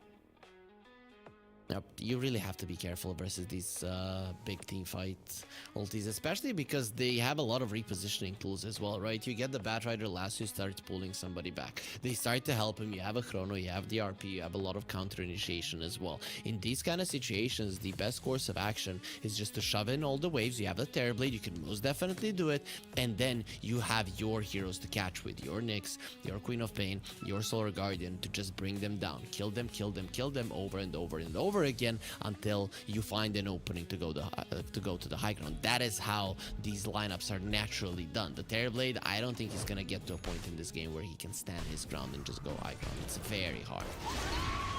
Yeah, the meta just doesn't work that way, where you can play your TB that way anymore. You have to be mobile. That's why I think that having that shard on the TB is a must-have. He has opted not to go for it yet. He wants to live with his Metamorph, not be in the melee range of all those teamfight ultis. Well, Butterfly helps. It not only helps for you to survive the Chrono, it helps for your illusions to shove in the waves faster, and I think it's very important, right? Especially because the illusions are not as strong at split pushing as they used to be. Smoke up towards top, or at least the mid lane here by Hydra. Break of Dawn comes out, so nicely timed. They see Queasy TPing home. They're spotting them at the Tormentor, which is not up right now. Oh yeah, they had it counted down. The last time they had Break of Dawn, they were doing Tormentor. They're doing the same thing again. Dire Scan is on the wave. Hydra, they're taking the outpost, making themselves known that they are nearby, but they've already done the Tormentor. So Hydra can't go up on the high ground against all of those ults. I'll let them have this one. Liga have been hesitant when it comes to using some of their ultis in team fights or in skirmishes rather to get a pick off and get out, but they have not been hesitant when it comes to killing the Tormentor. As soon as that spawns, bam, we go for it. That's twice in a row that you're putting yourself in harm's way because of the Break of Dawn, but 2 times in a row, it works out. Yeah, something that they've definitely been practicing because they seem to be repeating it. Every 10 minutes, we are going to the Tormentor. We're not waiting on it. There are games where sometimes, like especially in a pub, you're like, it's 33 minutes on the clock. Should we kill the first Tormentor? People never wanted to play around that area of the map, but Liga are definitely prioritizing it highly. This smoke, though, see what they can do here. Dire Scan is on point, and it's going to be under vision. 3-4 sees them coming in with the jetpack. Clockwork sees them as well. Nice reaction there. Metamorph is going to be used as well. They're going to get the hook shot onto the Dawnbreaker, and Queasy's already taken down. Void is backing away. He's getting slowed by the Scotty here, and they push the Magnus, forces BKB, still slowed. Nyx is on him. Sonic Wave, and it's going to be enough. Ethereal takes down Alberca for the double kill. As soon as the Terrorblade got that Manta off, the fight was over because you couldn't get the lasso. Instantly, there was a Lotus Orb put on him that was from the Dawnbreaker. Went fully defensive in this game. He's just there to back up whomever, and I like that, right? So if my Terrorblade gets caught, I'm there. If my Queen of Pain gets caught, I'm there. If my Nyx Assassin is catching somebody, I am there. It's all about making your teammates stronger, and I think it is the right approach from Actor in this game. He might turn around and go for some damage out of himself. We're seeing AC, but it is still something that's going to be helping his team. Still, 34 me, he is the one who won that fight by a beautiful reaction with the Manta. If he gets lassoed before the Manta, before anything, you use the Solar Guardian, Liga pulls out, then they can re-engage. But with him running forward, just it's impossible. Really important item picked up for Liga, which is the gem on Mirage. Be able to find that Nyx Assassin, and especially if there is a Glimmer Cape coming up at some point. But we got a real man mode Lich coming out this game. Solar Crest Blink is almost ready. 300 gold short from an initiation item on your support, and we have seen how good he can be with this hero, and how good this hero is in general. Blinking in Ice Spire, gazing somebody with the Chain Frost flying in. Liga are coming over for the Roche fight. How are the buybacks looking? The buybacks are going to be very important here. If Hydra has some, they just cannot lose this fight. have the T1 tower, right? I mean, the Found Nyx the is Nyx. already found. Mirage is right there, giving vision with the That's a gem, buyback. and Problems can't escape. Sonic Wave to push them away, buy them time for free for me to get himself that Aegis actor. Oh, Queasy almost got himself the lasso out, but not quite. And Metamorph was used. They can just back away and wait for that to run out. They're in a good position to take this tower down. It's very important, right? Sure, with the second Aegis, maybe Hydra won't be able to end the game, but with the third one, they most definitely will. So you need to make sure that it doesn't go the same way. That once you get a kill, let's say if a third Roche fight is happening, that there's no tower, and okay, it did drop. So that's a nice thing to happen for sure. And also, we haven't discussed it, but Mirage is 9-1. This guy's been having a hell of a Pango game. Now with an Octarine core, his contribution in fights is gonna be insane, especially once he gets that Basher. Mirage has been playing great. This is his consistency showing in this team that he always has a good game, no matter what hero has been playing, and especially this Pango. He's been looking great. Yep, and it is a universal hero with an Empower, so late game Pango is gonna be a huge issue for you. And I think that one thing about Liga in this game that they've itemized really, really well for the late game. The Faceless Void, he has all the defensive items, and now he's gonna have the MKB to help deal with the Butterfly Terrorblade. Ethereal finds Malady. Will force his teleport dome, and in the middle of the jungle, hunting down Queasy. 3-4-me will take him down. The Psychic Headband, he tried to push the TD away. And now he's got what he needs. The Butterfly, the Demon Zeal, holding onto an Aegis. So even in melee form, this Terrorblade is a threat. I still don't think that they should just straight up go up the high ground. If you're going up the high ground, you're trying to force out the mistake from Liga. If they do not make that mistake on the high ground defense, make no mistake, you are going to lose that fight. So Liga are going to be ready. They have the glyph. Hydra are better off shoving in the waves, going for pickoffs. That is what their lineup is good at. Even with an Aegis, it's too dangerous to siege. Just sufficing to push out the waves, that's it. I mean, the high ground push for Hydra is problematic with this Nyx Assassin, right? But he does have a blink. Lich having that blink. Quap having her own blink. Then you have the Solar Guardian. So you have ways, but you have to react as your opponent is going in. If you have an opportunity to hit the backline, how do you protect that Terrorblade for long enough? So you have ways, but they would rather play it on their initiative, which usually starts with Nyx hitting the backline, right? Yep, or just finding a pickoff. That's the best possible way. Just doesn't even have to be a big team fight. It just has to be that somebody is off the map, and I don't even think that Harry. one hero is enough. Hear me out. Let's get 4 boots of travel, TP on the Nyx Assassin when he finds someone. You don't need that many though. Just bring in everyone. Almost could stun everyone here. Okay. If he wasn't squashed. Squash that bug. Middle tower is under attack. Yeah, that was 3 brave people, right? You know, some of them started running away from bugs and started screaming. No, these 3 were just stomping on it, and this gets destroyed in a second. The Batrider is the one now who's holding the gem because the Pango is a bit stacked when it comes to items. Love to see it. Love to see it. Nice little arrow drawn out there by Malady that we should fight them in the triangle potentially. Or move towards the triangle at least. Malady will be the one to give them information. Has the jetpack. 3-4-me runs into the Faceless Void. He's like, wait, this is the real one, guys. Can we get here somehow? And does he get baited by it? He's so tempted. You don't know what you're running into, so you're better off just being slow there. He One probably thing I thought don't it was like an from illusion Hydra- at first, and he was like, wait, this is the real one. Yeah, he's doing a decent amount of damage to me. You need the gem on Hydra. Hydra are playing without the gem. I'd say that they're like 10 minutes too late, that they have allowed Liga to have info on the map. You just cannot do it. When you had that much of a lead, you should have been able to control the entirety of the map. They gave it to Queasy, and Queasy has 8 deaths to his name, so that is one way to do it. Kill the Batrider. Malady, under vision. Ethereal pops. Nice hook shot from Huge Malady. Catches both of them. Nyx is dead. Ethereal in trouble. There's the Dawn ulti coming in, though, and the Void is in trouble as well. 3-4-me just does way too much damage, and the Void is stuck on the low ground for now. RP comes out from Alberca into the Chrono, and he's caught everyone except for Ethereal, but it's gonna be enough. It has to be enough, right? 2 versus 4.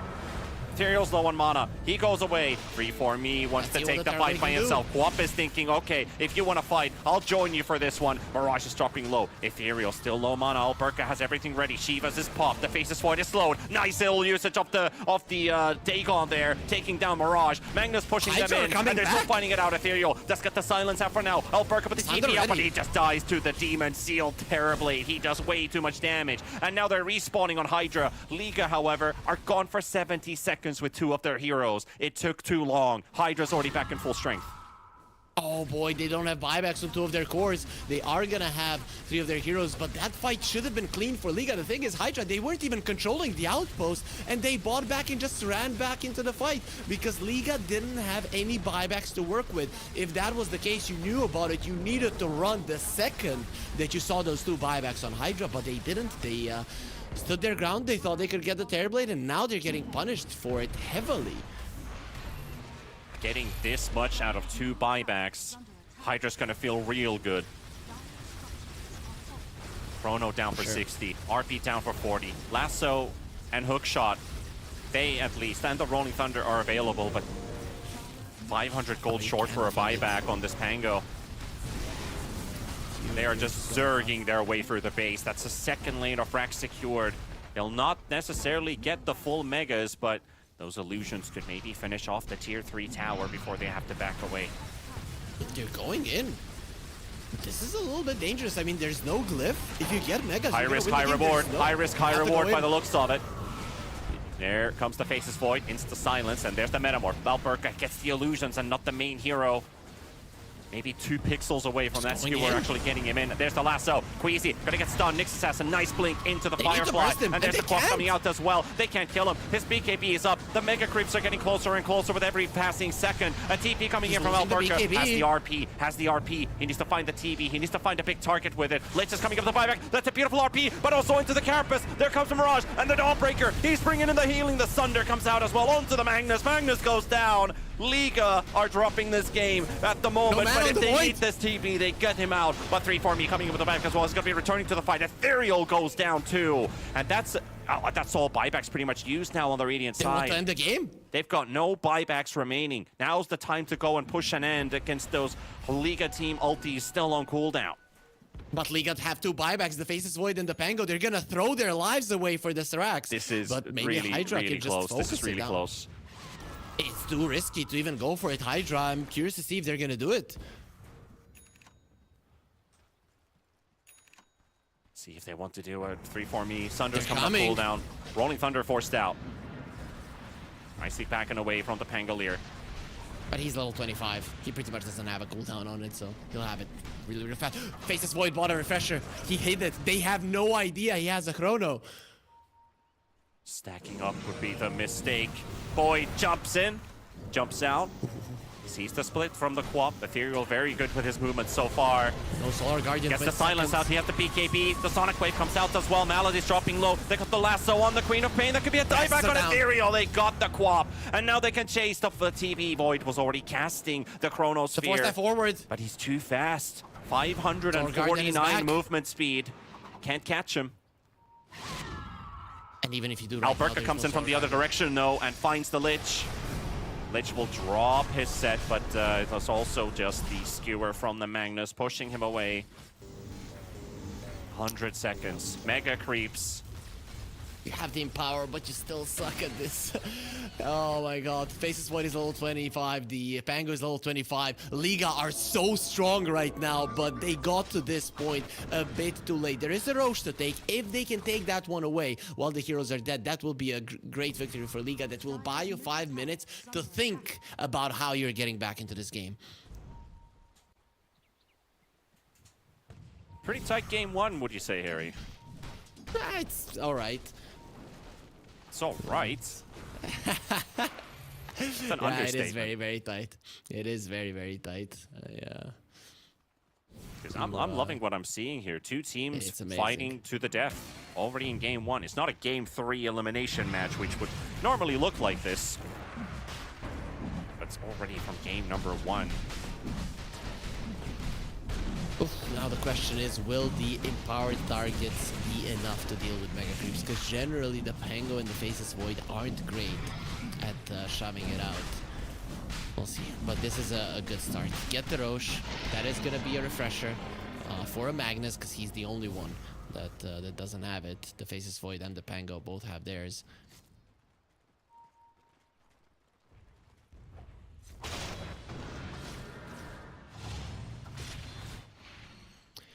Ooh, okay, we're gonna be here for another 5 minutes, I think.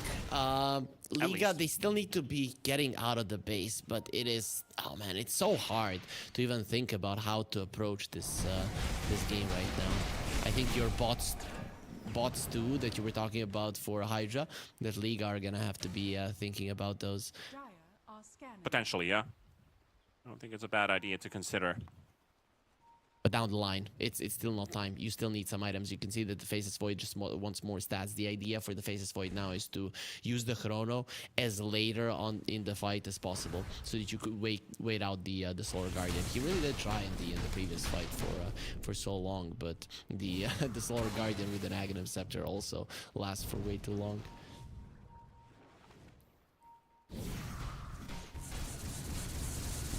Trying to exit the base, but more and more TB illusions just walking straight down the lane into the base. Someone has always got to stay home, prevent damage being dealt to these tier 4 towers. Hydra has time to breathe, but they also know that they're the ones who could lose this game. Liga is just holding on to desperation. They're desperately holding on to this game. And if Hydra are the ones to make another mistake, say dying without a buyback, which would probably be the thing that stings them the most. They're not gonna do that though. That's the one thing that I'm not gonna say it's not gonna happen, because I've seen it happen. So if they make that mistake, that's gonna cost them the game. Nah, they're not gonna do it. They're gonna wait these 3 minutes. There's absolutely no chance in hell that Hydra move out on the map into any dangerous territory. But what if Liga moves and makes the play? It's hard, right? It they is, did but if shove they in make the the bottom lane. They are going for it. Exactly. Low chances of this working out. Even if they're getting a kill, it's gonna be one kill. It's not gonna be a full-on team fight. If Hydra see one hero being caught, they're gonna let him die. Or they should let him die. Waves are pushed out pretty far out. I mean, Hydra should be backing into base. They pinged the mid wave. TB Illusion sent in to push it again, and Liga unable to find anybody and not really getting any vision on the map either. They only put one ward down the river, seeing at least the other rune. But now they're going to have to return back to base. So unfortunate for them that they're not able to catch anyone from Hydra. FSD is hiding in the very top left corner of the map. That's that's how well they went into hiding. Yep. When you have this big of a map, you don't need to be particularly good at hide and seek, and you're probably gonna be doing fine. Quap is also level 25 or 26 right now. We haven't really talked about it. He has the shard. He has been using it quite nicely in fights, but now with the 4-second cooldown on the blink, that is another form of damage and silence that is going to be coming out more often. So League are going to be having to think about that as well. 80 rune for Void. Radiant are scanning. Found by Alberca. And there's a TB in the triangle, and a Lich. They're going to run into them. Trickster Cloak, they pop the smoke of FSD. He gives the Spire vision on the high ground. That was very close to working. Yep. But then look at the creeps in the mid lane. Every single time that you get close to it working, those creeps are Nyx finds one. Malady going to get jumped on, and here comes Ethereal. Instant Sonic Wave. Not going to think twice dropping it. Malady survives, though. But they can't kill him. Rocket Flare also further in.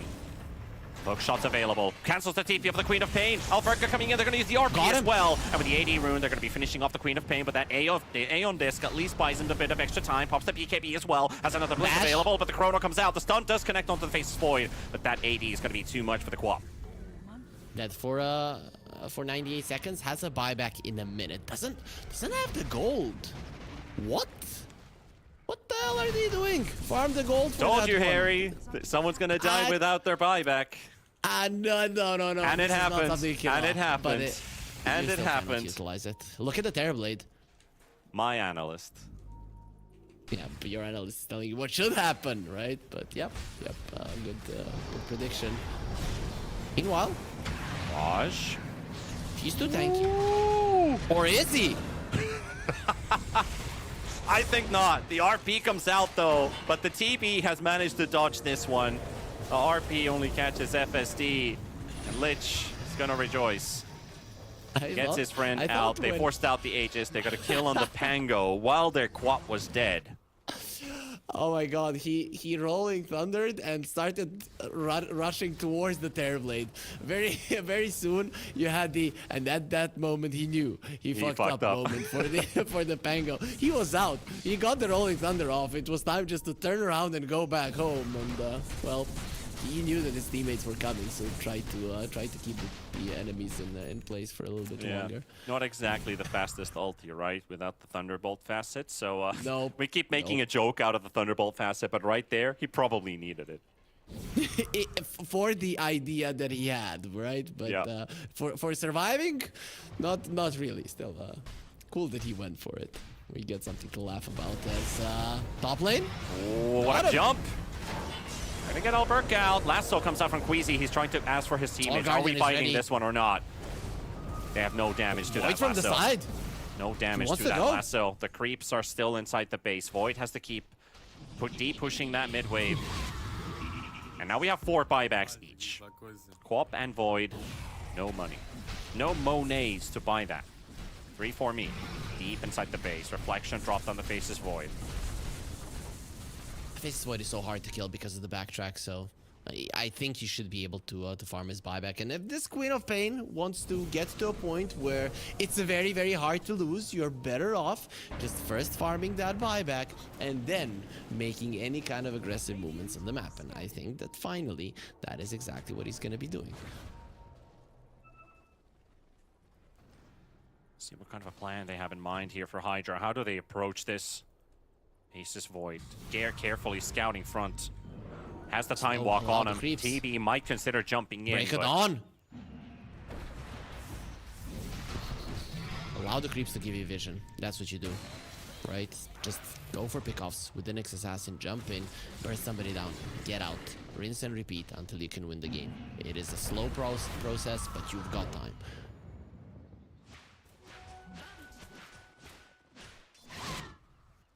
Aghanim's Blessing soon up on Violent. Ag's money for the Clockwork. Boots of Travel lined up for the Pango. He wants to be able to join the crew because he's been defending this base. We can see that he's almost caught up in CS to the Faces Void because he's the one doing base defense. 545 to the 587 on the Faces Void. There's not going to be a difference for long because he's going to continue getting these waves. At the Faceless Void, he makes a decision not to finish off the Ag's Blessing. He wants a Butterfly. Not really sure what he's going to be giving away. I guess Refresher into the backpack. Queued up the Butterfly. You're thinking about jumping. I really like how the Dawnbreaker has been keeping her ulti in this game. Just be very, very careful with that usage, because it is when the Solar Guardian lands when Liga can go full on in. Yeah. Quick pause as well, probably needed for both sides. Mirage disconnecting and FSD as well from the side of Hydra. Probably a good moment to restart the game if they have some memory leak going on. 51 minutes into game number 1. Just a 3K lead for Liga, but we have not been looking at net worth for quite a long time, considering this game is now all about the buybacks. Yep, and everybody has them, so we can't really say that anybody has the advantage there, but you still got Mega Creeps as Hydra. You're still the ones in the driver's seat.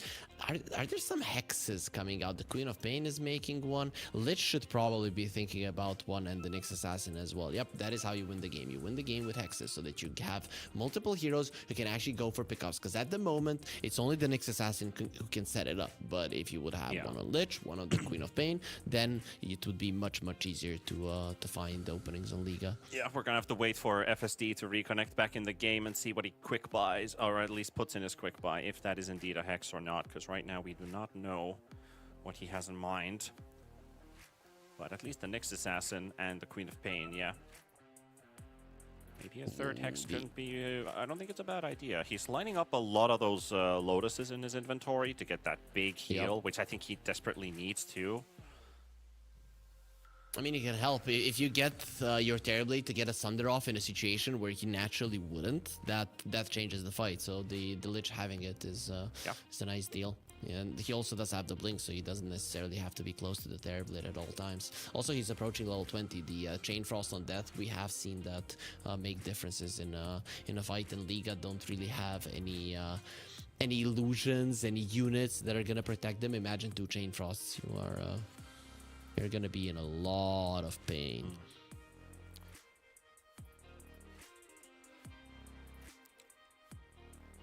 But now you're gonna be in pain from the Queen of Pain. Oh, she has been bringing in pain to you for quite some time, but you don't want the Lich to be doing that as well. Yep.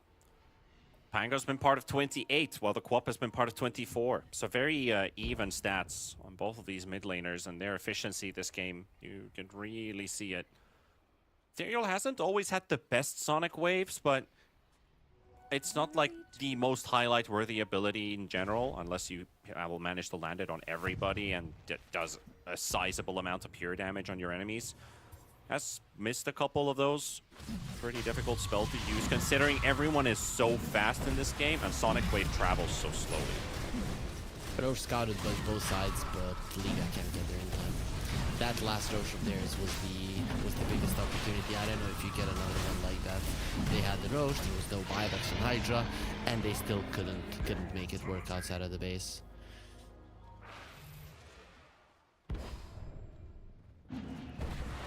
But they're coming out now. And this is something that Hydra might not expect. Who runs into Humality, hit hookshot instantly onto the TV, tried to blow up the Aegis. They don't even get to clip him. So actually, they got the stun on the Queen of Pain. The A on this will pop right away, but the RP comes out. Terrorblade is still the target of it. The Chrono is there as well. And they will get the real TV there. The Queen of Pain is low. 3-4 me. Can he get to deal out damage? Yes, he does. The Pango is just in trouble, thinking about, can we stand our ground here for long? The BKB is running out from the Terrorblade, and they're splitting the fight. Actor, he's in the middle of everyone right now. No more tier 4s. 3-4 me coming straight back in. The creeps are about to end the game. The base is in peril. They're dying inside this fight. Liga will lose their first buyback hero, which is the Vasus Void. And Mirage is able to save the Ancient for now, but Hydra, they've got the win inside their sight. Another Solar Guardian ready. You still have one more Chrono, but there at that point, the Faceless Void did not have mana. They gave him the cheese at the end of that fight. They have Cliff. It still wasn't enough to even get it off. They still have Cliff. Yep. They're saving it. That's the one thing that's still holding them in. The last one of the Queen of Pain. Ethereal will give his life away. He's got a buyback. He'll return from the outpost. Not a very long distance to cover. 3-4 me has 3 heroes on top of him right now. Nyx is trying to help him from the back. The Chrono comes out as well. The Dawnbreaker ult. The Actor's been holding onto it for such a long time. And he's going to hit everybody with this stun. He's got the Void. He's got the Clockwork. And they get to destroy the Ancient while all of that happens. And Hydra, once again, this team is undefeated in the lower bracket. Another just a beautiful victory once again from Hydra in the end. It was a long grudging battle, sure, but they have not lost a game in the lower bracket. They got stomped by Liga in the upper bracket, so this game won. I mean, what a start to the series, let's put it that way. Yeah, for sure. But one thing to keep in mind is that, sure, it was a long and hard-fought battle, but Hydra were always in control. That there wasn't a part of that game where it was Liga that were making the decisions. That it was Liga that were pushing the game in the direction that they wanted. Hydra got the early towers. Hydra forced out the enemy ultis on the defensive. Hydra used their spells really, really well and held on to them for the longest of times in these fights. They knew exactly how they needed to win. They made it happen. They got to the end of it, Panda. Hydra are on another level to a team they were just 3 days ago. They have been getting better. As I've mentioned, they are getting better with every game that they play. Liga hasn't changed that much. And now we can see that that scoreline is not going to be a 2-0 victory for Liga team here. Hydra's going to start with a lead here. And what a way to do it as well. On the back of that Terrorblade, which allowed them to win the previous series. That game too, the final fights went down to what does the Terrorblade do as his team has set things up for him. And he cleaned them up. This time around, it's pretty much the same as well. And I have to say, not every time do you see an Aeon Disc used or bought on a Queen of Pain, but definitely pulls it's worth in this one here, because they just cannot kill the Queen of Pain early on. There's no nullifier or whatsoever to spell in the team. They don't even have a Yules to throw onto the Queen of Pain, as they're also focused that our team fight ultis are going to be enough at Liga team. Even with triple refreshers, it's not enough. Yeah, and the idea was just to allow the Dawnbreaker to use the ulti later on in the fight. The Aeon Disc is one of the things that is allowing for that to happen. First, you have the Frost Shield on one target. You never use it on the Queen of Pain unless she is the sole target. And then if the Queen of Pain is another target they change their minds to go on to, then you go and use the Solar Guardian only after the Aeon Disc. At that point, the Chrono is already gone. And nobody on the side of Liga, but I don't think they had the luxury either, went for the Nullifier. So Aeon Disc and the Frost Shield were a problem even 53 minutes into the game. I think we're in for a really hype series here, Harry. Anything can happen. Expect anything to happen in this one. But we're going to go on a quick break, and then we'll be back with game number 2 of Hydra versus Liga team.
Welcome back, folks. Time for game number 2. It's Liga team and Hydra in a maybe a little bit of an unexpected position where Liga team, they stopped their first series versus Hydra. That series as a whole barely took slightly over an hour.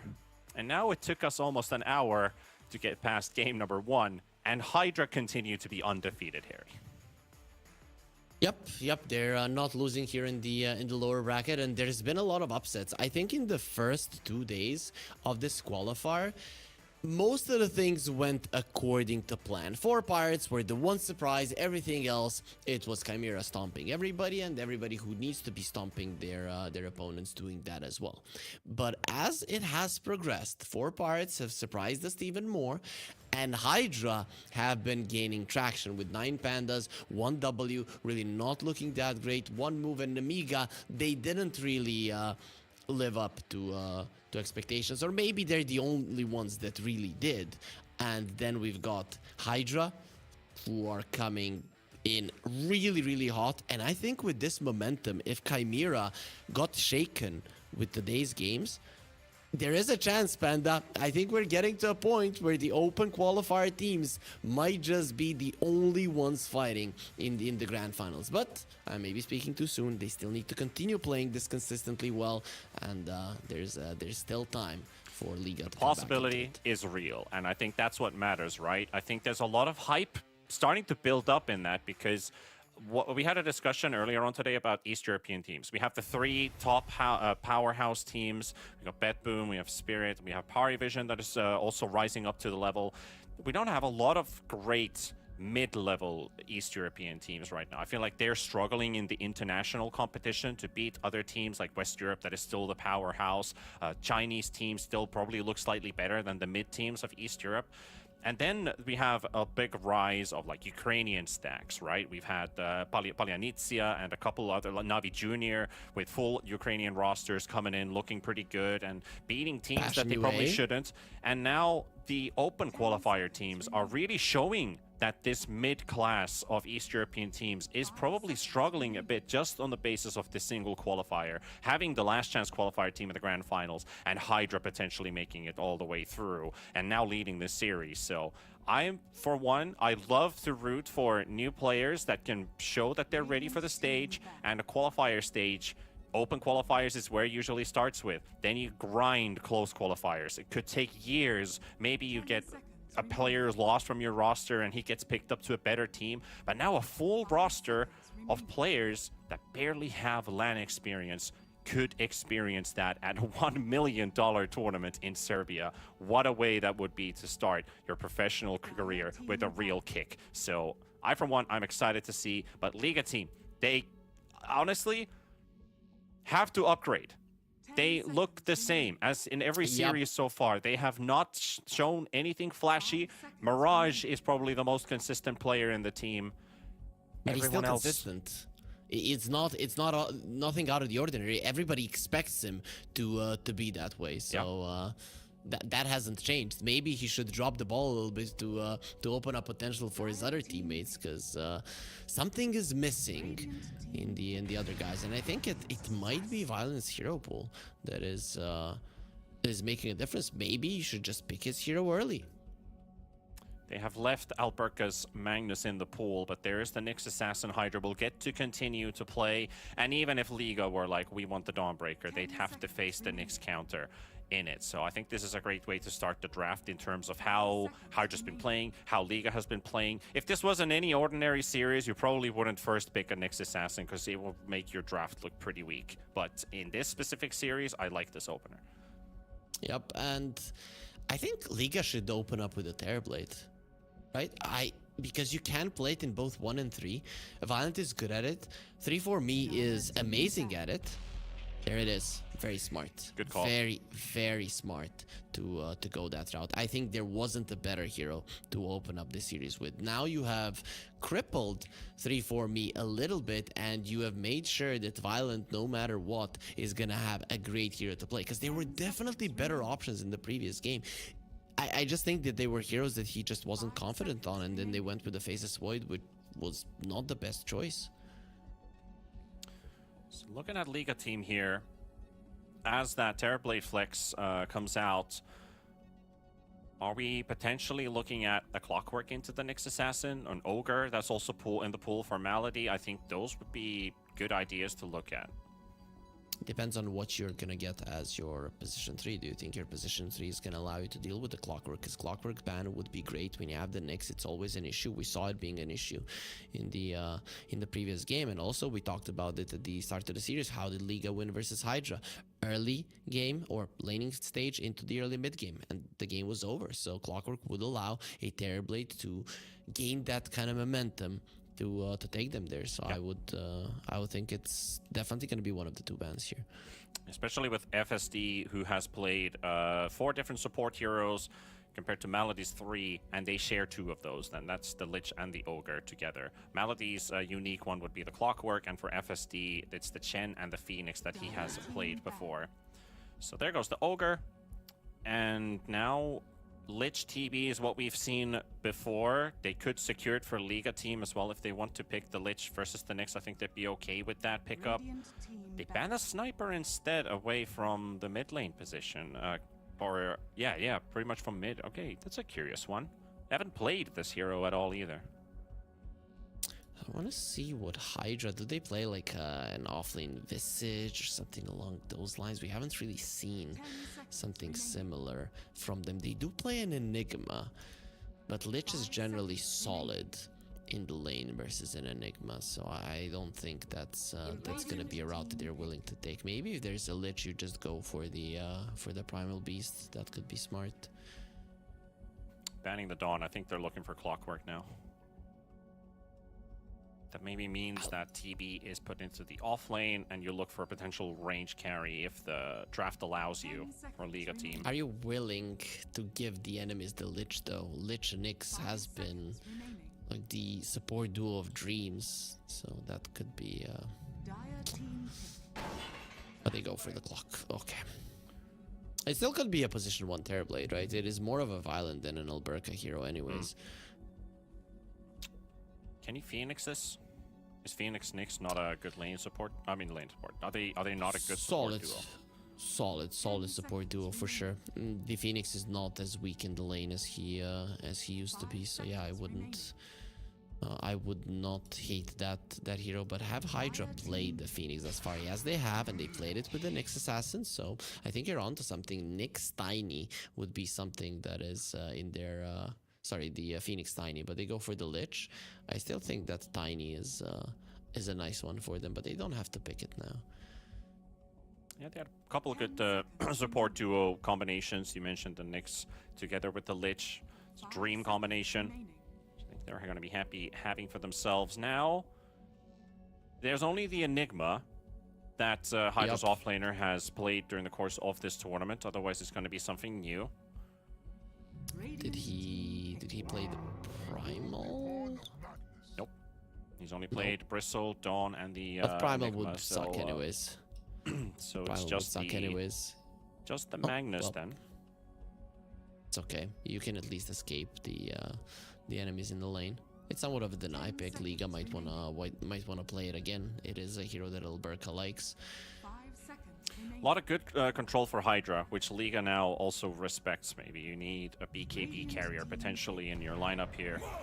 That's a good one. They can bring up the Mars. Mars with the Clockwork is also nice. Probably not your lane duo, but you could do it. Especially if Magnus ends up being the carry. I think that's what they're forcing here as well with this Mars pick, is you don't want to play the Mag as a 1 anymore necessarily, because the lane doesn't look too amazing. 10 seconds remaining. Even with the Lich. 5 seconds. Do Hydra maybe go Spectre here? Does 34 me want to play that? Oh, we're gonna have to wait Liga's pick first. Sure, but it's probably just gonna be a support that goes well with the Mars, like Dark Willow, Hoodwink, Rubik isn't half bad here. Lion Bat is what I'm looking at here, but Shadow Demon comes out instead.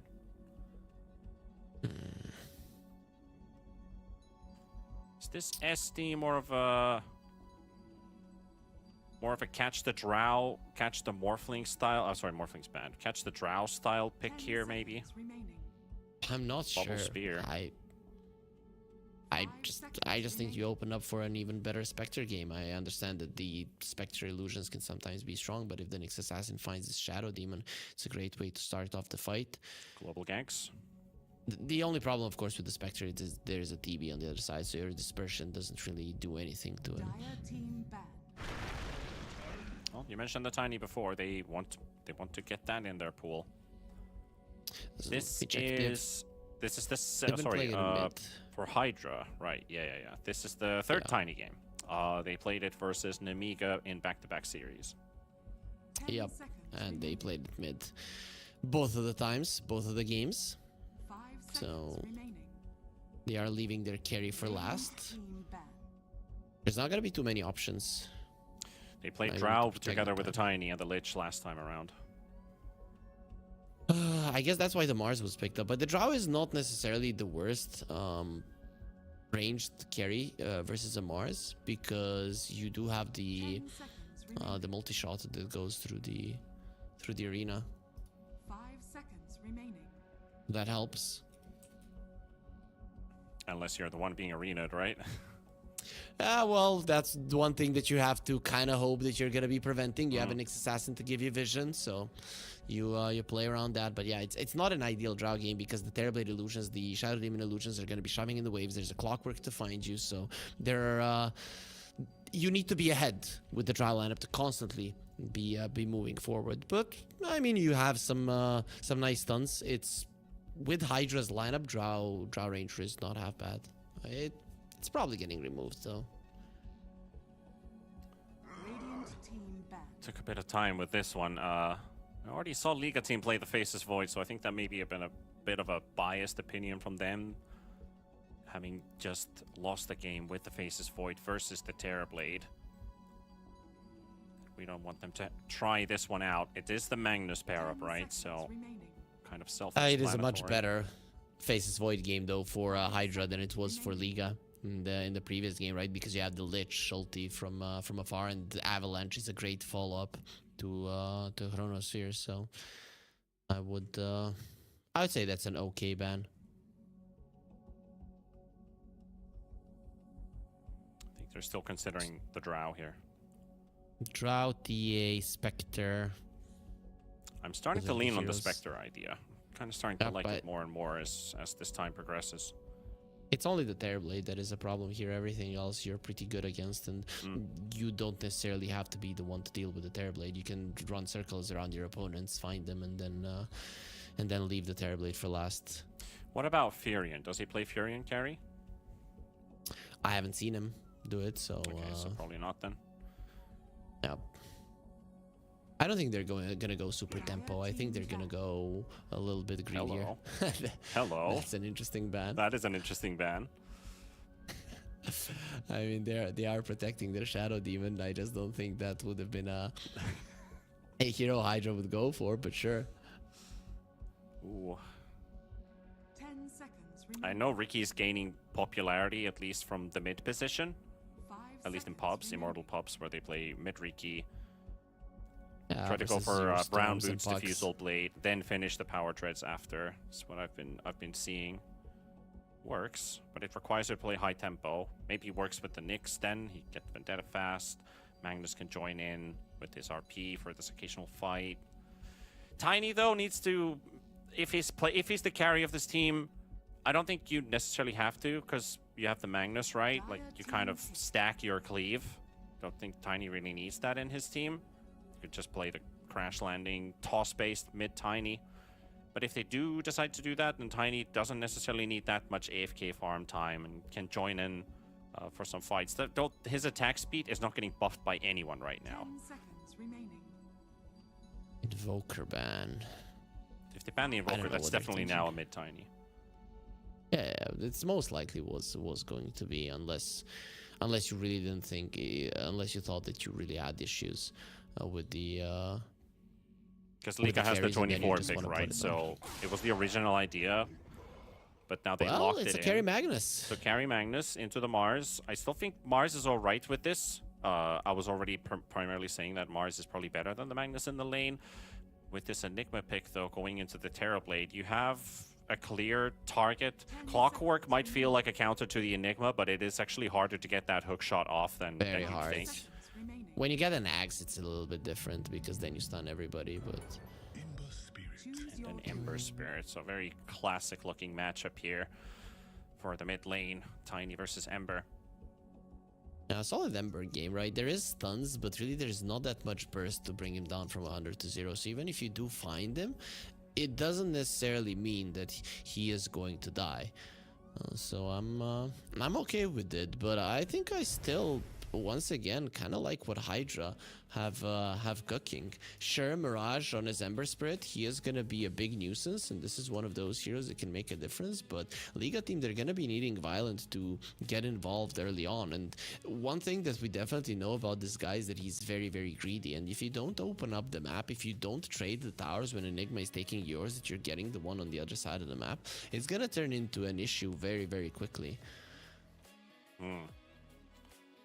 I like Liga team's lineup based on tempo.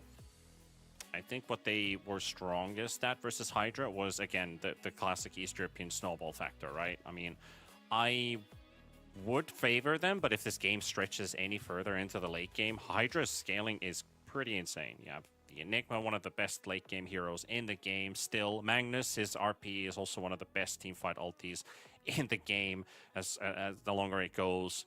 Tiny has some great scaling. But I think your early game might be the issue here. Yeah, but you need to protect those towers. I think that's the idea, right? It's the same thing as in the previous game for Liga. Liga had the ultis, but the thing is they lost their towers way too early, so setting up for those ultis on the aggressive was hard. The difference in this game is that you also have an Enigma on top of those ultis, and the Enigma allows you to posture aggressively on the map to get the towers of your own. So I don't think it's going to be that problematic for Hydra as it was for Liga in the previous game. But once again, Panda, no hesitation. First 20 minutes, use all of your ultis. Liga were hesitating. They did get them early on, but then when their towers fell, it really didn't happen. If Hydra can fix those mistakes now with their lineup being reliant on cooldowns, I think they can take it. Yeah, the Magnus Void, of course, in the last game, where if they're not ahead of their opponents early, right? Like, I would say early as in maybe 25 minutes. So basically looking at a mid-gaming timing, if they're not ahead, it's going to be difficult to bring out the damage. Damage was not an issue, it was the usage of their spells, right? And hesitation had a lot to do with it. They missed a couple big ultis on very key characters here and there, just a tad bit slow. Not really the confidence here and there to take their opponents out. So all that being said, I do think that they're not in such a bad situation. I think we're fully agreeing on that they're not looking as bad as game one for Liga's draft to try to defend. But I am also worried about Liga team having a very strong 11 minutes onward lineup where Hydra, what do you have at 11 minutes on this lineup? You have to have your Tiny snowballing. If he doesn't, pretty rough. Well, TV found in the bottom though. 4 versus 1. And a Terror Blade to be taken down first. 3-4 is waiting for the first blood. Last hit, and he'll get it. Oh boy, that is a good way to start it off. I mean, you have a good laning stage with teamfight lineups. You survive the early mid game. You get your Blink Dagger on the Tiny. You get your first round of towers, and then the next assassin and the Tiny can go for kills. So this is a great way to start it off. Absolutely. Early first kill. And with the carry missing out in the lane, Actor gets to body block the wave. That means the first wave is probably going to hit under the tower. I'll say probably because TB is trying his best to do the same, but it's going to be a 3 versus 1 as they get the first initial stun on the Terror Blade. However, the creep wave now under the tower. There we go. So they still succeeded in doing so.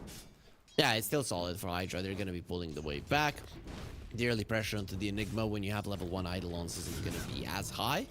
And then you're going to be able to start pressuring that lane once you're level 3 on Hydra. I think you've secured yourself a pretty decent start on that off lane.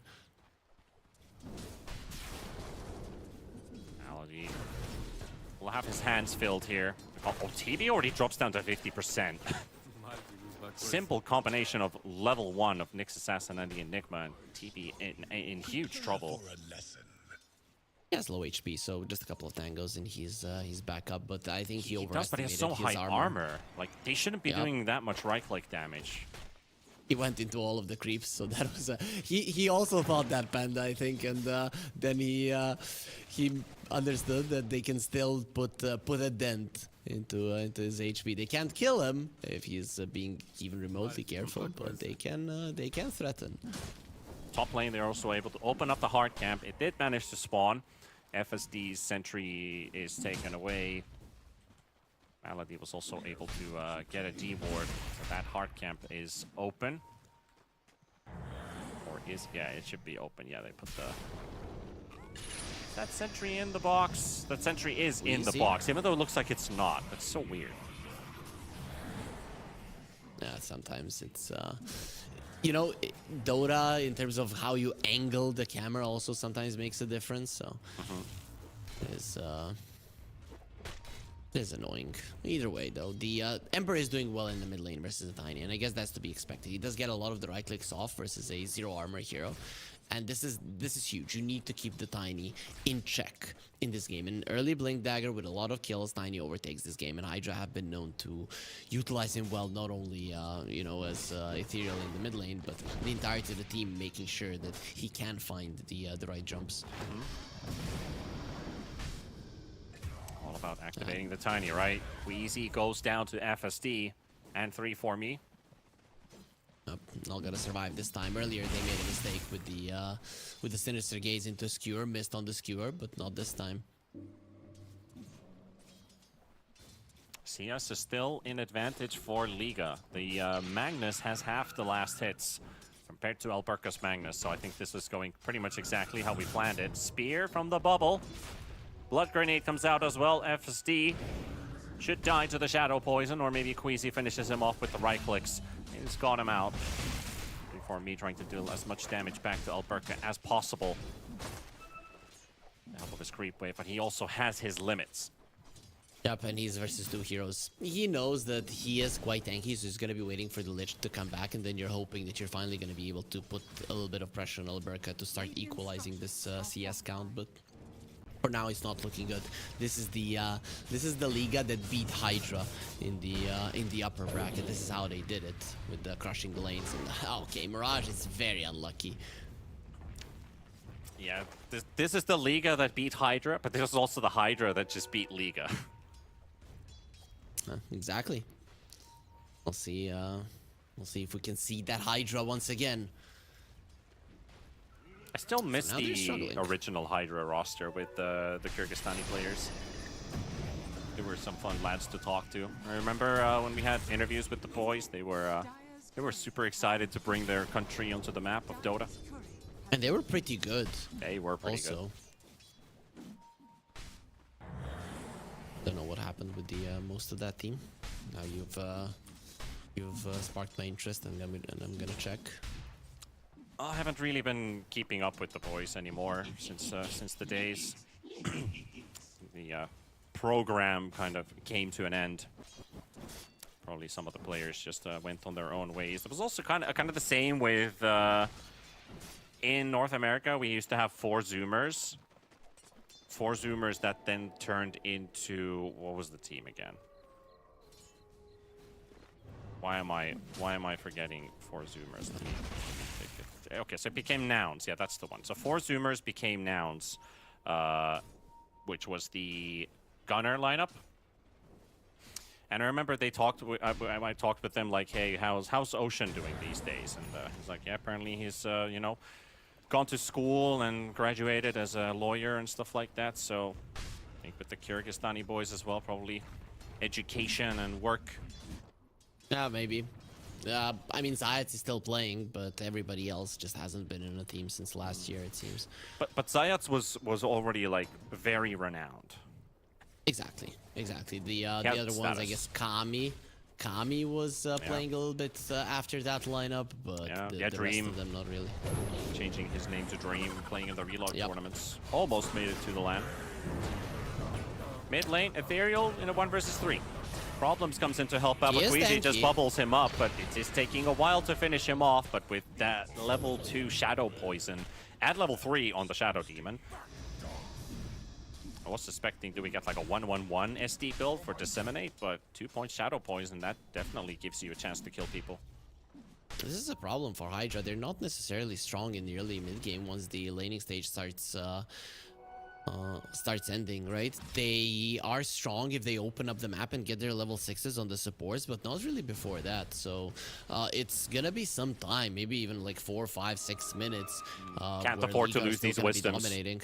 Clock is already coming his way to the bottom wisdom rune, which Next problems position. is going to have to protect. There's even a TB illusion. There Let's see, comes the maybe he clockwork. can place Cog's web. Trying to finish off some of the cogs here. Nice dodge there. So that's the Nice. wisdom rune lost for the clockwork. And FSD pulling clockwork onto the tower. They're going to get themselves a kill with the help of the T2. Yep, that is huge, right? Especially because it's the two supports that are getting the experience for it without anybody else in the vicinity. It is the supports of Hydra that need to get to their level 6s, and then they can start changing the flow of the game, right? What has just transpired in the laning phase, the supports levels are the ones that should be able to change it. Cores, not so much. They're gonna need some more time. From the wisdom rune, they got 280.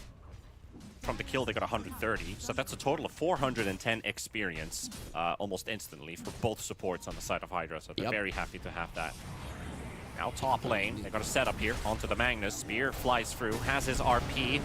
Arena already comes down. Alperca's gonna get RP'd, and here comes problems, but where's your damage coming from? Mag can't do it all by himself. He's got 3 stacks of poison already. That shadow poison's gonna hurt. Problems. He's also in trouble. FSD finally shows up, but he doesn't get the Sinister Gaze off. However, the Shockwave will connect on Alperca. Nice bonk, but it does mean that he has to turn around for FSD to catch him with the Sinister Gaze. And another kill for Hydra.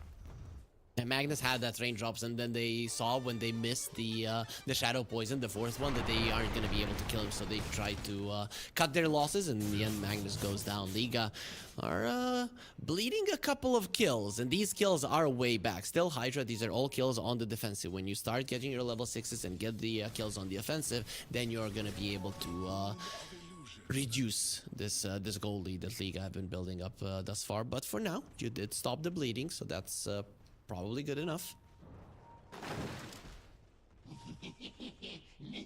Important to get this Magnus up to speed in terms of farm, considering he had the worst CS out of any core on the map.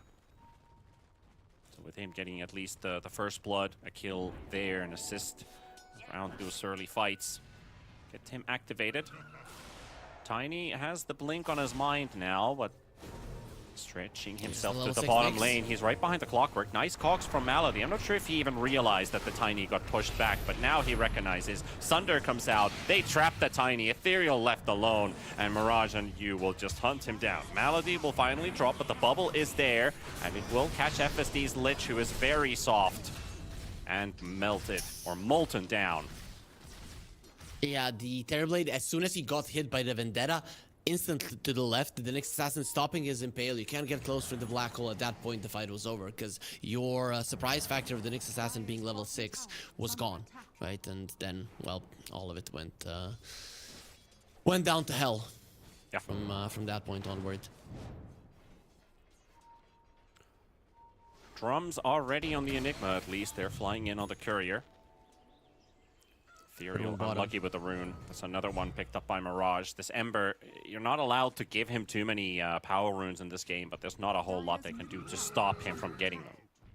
And he's doing a really good job staying in the mid lane and trying to pressure that mid lane tower. If the mid lane tower of Hydra drops before they're able to get like a blink on the Magnus or Enigma rotation towards there, I'm guessing Enigma rotation is more likely in this game because it is a carry Magnus, then you are going to be able to force out so much hate in the mid lane from the Ember Spirit and buy so much time for the Terrorblade to get huge. So Hydra, they need to defend that mid lane with their lives.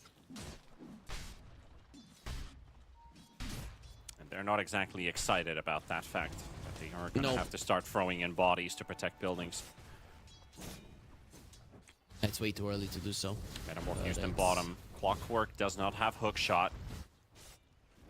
But that tower's still going to start taking a punch here from these Metamorph illusions and the main hero himself. Just watching this tower fall, they can't do anything about it. They're bringing in the Mix and the Tiny. They have a sentry now. They have a sentry down right in the middle of the lane. Nyx knows he can't go too close. And there's the toss from Tiny to catch the hero. The stun is onto the TV, onto the Ember Spirit. Enigma just needs the Black Hole to go off, but he's getting hit by something. And he could not, he was actually casting Black Hole there for a second. But he got hit by, I think, a battery assault or maybe a spear, and it cancelled his channel.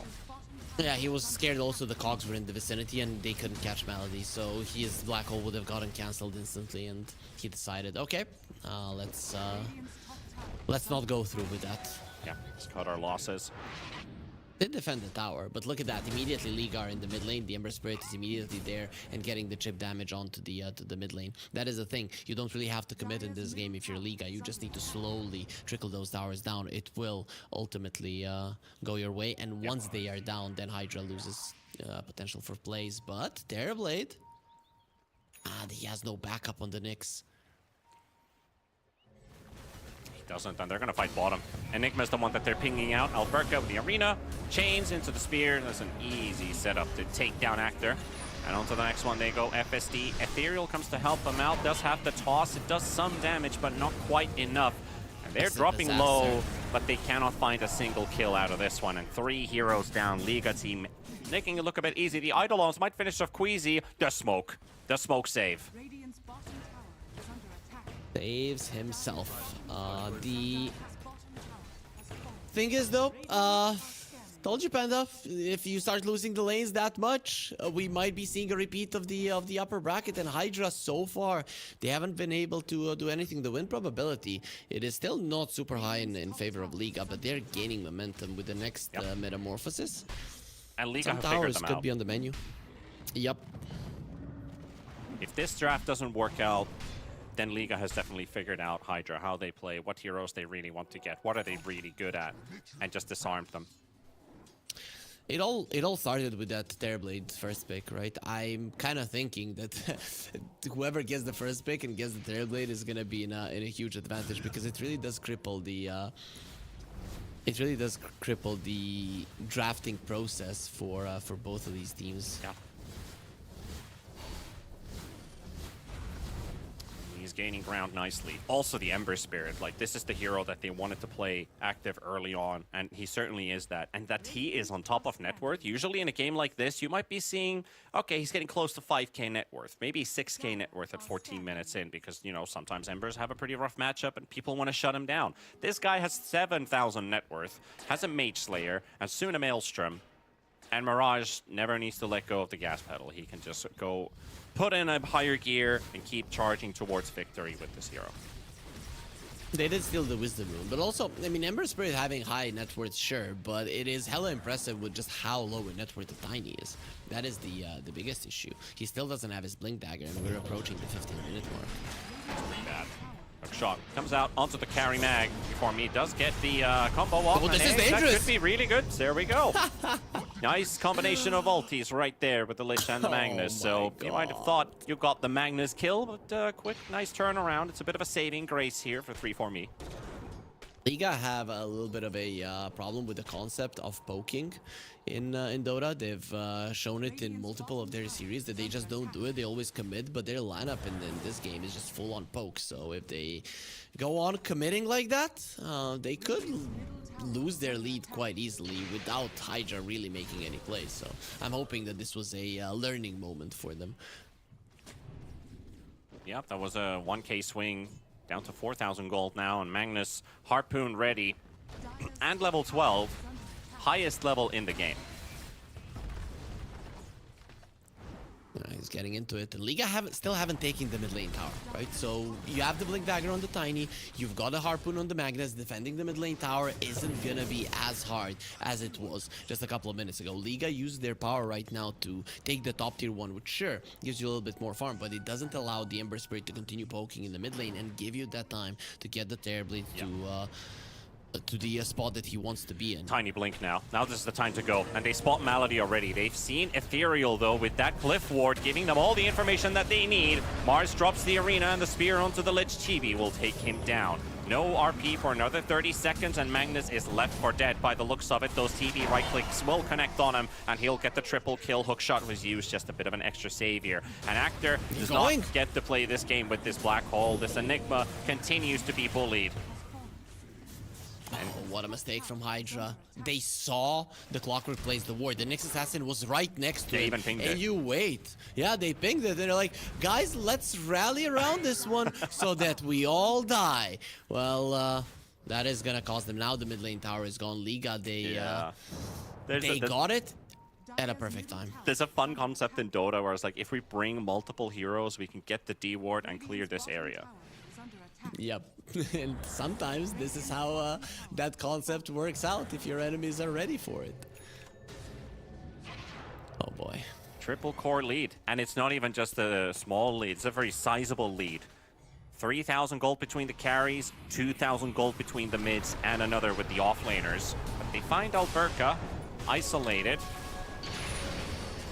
And that is now the time they can finally get the D-ward. They brought another 4 heroes to fight under enemy vision to get a kill and get the D-ward. So now that area is cleaned up. Alberca, quick disconnect. Hopefully he wasn't having any lag issues while he was under enemy vision. And finally, they utilized the fact that there was a ward there, with Mars having a false sense of security. And, well, they got it. They had a ward of their own. They de-warded it. A slight victory for Hydra. The problem is that slight victories are the only things that they've been getting, right? Every single usage of their ultis, they've been getting kills, and then you have to reset and go back to farm. You cannot take objectives. You cannot get deep vision on the map. Every single time it is just a small victory. And a lot of those victories are Liga being careless rather than Hydra doing something exceptional in this game, and that does scare me for Hydra, because it seems like they cannot find their footing in this game.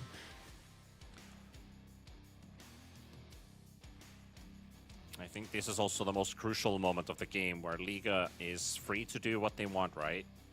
Hydra would need to stretch this game probably another 10 minutes without too many tier 2 towers falling, so that they could still hold some control over the map. I just saw this Midas bot on Enigma. I know, and I say this myself, every game is a good Midas game on an Enigma, and you're aiming for the late game. I mean, this is a lineup that suits best when the game has stretched further, and that just means no blink for a moment, but at least that Midas is gonna accelerate things. I still hear a sound of disapproval in your voice. Just slightly, because I think when I've seen Midas is being built, it means that you're not going to be making any plays. And when I think about it, Hydra's not really going to make any plays, are they? They're just going to live with that tiny blink and won't really be able to punish their opponents unless they're on their side of the map. Yep, that's kind of the case. Though Liga have been making mistakes, right? So I don't like it, but under the circumstances, I think it might be the best course of action. But we're quite deep in. Malady sets things up for a proper fight here. Here comes everybody else from Liga. Already caught the isolated Lich. Oh, Alberca DCs again. And these are, the game insta-pauses if a player disconnects, so it's not like a player decides to press F9 and they knew Alberca's crashing. So it's a bit of an awkward pause moment. They don't see Actor. He popped his drum charge, so Endurance is still running for maybe another 2 seconds. He's still chasing on him. I think Alberca is still chasing on him. And he knows that he's there in the vicinity. Midnight Pulse is still breaking blinks for a second, so there's a 4-second timer still kicking in where he cannot blink. But Actor, if Ethereal turns left, there's the Mars Arena that could just show them from the trees. Do you just use your black hole here? It's only level 1. It only does 100 pure damage per second, which is not even enough. Like, you would need to try and kill somebody with that black hole, and I don't think it's worth to drop it here. you cannot kill anybody with it. Lich is dead. He doesn't even have the Chain Frost. Chain Frost is your main damage spell. You're not getting an important Alright, kill. so it's just a full veil. with it. Yep. Mag should Get go out. mid and just de-push that mid wave. Exactly. Go mid, D-push mid, instantly run to the bottom lane. Be as fast as possible without any hesitation. Alberca seems to have some bigger issues here. Hopefully that those do get fixed, because it would be a bummer to lose the game, to not go further if especially in this kind of a scenario where you're super far ahead and at the moment holding the reins to the game. Yeah. I'm actually looking at status. I have the smallest ping out of everyone. Really? Yeah. Well, huh. Yeah, I guess Luxembourg is used, right? Or Austria?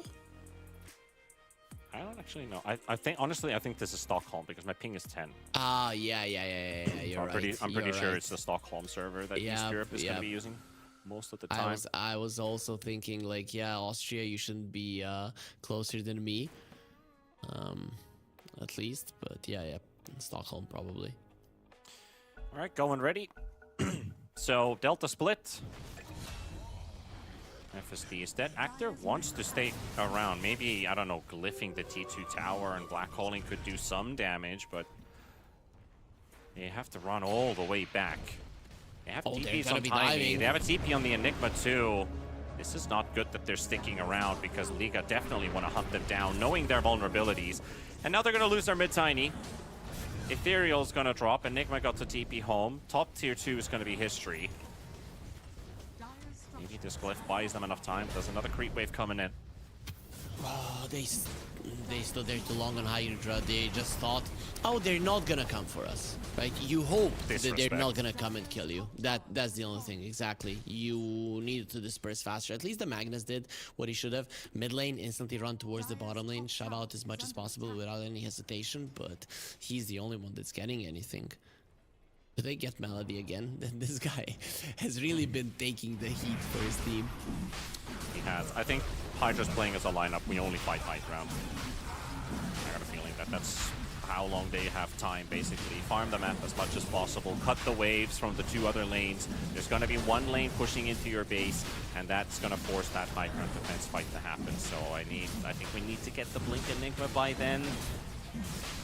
That's a must-have, right? I mean, if Lich and the Magnus aren't able to open up the fight, then you gotta have a backup plan, and that needs to be the Blink on Enigma, even if there are some cancels. The bubble from Disruption, the spear from Mars if he gets pushed by it, the clockwork hook shot, or just dying to pure damage, because this hero is not really the most tankiest. I'm thinking I can see that he's queuing up the Blink. I'm just thinking that you're better off having the BKB, so that posturing aggressively around the outer towers is gonna be more useful to dissuade Liga to go for you. It's an idea, but I don't think he has the time to farm a BKB. Still halfway, and the waves are pushing in. You need to cut the waves. That's one thing that Hydra have. I think even give your lives away to cut the waves. These tier 2s have to stand strong. If you lose them, it's a huge problem. I would like the idea that he doesn't instantly buy the Blink, because if the situation is they need to defend high ground, then that BKB could be worth more, and he saved up all his money. As Liga didn't instantly push, that's a what-if situation. He bought but it. Just hold on to the money. All right, he goes straight for the Blink Dagger, so this means that they want to use it. It is a level 2 Black Hole, so that will do a total of 600 pure damage. Alberca finds Ethereal, though. Chaos. He's not letting go of this chase. He's gonna drop the arena. Misses the spear, though. TP out? Ethereal, TP out would be the thing to do it, but No. Clockwork shows up. He has a blood grenade. Now he has a hook shot. You can't blink out when you're hit by that dot, but that just looks so funny. Like, you missed the spear, the guy's walking in circles inside Very the quick arena. And smoke. gets hit by the blood grenade, but they're on the chase. This could be a game changer. This is very smart from their side. KD is low here. If they just saw him, they're in the low ground. Still has the Aegis. Quick demonic cleanse Lost is thrown positioning. onto him, trying to heal him up as well, but the Terrorblade does heal up enough. Shadow Demon detection. All right, has the Shadow Amulet. They drop the wards down. He'll be taken down. And here comes the rest. They don't have that arena, remember? But he does have a BKB on Alberca. Opposite. Nyx Assassin is gonna chase. I think you should. This is a perfect opportunity. Catch somebody, right? TV charging into the Tiny. There's the Mars He's coming out. baiting. The Sunder comes out. He's gonna have The to try and make a play. outplay. But the Nyx Assassin has to move out. Oh, get outplayed. Violent sending in his hero and the illusion, and the Tiny thinking that it's two illusions gets baited in. Just the Sunder is there, and a beautiful play from Violent allows them to take this mid lane tier 2.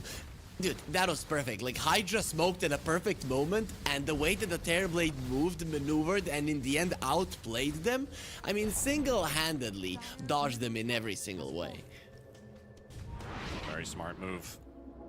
And these are game-winning moves in a way, too. Because now he's back to full HP. He'll have his Sunder back up soon. The Metamorph was used for a kill, and it's onto the mid-Tiny, who has died 5 times and has 0 kills, by the way.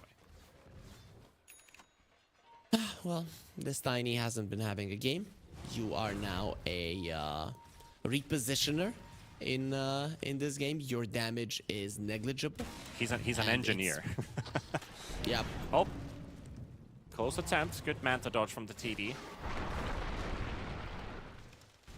Having to deal with these TD illusions is pretty annoying, but at least Ethereal is tanky enough. 34 armor with the tower protection buff. They're coming in bottom. Nyx Assassin gets sent away. They got the stun on the Mars, however, with the Carapace, and he drops dangerously low. That was only just a phylactery instead of the Conda. They cannot get the kill, though. FSD would like to help out to kill Malady here. He dies to the Chain Frost, and Nyx lives, gets the stick out just in time, too. 3 for me. Going forward, Alberca is out there. That was very close to the Mars dying. He had an opportunity there to pop the BKB a little bit earlier, but decided to keep it. In the end, almost costing him. Hydra. I think this is the first time they're finding a move on the aggressive. Well, there's no ulti on the Lich, so not really much in danger here. He has been very quiet on the Ember for quite some time, farming that BKB. Now he's again gonna be on the front lines with his team. Hydra's high ground is not easy to breach, though, so Liga kind of struggling the same way Hydra did in game number 1, that they can't just throw their bodies onto the high ground. There's the RP, there's the Black Hole, and we've seen how deadly the Nyx and the Lich can be together. But they're doing a good job here. They're doing a good job. Shoving in the waves. They're shoving in the waves, and you're just trying to force your opponents into a mistake. Out-farming them at least. And that's a good BKB force out there. The Clockwork making another good play. Malady, 9 seconds BKB away from the mag. There it is. Slowly but surely, Liga, they don't want to make some mistakes that Hydra made in the previous game. They want to take it slow. And by taking it slow, you're going to make sure that this game ends as fast as possible. Into the mid lane, though. They found the Shadow Demon. He is bursted down. Problem secures it with the Dagon, but they know the Tiny is a bit of a vulnerable target right now. He's going to get slowed up. Frost Shield chains, and Tiny in huge trouble. Malady, Alberca shows up, and this Tiny is done for. Just a little bit more. It takes some time, sure. Not really gonna make the escape out of this one, though. Magnus also pushed straight back. 45 seconds for his BKB, and with a hero down that could potentially deal damage with their ultis, they get to start their slow siege. Top has taken 500 damage. Mid has taken another 500 damage. That's what you need to do. Just poke, poke, poke. I dislike that they tried to go on the high ground with the Terrorblade. It would have been much better off if they made sure that the top lane was pushing in as well. You need to utilize the enemy hero being dead for all 3 of the lanes pushing in. Because when 2 lanes are pushing in, your opponents can get out on the map. But if all 3 are pushing in, they're gonna have to show on the lanes, and they don't know how to do it, when to do it, and where you're gonna be hunting them. So they're just gonna be playing in the dark, and that's gonna be an opportunity for you. That opportunity was slightly missed now by Liga, as they didn't deal with top. And that's what our average Twitch viewer is going to be very mad about right now, because this is the sophisticated, slow type of Dota, which is going to potentially lead into this League of Victory. Lich takes a very unfortunate 1 versus 3 fight. He does not have the strength to beat all these. But this is, yeah, the sophisticated way of choking the enemies out, farming the map more effectively. You get a bigger net worth lead. Soon you'll have your keys to victory. Go and get it slow. But that does also give time for Hydra to think about ways to play this game, to think about ways to force out mistakes from your opponents, and they do have heroes to do it. Nyx Assassin, he cooks it up in a team fight. There's some toss backs, some skewer backs, a big black hole. All those things can make a difference. Is the Clockwork going for an Ags? Not really. He hasn't really started on it. You should think about it, because the BKB on the Enigma is not gonna come. He bought the Boots of Bearing. Versus... Well, mobility at least, if something. It's not going to work versus the Shadow Demon ulti at least. But then again, we do have Countdown Tiny, and we also have the Crystallis now for the Magnus, so he hits quite hard. This is again the magical 400 damage number, right? Yep. The damage is there for Hydra if they can get the connection, but the Terrorblade still seems like a hero that you cannot bring down. You don't have the levels. Instant smoke pop, and under vision, they saw Malady. Clockwork is right in front of him. Quick skewer away. Get that opportunity. Hookshot misses off of the Nyx Assassin, which they were hoping to find. He's on the edge of that sentry. But the Vendetta used. They're straight back to the high ground. Safety of their base. Again, that top lane is being shoved out by Hydra. That lane has been their saving grace, and they maybe should put a little bit more emphasis on Liga on making that one get closer. They're playing in the triangle. I understand. They want to take this fight. They found a hero that is alone, but is it enough as they manage to group themselves up? Alberca, 900 HP remaining. FSD in problems. Dead though, and there's the RP, and he goes straight to work. Does a bit of damage, only gets one with the bubble save on Mirage. 3-4-me is returning back home. Enigma. What can you do without your BKB? Black Hole is not an easy one here. Hookshot's ready. Mars Spear is ready. So do fear the worst here. Hydra are going to lose a lane. Liga have all the tools. Well, they're going to be a little bit hesitant. I think you get tier 3 and maybe you just disperse and shove in the waves. Maybe that's the best possible way. Range Draxes are easy to bring down. Melee ones, not so much. And it's always dangerous pushing the mid lane versus a Tiny. Forts are spawning. Yep. SD is going to continue creating more TV illusions to continue with the push, but they're able to hold the melee racks up at least. Roche is also up in 10 seconds. So Liga, job done down the mid lane. Now on the hunt. Ethereal. They see Queasy. Actually, they might have caught a glimpse off of him. He might still reveal himself in the lane, but Malady coming in for the rescue. And nice chains into the backline by the Ember. They're split. The Tiny's alone. And the supports are together once again. There's a bit of a push from 3-4-me onto the Clockwork. I'll get a kill on him. Mirage is dropping low too. He needs to be careful here. But that Tiny left all by himself. He's in the complete wrong direction compared to his team. Ember cuts them in half. Very nice split play once again by Mirage. And the biggest problem is that Hydra didn't even get that ward down. So the ward is still standing. They cannot get to the closest positioning outside of the base that they can hold, because the enemies are just holding that right now. And with the Tiny being dead, you could go high ground, but again, you don't have to, right? Just continue pressuring and the mistakes will just pile up. These are the so-called forced mistakes. It's not that Hydra are just making mistakes because they have no idea what they're doing. No, they're constantly trying to make something happen, but because the pressure is high, something that you might not even consider a mistake is one, because the enemies see you, they see everything, and they have catch to kill you. It's pretty much it feels like a Stockholm syndrome situation for Hydra, right? Because they know the enemy has vision. They're being held hostage in their base. They're still admitting to the fact that, well, we're just going to fight this under the vision. And we can't get the D-wards out, and we still want to fight them anyway. You feel like you have to. That's just the case. You're being pressured so much, and at some point they're gonna jump you when you're on the high ground and isolated, trying to shove out the creep waves. You're better off at least choosing when to fight, at least knowing that the fight is coming, but you're always gonna be at a disadvantage. Well, Actor, you need 2,000 gold. You better find that ASAP. And it's still not 100% certain that it's gonna be that huge, right? We have seen so many black holes whip, so I'm not sure that when you do not use one for 32 minutes, because he hasn't used a single one, that one that you're gonna make it count. It usually is a complete opposite, that you just try to get a huge one and nobody gets caught in it, or nobody that is important.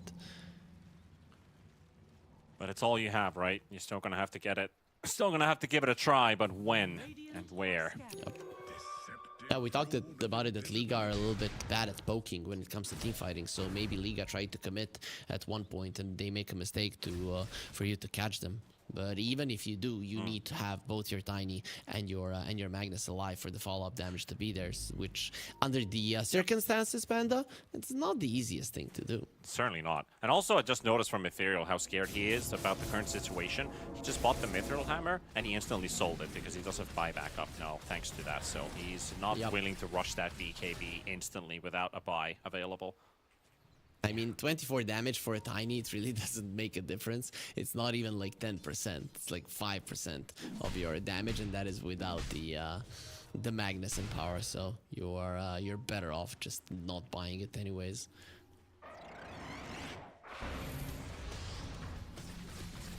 Liga are knocking on your doorstep. Demons heal terribly, leading the charge. Solar Crested, look at that attack speed.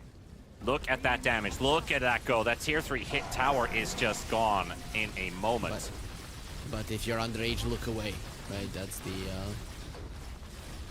that's also a message to send to the viewers. But yep, that's the first lane of Rags gone. You didn't want to go straight through the mid lane. You know that the tossbacks are dangerous there. But now with taking one of them, you can start crushing the mid lane as well. Smoke is up. They're trying to go for it. Are we finally going to see a black hole? Nyx is coming in from the back. They have a gem on the Ember Spirit, who's hiding in the trees. All they need is just a quick glimpse of the Nyx Assassin, and they're going out scouting for him too, and now rotating between the lanes. This is where you have to make it work. You've got the smoke on the Enigma. He's got the BKB. You're gonna have to land it on a target, even if it is the Aegis target.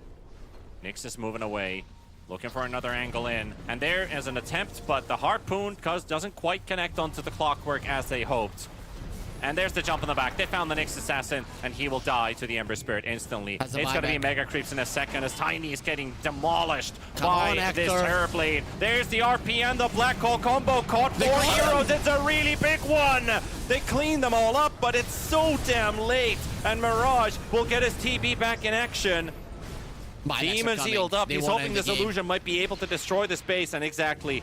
That's the thing that they were waiting for, and with this much damage dealt, I know, but with this much damage dealt, this TB, he could also just buy back and go straight back in and fight, but Alberca goes in first, has the arena, that's 4 heroes inside, the melee rax is low, they need a little bit more to finish this one up. Mirage, Ethereal blinks in, misses the avalanche on him, that TB buys back in as well, and this is going to be the start of the end here for game number 2. Alberca holding the front.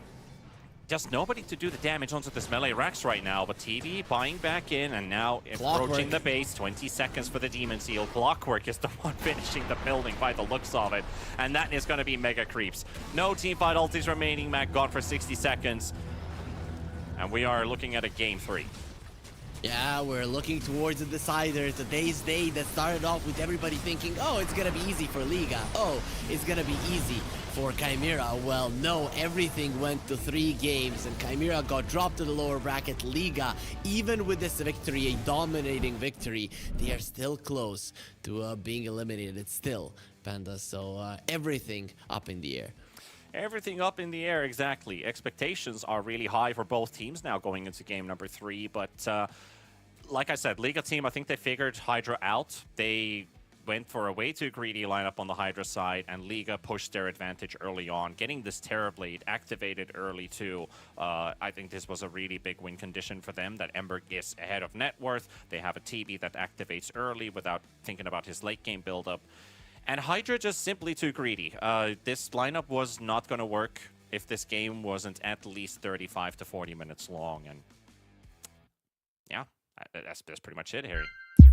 And you lost the laning stage so hard that you were never gonna make it to that point of the game. And even if you do make it to that point of the game, you have no outer towers. And we saw what happened there. I think Liga did show Hydra at least how you should play when you've taken all of the outer towers, how you should poke and force your opponents into mistakes. Because Hydra unnecessarily made the previous game a little bit too close for Comfort. Liga never did that in this one.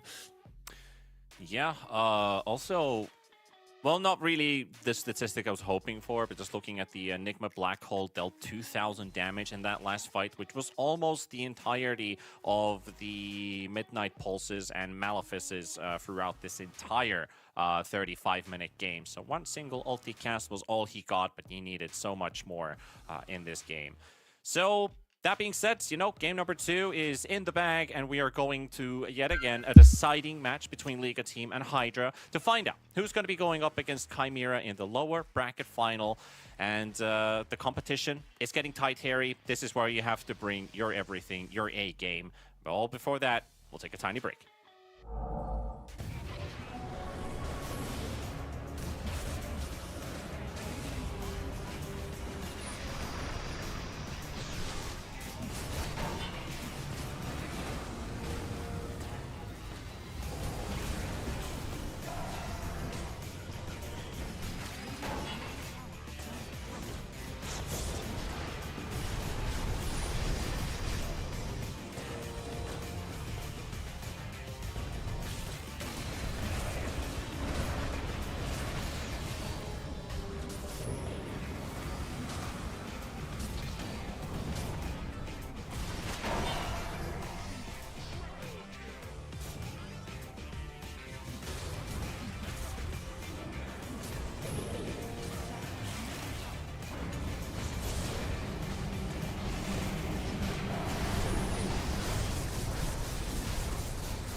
Well, welcome back, folks. You have been watching the Fissure Playground 1 Dota tournament brought to you by Fissure these last few days. And of course, we are approaching the final day with one last game from this evening, the Liga team and Hydra to decide which of our three teams will be playing for that one qualification spot. It could be either Liga, it could be either Hydra. I think we've seen the best of Liga come out in this series, maybe in terms of how they play versus Hydra. Probably not as how they best play as a team, right? Because you maybe wanted the other people to show up a little bit. It can't always be down to Mirage playing a fantastic game. He played another fantastic game with the 23 KDA with that Ember Spirit. Violent getting his Terrorblade. I think that's where it all begins, right? That the TB in the first phase for Liga team. Yeah, for sure. I think Liga have a limited hero pool that Violent is willing to play in the current meta, even though I'm kind of looking forward to maybe seeing his Juggernaut being pulled out, but I'm not seeing him playing it in pubs. He has a solid hero pool, but nothing that they're willing to pick in competitive gameplay, and a lot of it is very situational. So picking up a hero that no matter what he can pick up and play really does give you a lot of flexibility in the draft, and we saw them utilize it to the best possible scenario, getting themselves stronger lanes, which in turn kind of made that game look like the first series between these two teams. I'd be curious about how both of these two teams now approach this last series, because what I've been repeating is a bit like Liga know how Hydra draft, they know what heroes they're good at, and they have been able to disarm them going into this game number 2. Would Hydra maybe be better off with just trying to get second pick, or do they want to get first pick for themselves, considering they will have this one key hero? And if Liga team gets it, it feels like the draft is over, right? Like if they get the Terrorblade, then what can they do anymore after that? Because people are picking this Magnus carry, and I just can't seem to get behind it anymore. It's not winning games. Yeah, it hasn't looked good, but you know, it's one game where the Terrorblade was picked first for Liga. It's one game where the Terrorblade was picked first for Hydra.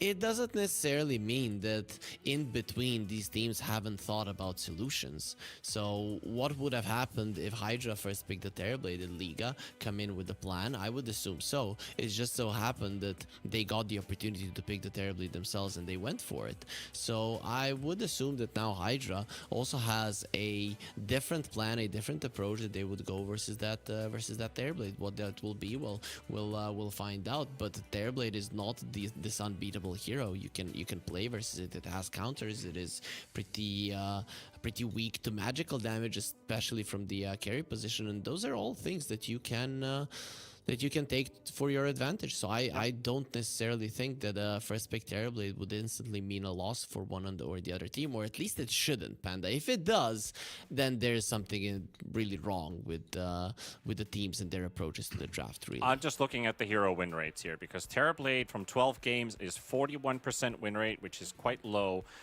Magnus from 11 games is 18%. This hero is not winning games. No matter who plays it, it's a good team or a bad team, it loses. It's 2-9. This Magnus is not impressing me at all, and I agree with the statistics on this one. So I think it's time to drop this hero and look at something else. Yeah, and it's funny because the Magnus was the first ban for the last month of Dota. People just wouldn't want to play against it, but as a hero that is relying a lot on your ulti, a lot on the flexibility, these heroes tend to fall off when overused in the meta. People just tend to start communicating better around their ulti, around the jumps of the Magnus, around the heroes that are being picked around it, and it just falls out of favor because everybody knows how to play versus it. Despite being a strong hero, I still think it's a strong hero. I think teams have just found ways to deal with it draft-wise and also gameplay-wise. So a couple interesting stats regarding our first phase bans, because we know that they're always going to be the same suspects. Now we're waiting for potentially Lina Morphling to come out for our next ban. Alchemist has been banned in every single 27 games. DK has been banned out of the 27 25 times, and the both games it went through, DK has won a game. Bristleback in 22 games, half of them bans. 11 games, 81.8% win rate. So these are heroes that continue to get removed. And now we remove the Terrorblade. Neither team gets it, Harry. It's won both of the games in this series, and now we're not going to see it at all. Yep, it's out. And I guess it should be out. Maybe if the teams don't know how to deal with it, they're better off making sure that it is not part of the game. Yep, it might make it for a more interesting series, but I'm still afraid for Hydra. Liga now have the momentum. When they got the momentum first time versus Hydra, it turned out badly, and I really liked when you said Liga have them figured out, and if Liga changed something to revert Hydra back to how it was just 3 days ago, that is where you're gonna beat them.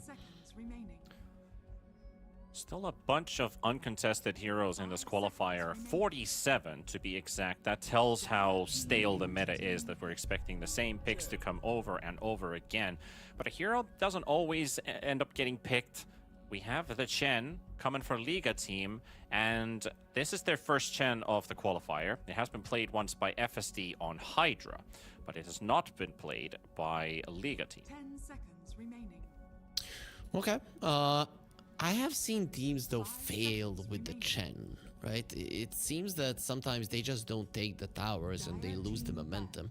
I still do think it might be good because it's Liga versus Hydra, but this is a pretty solid response, and a response that you expected to happen. But this is a response for the laning stage. It is not a response for the early mid game, but you survive the lanes, might be good enough. 10 seconds remaining. Yeah, maybe it is. The Nyx Assassin, at least, a good answer. We've seen it already work versus Chen in terms of your mid matchup, because Chen sends his convert to the mid lane. Nyx Assassin chases it down, prevents any damage from being done. But that also means that the Nyx is going to have to stay highly mobile, right? Because you can't just sit in the lane anymore at that point. Not that this hero really sits in the lane, but you show up into mid, you soak up some experience while your mid laner's hitting creeps, and you're wondering, like, what the hell are you doing over here? Just, you know, staring him go. And it's like, where are you going over there? It's like, oh, you're going to kill the convert, sure. My opponent just got more XP than I did for the last 20 seconds. Get the hell out of here. I mean, Hydra have been pretty okay with sacking their offlaner. So I would assume Seems that like it. it's just another day in the books. In game one, it worked out. In the second one, not so much. And once again, you're not going to have that Dawnbreaker that you mentioned is a good hero to stay alone. There isn't really that many of them that are fine staying alone. It's feeling a bit weird if they decide to look at the Enigma again, if the game doesn't look right, because there was too many pieces of control on the enemy side that I fully understood why he was not able to black hole that entire game. It was because either he had an ally dead, so black hole does nothing. My Tiny's dead, so that's our damage gone. Why would I black hole? He's in a position where he's going to get cancelled, so he can't even use his black hole, and his damage dealers won't be able to follow up on it. And it was simply just not a draft where everybody gets to have a great time. I feel like everyone is reliant on each other's to kind of excel, and they didn't excel at all in the laning stage, so that plan just came falling apart really rapidly. So there was that. But you could try to substitute it if you want to really look for team fighting ultis from your offlane position. Is try to just go with an early game carry, right? Something that just fights and brawls the whole time. I look at a lot of melee heroes doing that.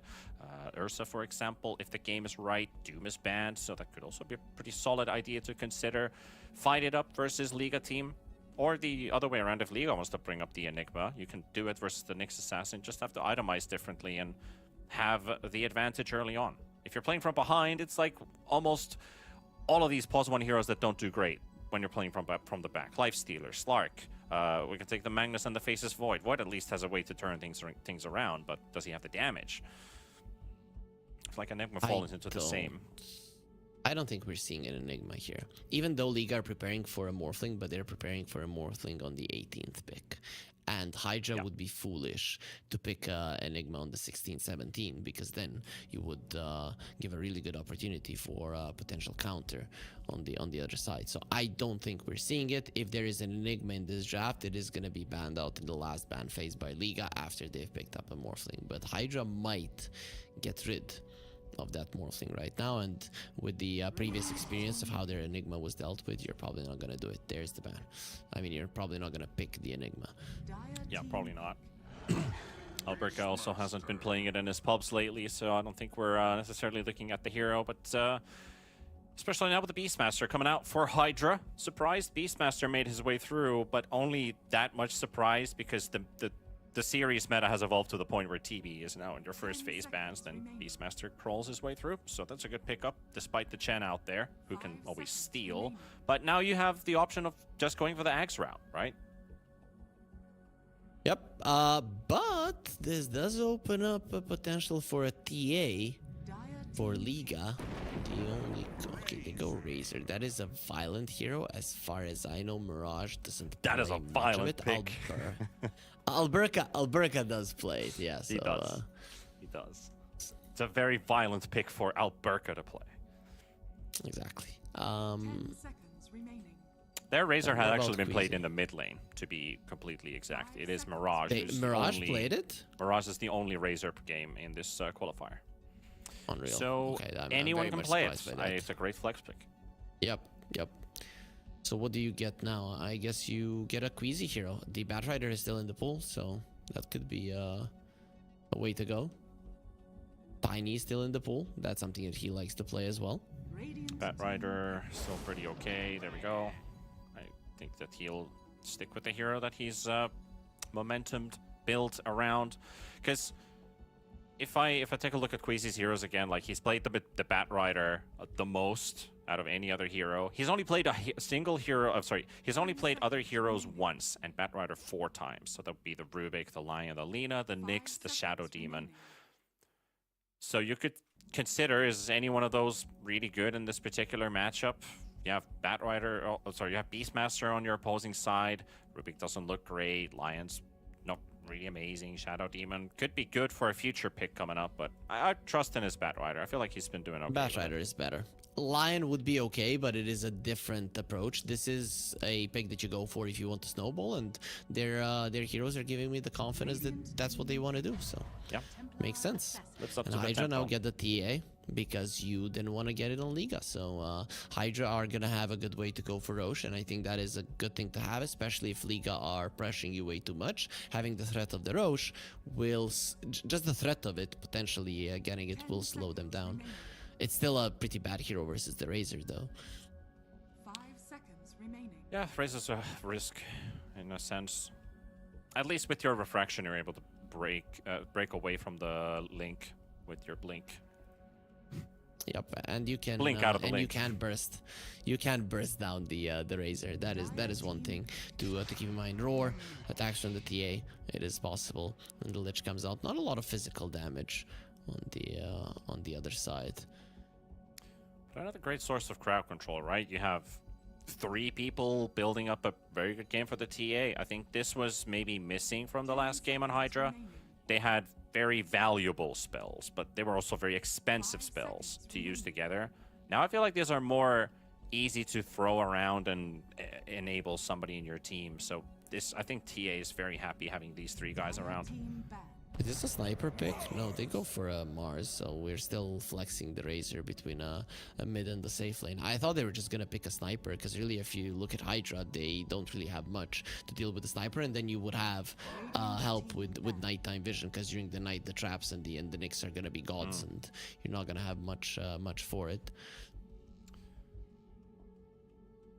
Well, if we look at a violent hero, do you think this is a Faces Void game?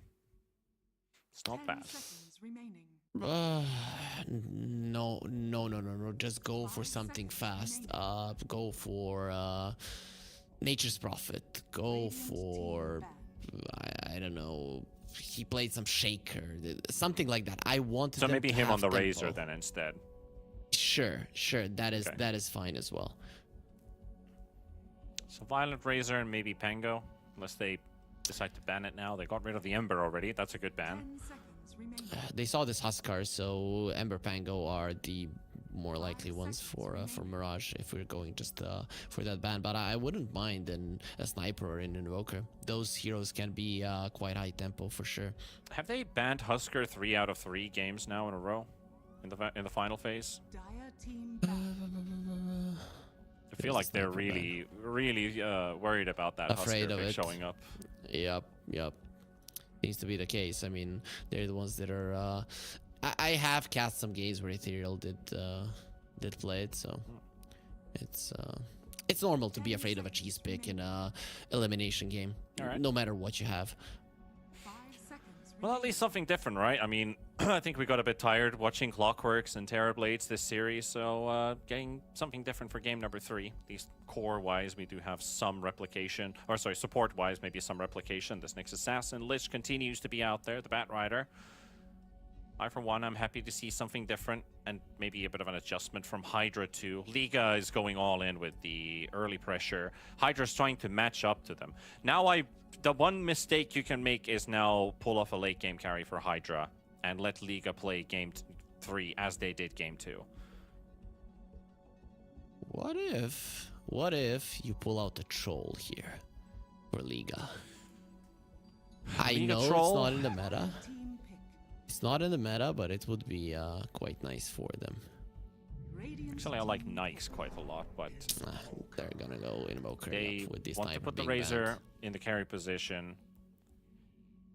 I've seen some occasional mid trolls being pulled out here and there because they just built all the dispel items, right? You get for like Ags and Satanic at some point of the game. You maybe have a Manta, maybe you have BKB and stuff, and it just, you know, just be an annoying and nuisance around the map.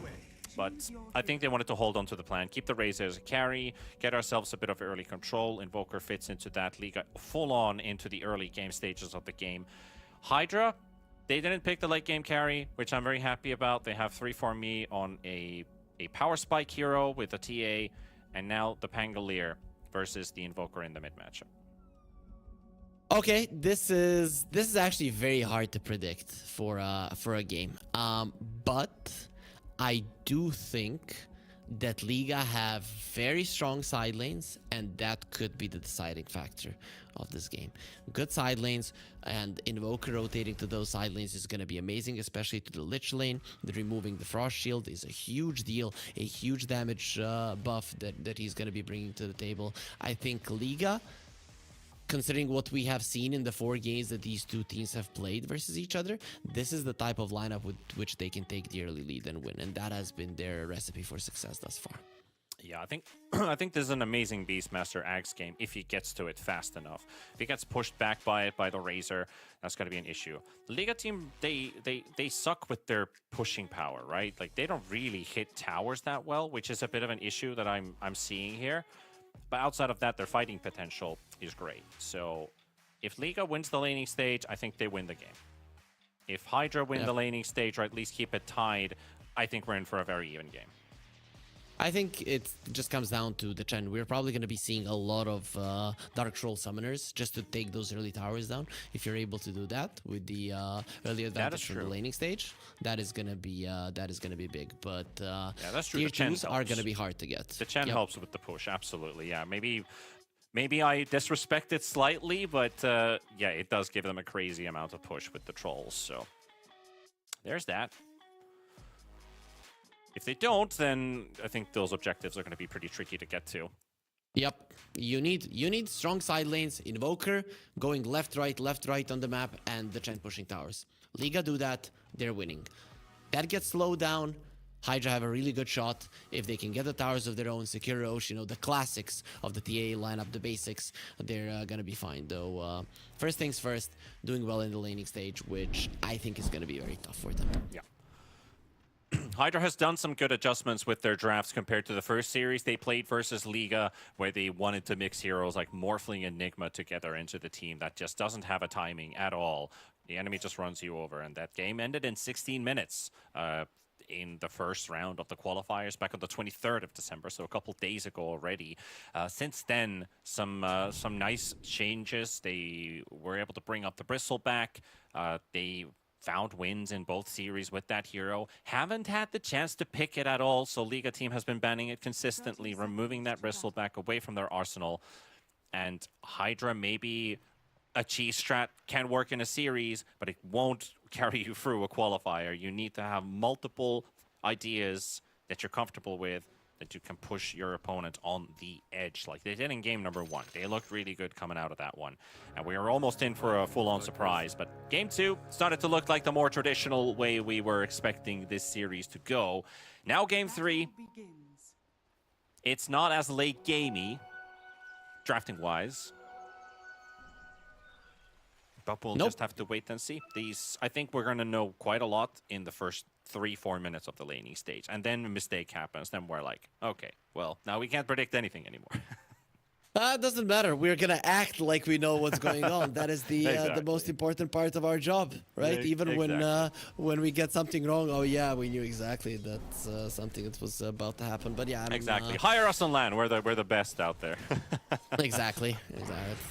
We're at least fun, or at least I hope we're fun. And there's the Chen creep, and guess what? The Nyx assassin still hasn't made his way towards there, and now he's moving. And Liga with the first blood down bottom. Alberca takes down FS. FSD, and again, the Batrider in the Flame Break level 1.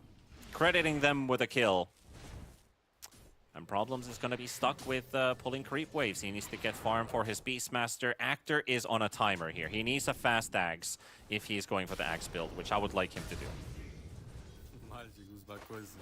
That is a good start for Liga. And you said first 3 minutes. Already in the first minute, I'm seeing Liga doing really well. The Invoker winning the mid lane at the start.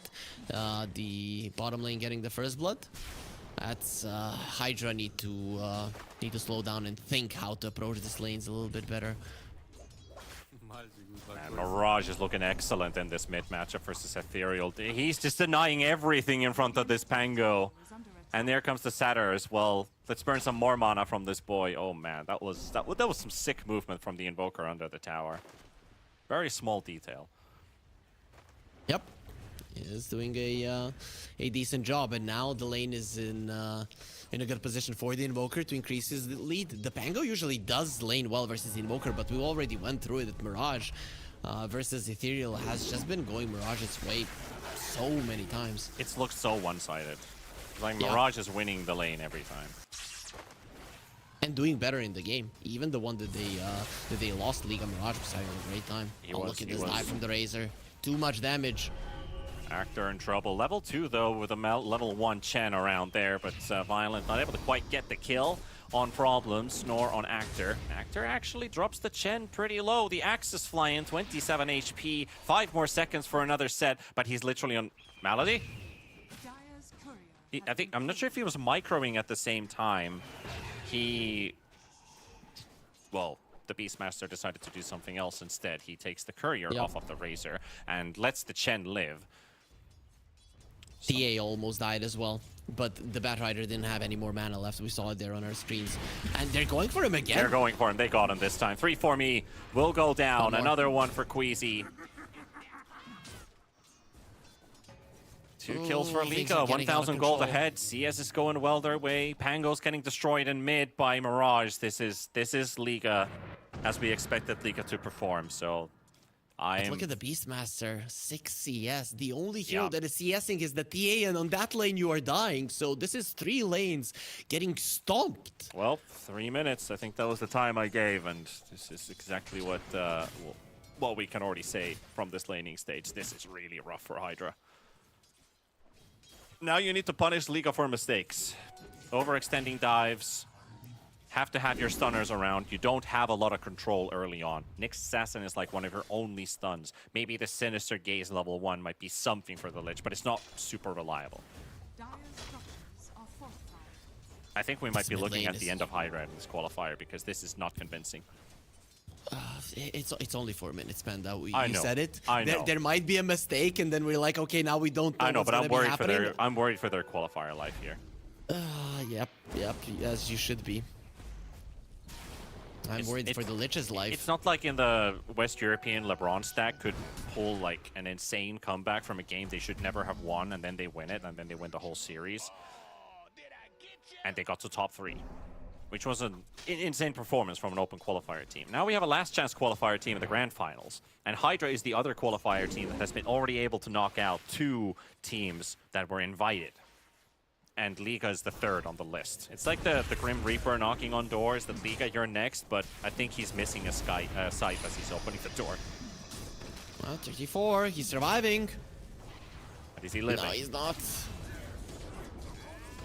a different type of survival, a different type of living. Queasy waits for the stuns No and way. almost gets the TP out. That was a close call, the Mind Flare. Able to secure the killing spree. So Yeah, waiting for the last moment there to get as much damage in so that the Mind Flare does enough. That Nice injection of pretty XP. nicely done. Yep. Also, Lich getting close so that the projectiles from the attacks don't travel too long. Everything was done well from Hydra there to secure that kill, and it was like the last right click finishing him off.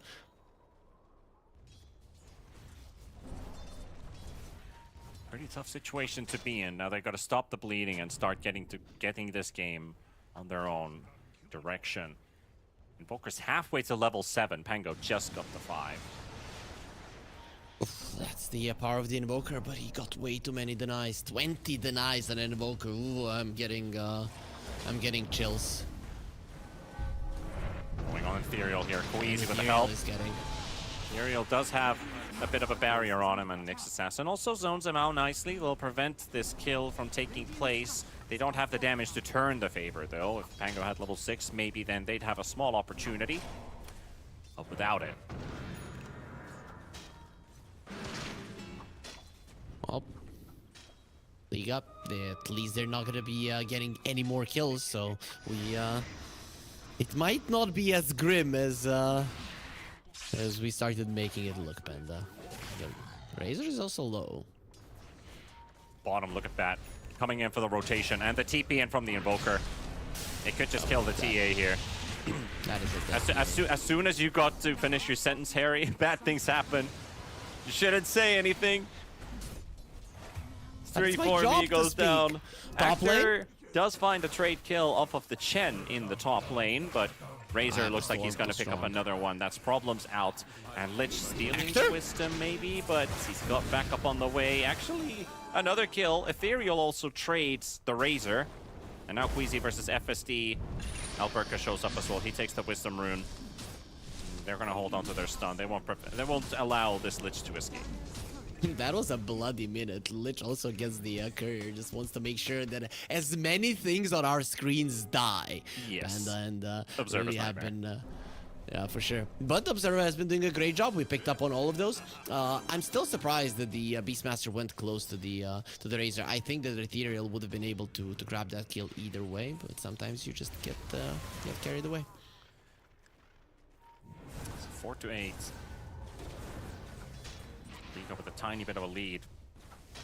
Not a lot of experience going their way just quite yet. We're gonna need something more. Actor though, double grenaded. Malady and Queasy really throwing those apples at him. Now 3 versus 1 in mid. Can they get Mirage? Nyx is on the side. Throws in the wards. He sees the Invoker walking in, but that 8-minute rune, there's still Tornado and EMP, but would have to intervene on the Pango. And the rune is bottom. Pango needs to get there first. He's the one who needs that bottle pill. Yep, it's a gonna nice get it. rune to have, the illusion. Remove the cold snap. Sometimes it can prevent you from going into the ulti, so And smoke it's bottom. quite nice. Fast play. Alberca Mars is knows. level 6 without Arena. He has a 3-2-1 build-up. He can't even level up the Arena. Oh, he is moving like he knows. Okay, he's fine. Okay, that Good was positioning. close. I mean, you could punish them for a tower dive with Arena, and Hydra knows that well enough. That's why they didn't want to go under the tower to kill the Mars.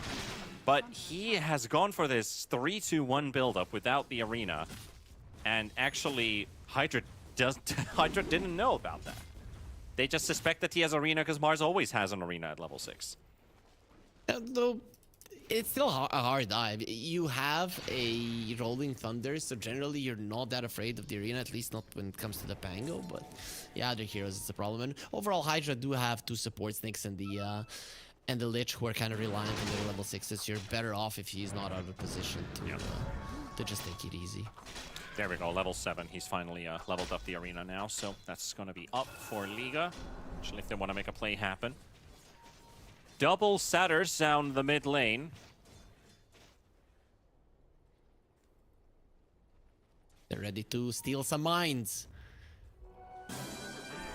Let's see if... Can be Hydra very can annoying go for out the and Lich, grab him. right? Because it doesn't have regeneration.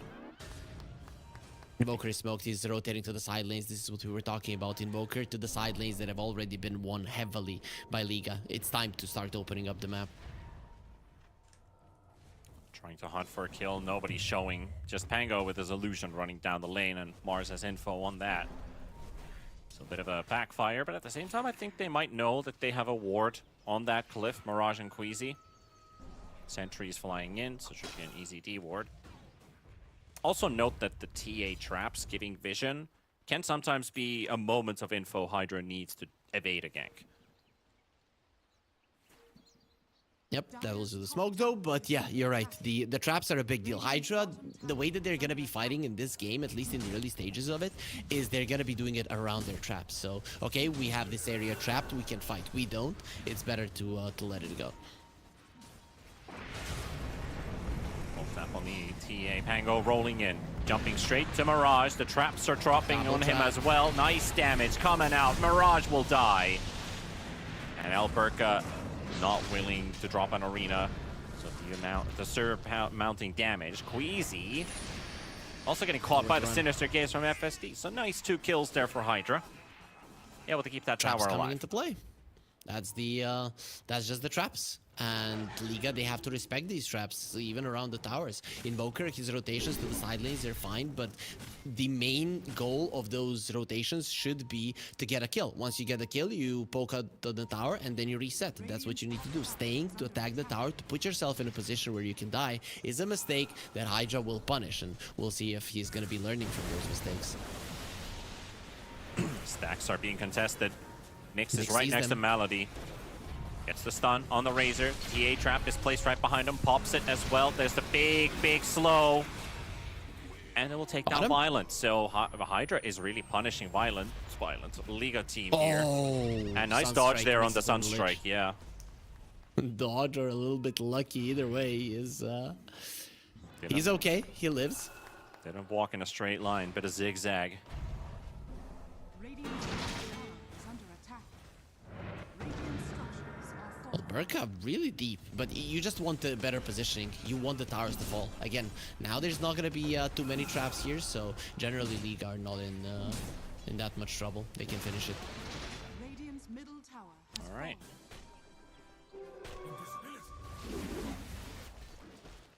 Gonna feel pretty good with these couple kills that they've been able to pick up on Hydra, because it's no longer a triple core lead for Liga. Closing in the gaps, but this Pango's gonna need so much more this game. Like, Ethereal, Diffusal Blade is where it all starts, and then the world is your oyster. He's the only one who has yet to die, even if he got destroyed by the Invoker in the mid lane. He has done a good job still keeping himself in. But that Diffusal is really when his farm speed increases, when his damage in teamfights increases. Yep. That is when you become dangerous with the Pango. Absolutely. And he didn't even rush it, right? So despite being destroyed that much, he decided to go for the power treads. Ended up working out well, I'd say. So not the worst thing in the world, but the middle lane tower still did fall for Liga. And once the Mars has the blink, which is being delivered at this moment, that mid lane tower being down is a huge deal, because you do have ways to grab those kills that are most definitely going to be open to you. Radiant are scanning. Big item timing, Spanda. Diffusal Blade, Blink Dagger.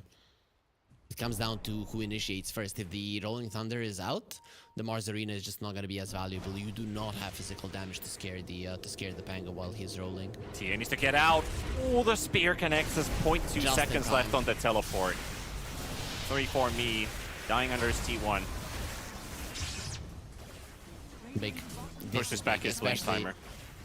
Exactly, especially when Hydra were going for a move. So when they're going for a move and they're not finding anyone, that should be a cue for you to know that something is up. He goes for a DP, and Liga were just a little bit faster. He didn't know about the blink on Alberca. Bottom tower has fallen.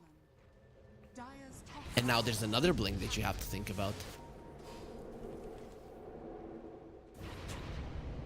Beastmaster Ags. He's got it. But And not enough map control to really start soloing that Roche pit. I still think this is great, right? It is a good timing for an Ags, and the burst damage on Liga isn't really there. So if a fight starts going your way, the Beastmaster is not going to be able to die. So Yeah. it just needs to be another fight around the trap so that he has some backup. Yeah, this really feels like a lineup on the side of Hydra that needs one item to activate, and everybody needs to have that one item, and then it starts to look good, right? Yep. Before that, you have this vulnerable period, which they actually survived better than I thought with those Yep. couple pickoffs that they got off of Liga. I thought Liga would be able to just run them over and Dire's keep the top tower package is under nicely knit together. A couple kills given away. Hydra was given speed, accelerate their pace towards those items. Now they have them.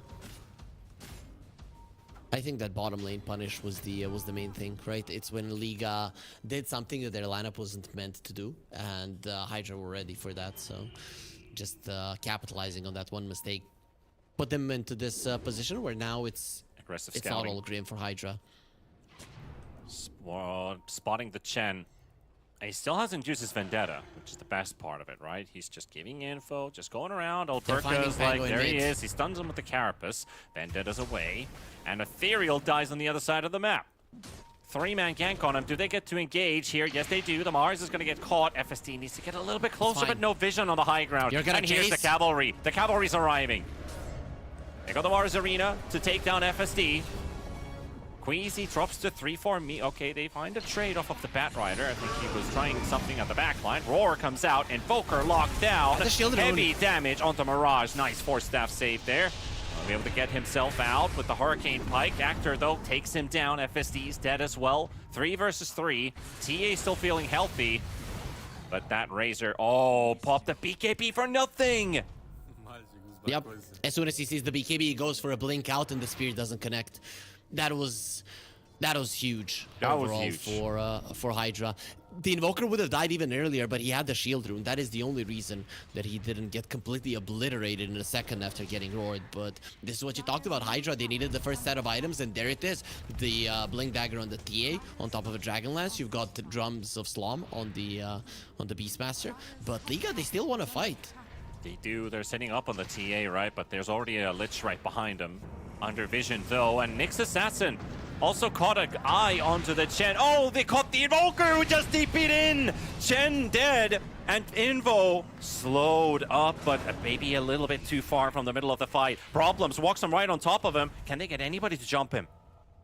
Oh man, 34 he's so close. He's the secret agent between everyone. They don't know about the Nyx Assassin, and they're able to push them away, and Hydra will be getting this tower.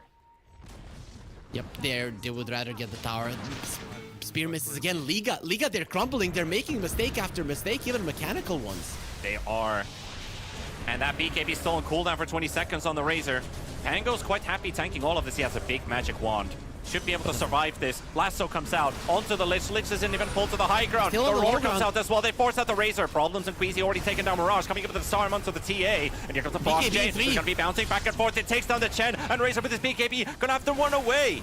He cannot take this fight. Now Mirage and Alberca are left to their own devices. They're able to clean up Actor. Trying to take the kill onto the Lich as well. Mirage does have that Tornado. He'll get it to connect. But is it going to be enough damage? And under the Sentry. Ethereal on 3-4 me. They're going to take this Invoker down. They will take him. And Hydra are punishing Liga, and Liga cannot believe what is happening. And it's not only that, the 9 and 8 BKB charges of the Razor are gone. That was your big timing. That is when you should have pushed your advantage, not completely lost it. Down the drain. But this is what's happening. Liga are just fighting on places where Hydra are set up. When Hydra are set up, there's way too many traps, there's too much vision, you don't have sentries to protect you from the Nyx Assassin, and they're just pushing it way too much, Liga. In game 2, it worked out for them because they were so far ahead. Now it's just not. Now it is indeed. It is just not working out the way that they planned this. TA has a Deso. I mean, next time, you're just gonna get blown up. On the Razor, on the Invoker, none of your heroes have enough armor. Even a Mars with a Bulwark would get annihilated by this TA at this point. Tough spot to be put in, Liga. The first 2 charges of the Razor spent that early on for nothing might end up biting you in the butt as this game progresses. And, you know, all of those long durations, especially, you're up against pretty much every hero has some sort of crowd control. You have the slows and silences on TA when he has the shard, the Lich we know, the Nyx we know, Radiant are scanning. Pango and the Beast, and even the single target lockdown. You just throw in a Roar as soon as Razor uses BKB. That BKB duration is just gone. Dire's middle tower. FSD is very deep in, though. He finds everybody.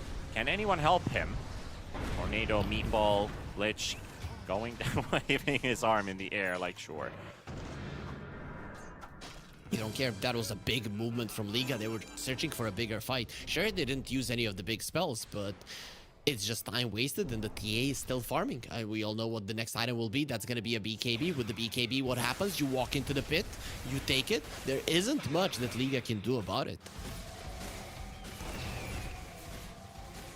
Radiant are scanning. Are they gonna kill this Tormentor, or are they gonna die? I think the latter is more probable. It's very likely, Harry. Here comes the real Tormentor Taker, not these scrubs. Oh Yeah. boy. Quick assessment of the situation. Yeah, let's leave that Tormentor for another day. It was not too quick though, because they both survived on a sliver of an HP. So I would hope that my assessment last time, if I was in their shoes, is gonna be a bit faster. All right, so what are we looking up next here, Harry? What's the next thing that Hydra wants to do? They have been successful in some of these aggressive moves. Roche could definitely be an idea. Deso blink up on TA. Shouldn't take them too long. Does that mean that they take Roche, they take the initiative, and Liga then plays responsive? So the idea is pick off into Roche from this move. When you get the next item on the TA, then you can maybe brute force it. But you're gonna place around a lot of traps, you're gonna poke at it, somebody shows you kill them, and then you finish the Roche. You are not gonna try to just, oh, let's take it super fast if the enemies are coming. You'd rather finish them off and then get the Roche. But let's see if Liga will even respond to this, or is it just gonna get it for free? Seems like it's gonna be a freebie. And Nyx Assassin's already found them. Great positioning from the Nyx. Really, yep. Hydra, if they were able to get there in time, they might be able to force a fight, but they're gonna run Violent forward. wants to fight this. He's sticking around, he's breaking that trap, making his presence known, and Invoker's not even nearby. He does have a TP, and they have that T1 tower, right? Yeah, but it is a different fight if it's Liga who are running into traps, or if it's Hydra that are running away from their own traps. It is a completely different fight. So even in a 4 versus 5 with a nicely positioned Razor, you get a good BKB off, you drain the damage from the TA, you will win that engagement. So it was very smart from Hydra to, after they saw that their enemies weren't coming to the region that they were controlling, it is safe to assume that they're waiting for you somewhere else. So just disperse and live to fight another day.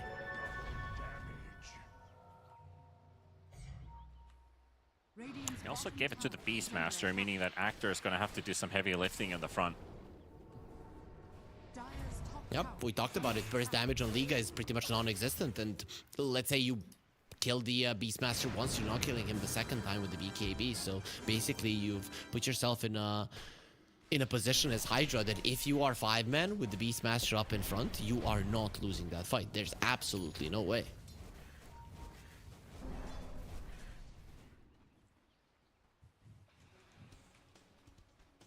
Razor has the shard queued up here for the static link, pulling people in. I think that's a must-have for him. People otherwise escape. The lack of crowd control in single targets, initiations, I think you can see it in Liga's lineup a bit. You know, you have the Mars goes in one time. The Invoker is kind of a hit-and-run trick style hero. Batrider goes in once. That's basically what they have. It's not like they have this Venge stun that someone can always go on, or maybe even better, you know, Sinister Gaze.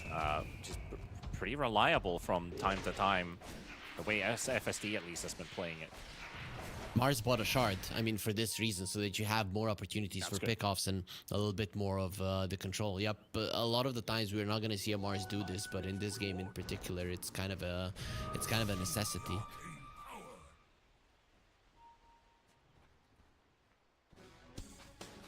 It's pretty important to have. The game has slowed down as that Aegis got picked up, so a couple minutes of calm.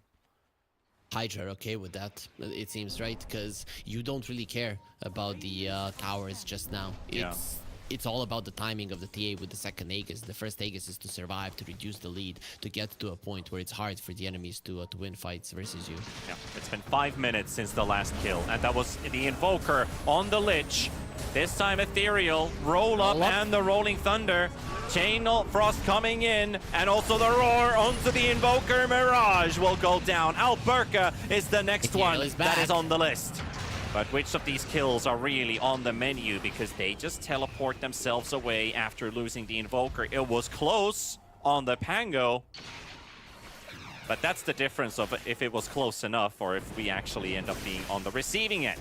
Razor getting stunned up here by the Nyx Assassin, stays behind with everybody else TPing out, but Hydra also managed to already spread around on the map, so they cannot punish this Razor.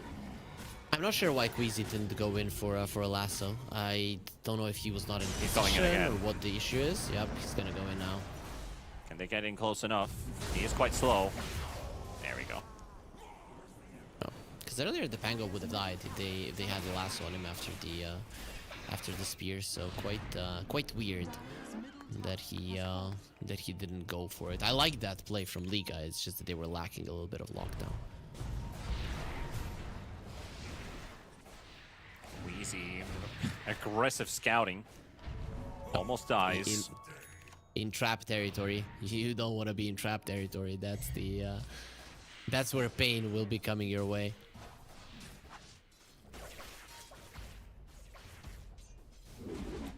This has been a good adjustment from Hydra. Consider how well they've been able to hold their ground. I mean, the first 3 minutes were absolutely disastrous for Hydra. Like, that was game-losingly bad. That was happening in the laning stage. And the way that they corralled together and punished Liga for, you know, maybe they're thinking, what the hell are these guys doing? And we can just do whatever we want, and then they get punished. And I think that's a really way to get your composure back. Punish your opponent for their eagerness. Exactly, but the next 5 minutes, man, that they're so crucial. You can see that Aegis is expiring. They want to go for a play. They want to establish themselves on the map so that they can survive again until the next Roche. The next Roche is when Hydra completely overtake this game, if they do everything right. And at the moment, dodging and potentially finding pickoffs, that is doing everything right for Hydra. Liga are the ones that need to be finding some openings. This is the serious time when we're getting hairy ASMR, but you're absolutely right, because problems coming in straight towards them. Batrider deleted. Here comes the arena from Alberca. Takes down Ethereal, but not the kill throw. He's going to be able to roll himself away and go straight back in for round number 2 onto Alberca's Mars, and they might be able to clean him up. Nice heals coming in for him, though, and the Chain Frost hits the Chen, brings him straight back in. He cannot get closer to him. Actor on the other side, though, throws in the axes, cleans him up. We've got Invoker TPing away. Malady caught by problems, but he misses the stun. That trap's still there, and the Sunstrike's coming out. Oh, Nick, 16 HP. Might have actually died and given Chen all of that experience if that Sunstrike was enough to kill him. It is a full Exort Sunstrike, though. I was thinking, okay, is he missing an Exort point, maybe? Nope. That is the highest amount of Sunstrike damage that can happen, and, well, yeah, the Nyx Assassin, he lives through it, but Invoker has been found, and... Oh, dear. Going down. Mirage, nowhere to go. He already TP'd out once, but he's not able to stand his ground a second time. And now they got Malady jumped on as well by 3-4-me, straight on top of the Chen. And here comes Violent, but he gets caught by the Lich, so he's able to secure the kill. Now TA just needs to get out, but I think he's gone overly deep on this one, and that's a good punishment by Liga. They lost so much. They needed to get something out of this.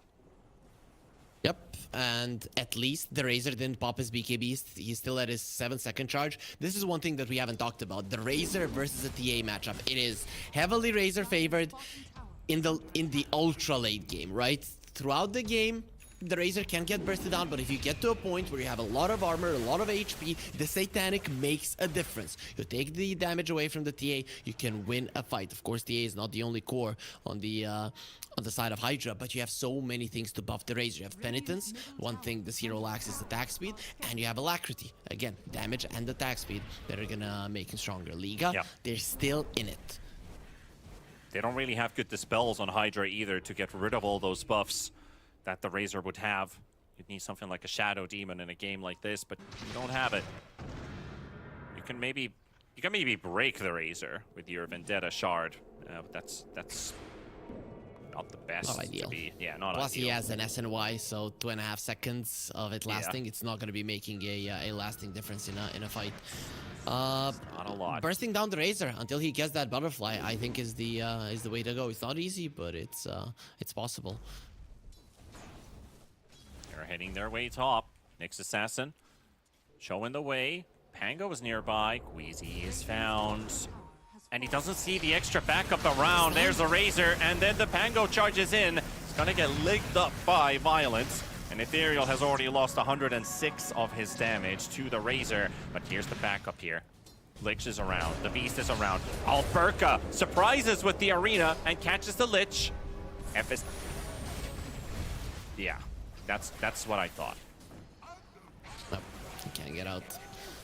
Razor is too strong. Okay, we've gotten to a point where he might not be a target. Where I'm thinking that maybe before a butterfly, but he thinks that he can get away with the refresher.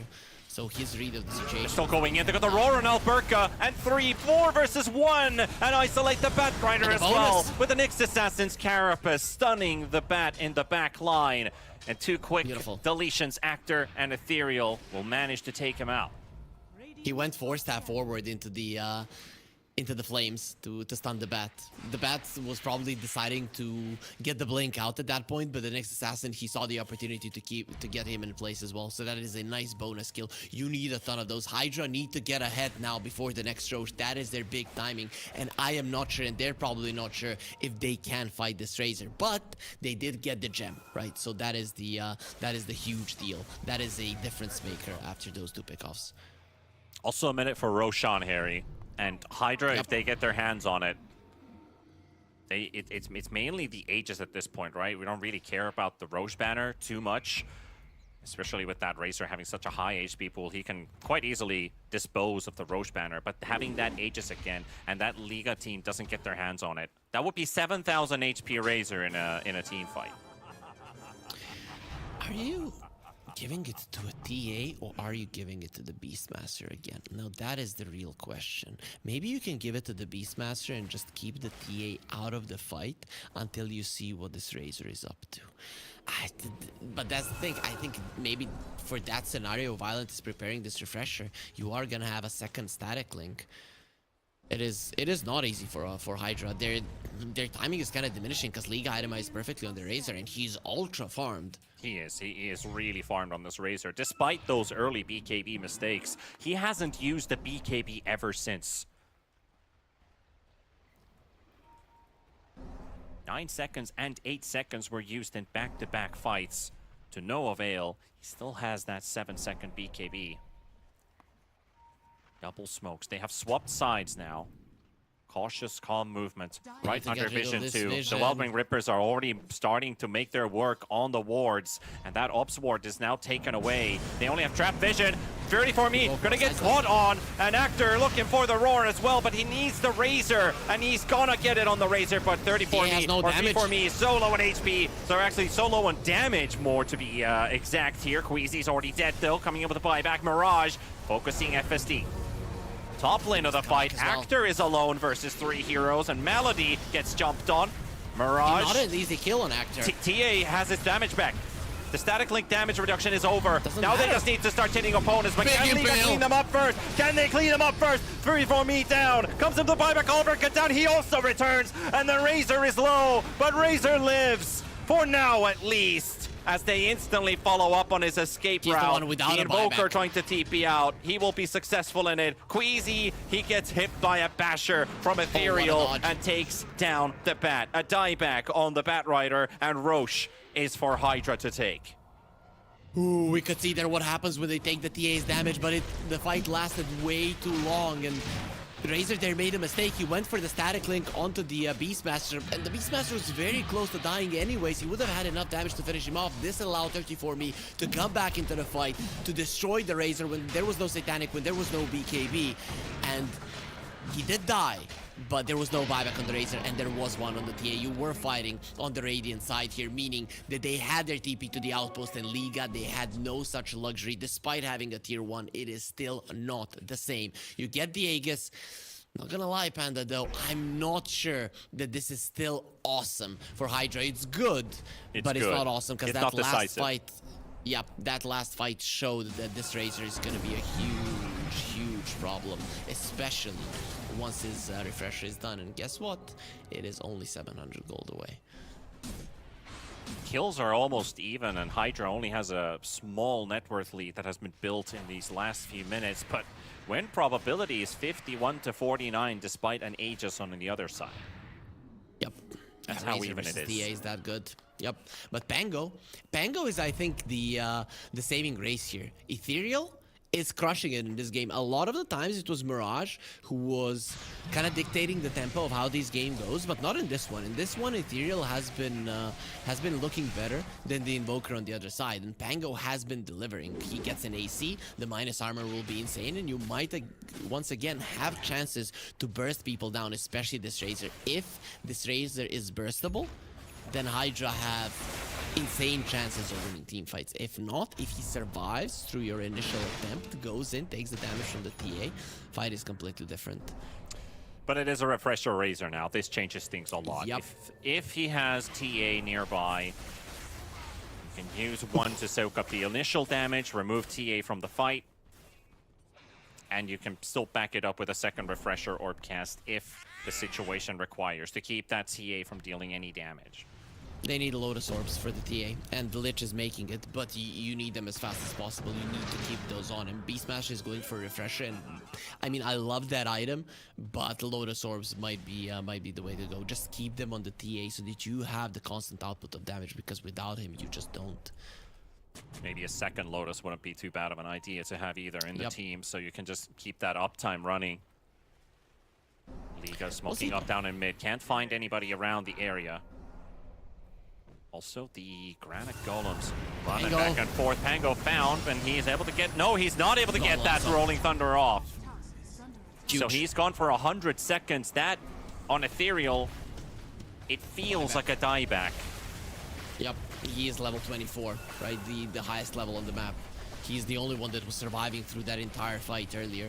And that's his second death of the game. Second death of the game. He had, like, it's not like we see a mid laner die a lot this game. Maybe the Invoker here from there, but I honestly think Ethereal has been playing this so good. A mistake like that, well, I wouldn't say a mistake. This was a good read from Liga to also just straight up run at him, make sure he doesn't get that Rolling Thunder off. It's still hard for them to go high ground. So now what Liga need to do is during this downtime when he's dead, shove in the waves so much that you can make a play like that again and then make a play like that again. So that's the idea. And then you have delayed the Aegis, and effectively those buybacks in that fight that Hydra won no longer hold any value to them. So this is not that bad. One more pick off away from on Liga, and you have delayed the second Aegis. You are getting towards the ultra late game where the Razor reigns supreme. Very tanky, a lot of damage, a lot of mobility. Alperca finds FSD. The lasso is also used on top of the arena to kill the Lich. So a very heavy commitment, but knowing that Pango is still out, now give them some time on those cooldowns. Come back up It's again. a level 3 lasso, so you don't really care that much. Yeah, and the arena's coming back up in 50 seconds as well. So by the time Lich is up, they're already getting their teamfight ultis. At tier 2 to be taken. Liga is not out of this. Absolutely not. And they're the ones in control, I'd say, right? The Aegis is gonna expire, you're not gonna have your Lich. The tower will take some damage, or at least the glyph will be forced out because you do not have the Frost Shield to defend it. This is pretty good. I just look at that. The Chen army with Rock Golems, Granite Golems. They have that weakening aura, which gives armor reduction. Don't get to see that happen too often. Nyx Assassin found by the Batrider, but a nice Carapace usage there. The dust actually ended up stunning the Batrider. Bat having that ninja gear is so huge. A ninja bat going around the map hunting people. Every 53 seconds he has his lasso, and we are at a point where the death timers are much higher than that. He just runs out. Liga team right next to the Hydra base. This AC for the Mars was very important because the Pango was going for his. Imagine the amount of minus armor that Hydra would have. You need something to protect your team. You cannot allow yourself to just get blown up in a second after all of the minus armor kicks in. So this was a necessity. Mars gets it, and no matter how important the Nullifier is in this game, you are better off getting into the later portions of the game, and the AC is the item that's gonna allow you to do it. And Hydra, maybe you could say that they are the slightly more inexperienced team compared to Liga, and they haven't gotten this far in a qualifier for a very, very long time, and especially with this roster, probably never. There's a lot of unknown names in this team. They have done a great job pushing themselves this far in the tournament, but it's starting to show. that inexperience in the deciding best of one game, if you're getting knocked out or if you get to play in the finals day, that they're not willing to leave that base unless they know the fight is in their arms. They are just scared. Yeah, they should be scared, but maybe not this much. That's just the case, right? You understand that one mistake is losing you the game, and you're going back to what you do in pubs. This is what you do in pubs, but the thing is that this is not a public game. Liga, they've already shown in the previous game they know how to choke you out. They know how to constantly apply pressure and at some point break you, because if you're constantly under pressure, at some point you will make a mistake. It's just normal to happen even to the best teams in the world. Absolutely, yeah, and it is really, it is mind-racking. So they decide to gather their courage. They smoke out of the base. Can they find someone here? They see the Chen army down in mid. They see more creeps pushing down the top lane. Those are the Forge Spirits. And Bat Rider has been revealed in bottom. They've got Chen in the river, which they see on the left, and they will get the instant jump. Take down Malady. And they also spot the Razor, but they use the Roar. He's gonna have to chill for a little bit here. He does have the Refresher, but rather get 2 casts instead of 1 off. Yep, for sure. Pango is level 25. The Rolling Thunder now is gonna be active pretty much all the time. He doesn't have the Octarine core, and he doesn't even want it. He's looking towards the Lincoln Sphere. And I guess that's the thing, right? Late game, Liga wins. But ultra late game, it is a little bit trickier, because once the Mirror Shields start coming out, all that things... Just killed the Daedalus Rapier, Mirage. Yep. Huge Daedalus item Rapier. for the TA not to have for the next 3.5 minutes. Roche has spawned by that time. That's a big courier kill. Yep. The TA does a lot of damage, but the difference between the Daedalus and the Crystallis is huge. Stuns the Bat Rider. That's another kill that they're gonna get. But they have to defend the base soon. This is a bit of a downside for Hydra. They are being split to death. Yep. But Liga aren't necessarily super fast at getting the base down, so if you would see a Roche right now, you would make a tough decision to just maybe even allow the tier 3 to fall. Unfortunately for them, it is gonna be at least a minute before he's back.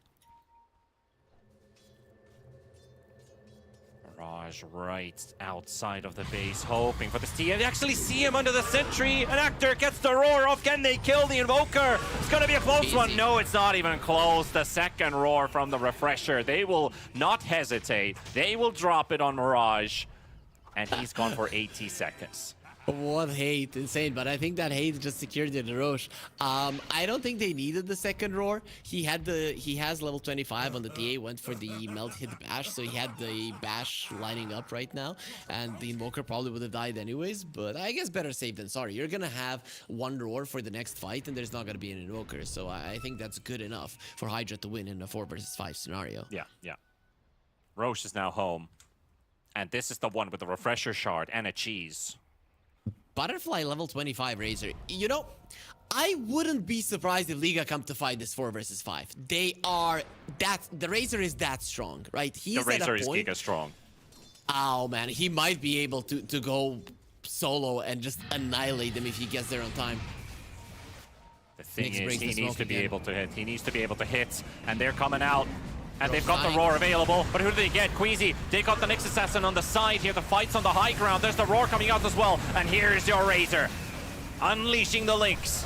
Onto Actor. Nice Arena coming out as well. Actor is in trouble. They killed the Roche. The stuff is still down on the ground. He's The too Aegis strong. is picked up by the TA. And Actor Doesn't picks care. up the rest of the items. Fury for me. He is dead. And look at Razor. Look at Violent. He might just be the man of the hour. They need a little bit more. Link is in 6 seconds. TA almost dying. Minus He's gonna kill them 21 all. Eye of the Storm armor. Mars is getting hammered this time around. Only 3 versus 4 remaining. And Mirage is into the fight. He back. comes through the portal. They got the TA. Yep. Problems dying to violence as well. And this is the power of the Razor. He is too strong. Okay, he just solo Look at won look that at the fight. look at the damage. I mean, hands down, you better bow to that crown. 16,000 hero damage. Oh my god. He just ran in and killed all of them. Like, his team was there to watch the use of spells, not really doing anything useful at all. He kept them in place. He soaked up all the damage. He did all the damage. And I just don't know how you deal with him right now. He has gotten to that point. A pretty unstoppable Razor. Not to even talk about you brought up that late game. I've had a moment to think. Gen 25 with the Hand of God, Strong Dispel, removing roars, releases the Razor from his prison. Yeah, but he's only level 20 now on the We're not Gen, even so going to considering- ultra late game at this pace, Harry. Yeah, we are just in the late game where the Razor reigns supreme. Absolutely. At the moment. TA versus the Razor. You had your timing, Hydra. You had the first Aegis, the second Aegis, and they couldn't make it work. Liga finding pickoffs, delaying it, and now they are one step away from going into the lower bracket finals. Honestly, to see the late game Razor act like that, I just love to see a replay from that last team fight and just see how damn strong that Razor is. But there was a lot of stuff happening here and there, which finally then enabled and clicked Violent to clean up. And he was rightfully getting the tips. He's probably just telling his team the whole game long, if I get to late game, no worries, boys. I'll carry this. Don't worry. Okay, so how many 4-staffs do Liga have? They have 2 4-staffs. Yeah, that Yes. should be enough. I was thinking, if you're Hydra, your only chance is jump and use everything on the Razor. Now there's a problem because he has a Lincoln Sphere as well. But if you would double roar him, somehow break that Lincoln's, and try to kill him, I think that's your only way. If the Razor is allowed to run into the fight, he will kill you all. There's just no doubt about that in my mind at the moment.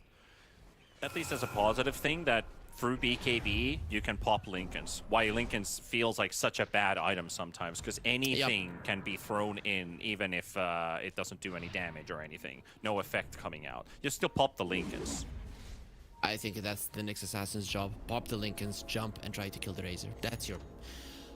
It feels weird, but that's your only way. Pop your BKBs, go full on in, and hope that you're gonna be killing him. There's just no other way.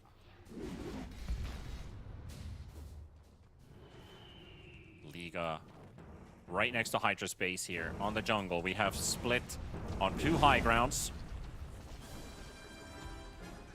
The wars, double the rolling thunder plans as of well. war have been drawn, but we're not taking the engagement just quite yet. Do you want the double rolling thunder, or are you maybe should give that refresher to the Lich? Not sure, because I'm not sure that you survived the fight in the first rolling thunder. Oh, look at this pushing power, by the way. That's just the So zoo. high. And the Batrider is hunting through the bottom lane. And there's the lasso, catches the Beastmaster. Excellent target to jump on, and he doesn't get anything out. He's gone for 95 seconds. Liga might have just broken the stalemate here. Now they should be able to clean up the base. Nothing's gonna stop them now. Yeah, no more double roar, potential to burst down the Razor. Now you cannot do it. The rest of Liga, they can just go to base. He can do it this all by himself. That is how strong he is. Tried to catch Mirage, but he's running faster than this Pango in a Rolling Thunder. So that refresher goes down the drain. 65 seconds. Still hard to push into the Frost Shield, so they're being very careful. They don't know that the Beastmaster doesn't have a buyback, so Yep, that's what they fear. It still scares you. That's exactly what they fear right now. They know the Nyx Assassin doesn't have a buyback, but they know Beast might. So Last one too, though. Mirage is willing to take the front.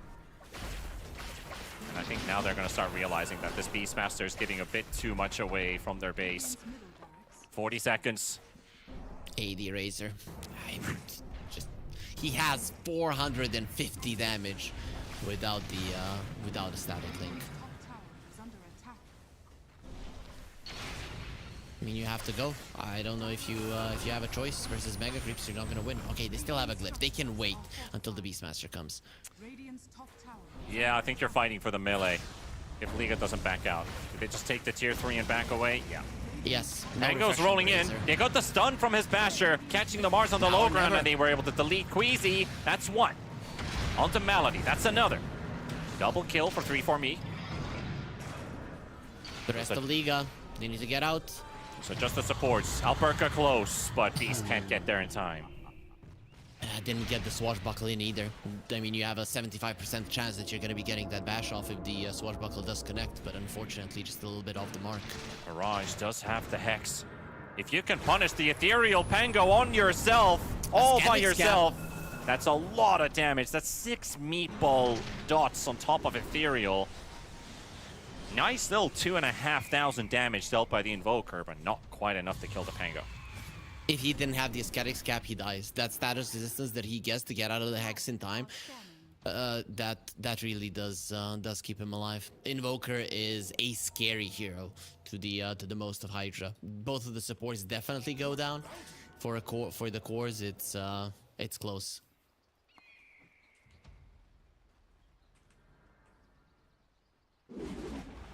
What is Hydra's plan?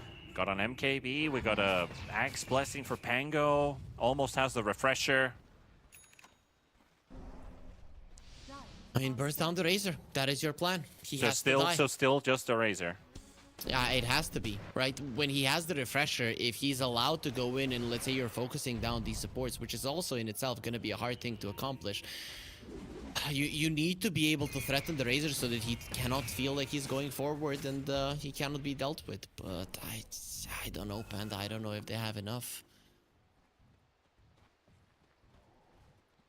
I think they might be running with a pretty empty tank now. At least with the top lane still up, it's not like it's mega creeps and you're just forced to be in your base and wait for Liga to come and do the finishing blow. There is a sign though. The DA has 236 plus 322 damage when he uses the refractions. So 322. Something is 322, huh? It's trying to tell us something. I hope you're not a believer in that. Well, how do you even make that work the other way around? Well, because they're already on the receiving end. Spear from Alberca connects on the Pango. Quick Nice roll up into the Rolling Thunder and actually stuns the Invoker. That's a chance for them to take him down. And he's forced down and Violent cannot quite get close to them. He gets stunned as well. And Razor gets stunned. He gets stunned as well. Can they do it? Can they kill him? No! The Razor turns around. An Actor will lose all of his damage. It was actually reflected with the Lotus. And 3-4-me, they will take him. They'll take his crown away from the Razor. Queasy fighting all the way to the end to get Actor out of the way. But Liga will lose 4 heroes. Hydra, it started with Alberca's Spear. And suddenly they're out of position. One simple swashbuckle, one simple Ag's shield crash landed a bash that opened up a fight. Hey, let's go. Yeah, the shard from the Mars not working against him there because the Nyx can just run in with the Spike Carapace and stun you. But it was shown, Panda, it is shown that the Razor is not immortal. 34-me with an MKB, he can take him down. He is not immortal. Just one buyback, though. Just one buyback forced out. They are backing away from the base. But Ocean 35 Queasy is already on the hunt here. Well, he's smoked up, but going in another direction. So Hydra, okay, you got one. And you got a couple pretty important kills. You have all 5 buybacks up. Roshan 20. Liga, they don't have one buyback, but it is going to be a Roche on the Radiant side, and that is huge because Hydra do have their buybacks. The win probability is still in favor of Liga, but if you do get the Aegis, that can switch a little bit to the other side. And Razor is not going to be up. This Roche will be taken. Double Melt Strike right away. The Sunstrike flying in will just give them the sad news that Hydra is taking the Roshan. Yep, and you can't do anything about it. Ethereal, when is he gonna finish this Abyssal? He has Drop the Refresher Orb recipe down in the Roche pit because this Pango has been struggling with his inventory size all game long.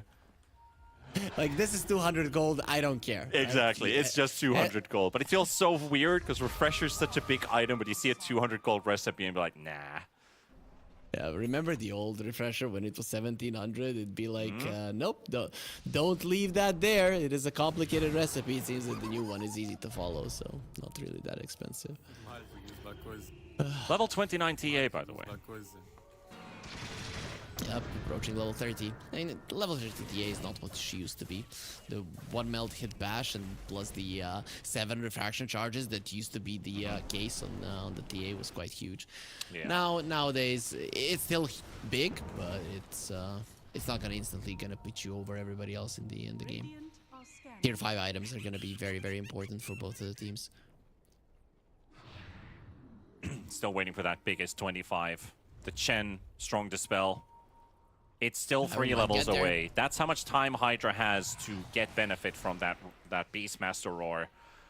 Because it will change completely with the Hand of God. Then you could just build a refresher on Chen and purge both of the roars. Imagine a Deso, a Stygian Des later on the Pango in this game. That'd be absurd. We're gonna assume Crazy. TA would go for the mirror shield if he gets an opportunity. Pango shows himself. Thinking about the Okay. Rolling Thunder here for a second. Blinks out, has the refresher. They're coming in for the wraparound. Razor in front, TA Sheen. Smoke breaks. But the arena at the back, the spear connects. It's a huge one. Alberca. FSD comes in with the instant buyback. They are dropping low on TA. That Aegis is gonna drop, and Razor once again reigning free. That's an buyback. Beastmaster is waiting. The Roar is on the Invoker. He's doing it all by himself. Ethereal's gonna help him out, but 3 for me is down. Mirage is also dead.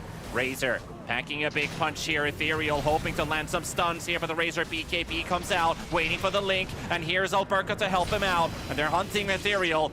He'll be able to roll up away. X on the other side. 10 seconds. 10 seconds for another Beast Roar. And TA back in action. They'll finish off Alberca. Gem down on the ground. Free for me on the hunt for the next one. Malady. Smokes up. Drums away. He's out. Razor's also out. Are under attack. 2 buybacks Beastmaster forced. saving that fight with a double roar in the back lines, right? Because you did manage to kill the Invoker, you did manage to kill the Bat. At some point there, it looked like you couldn't do anything because the TA was isolated. She lost her life twice, had to buy back. But it was the Beastmaster and the Pango who were killing the backlines. If the Invoker doesn't die and he's continuing to use these spells in that fight, you run them down. Liga runs down Hydra and they win this fight. But they found the right target. When you saw that you couldn't kill the Razor, just go the other side. And now we have the biggest sword of them all. The TA is ready because you don't have a buyback, but you do have 800 damage a hit. It is, ladies and gentlemen, it is the Divine Rapiera time as TA with the Rapier. This has to be the one to do it. This has to be the one to do it. It is this or nothing else. You've got nothing else left in the tank. You don't have a buyback on the TA. You die. The game is over anyway, so why not go all in? Why not try to just 3-4 shot this Razor? Get lucky with the crits even. Chen 24. It's the right approach. Chen 24. 1 level. Tower has fallen. Beastmaster with the double, no double roar actually. 60-second cooldown. Has 1. Razor also 50-second cooldown on the refresher. He also has to be careful. 34 me. He reveals that he has the rapier. Oh, loses the mana. Oh, this is not good. He needs more mana on the TA. Give him more. The Roche banner is down to the Forge Spirits. They'll be able to take him down. And that leaves the lane secure. There's still a tier 2 tower in the top lane, so not even a Megas push would happen. 59 minutes in, there's the tier 2. Yeah, but I don't think they were going for Megas. They were trying to force Liga to make a mistake. This is why I'm surprised that TA showed her rapier, right? In these situations, you do not do it so that the enemies don't know what is coming their way. And then they think they can get out of the map like, oh, what are they doing? They're out of position, and suddenly you just delete them. So Liga, they're probably not going to be making that mistake. They're going to keep tabs on where the TA is. Ooh. Well, Tier 5 items, 30 seconds. we're getting a deserving end for this series. It's at the very end of the day, too. Hydra, that I don't think has actually ever in the organization history in a qualifier made it this far in a close quali to a big event. It has been different rosters back in the day. This roster, definitely not. Not even LAN experience on some of these guys.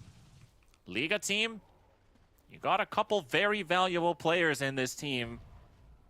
Have played against some very strong teams and organizations.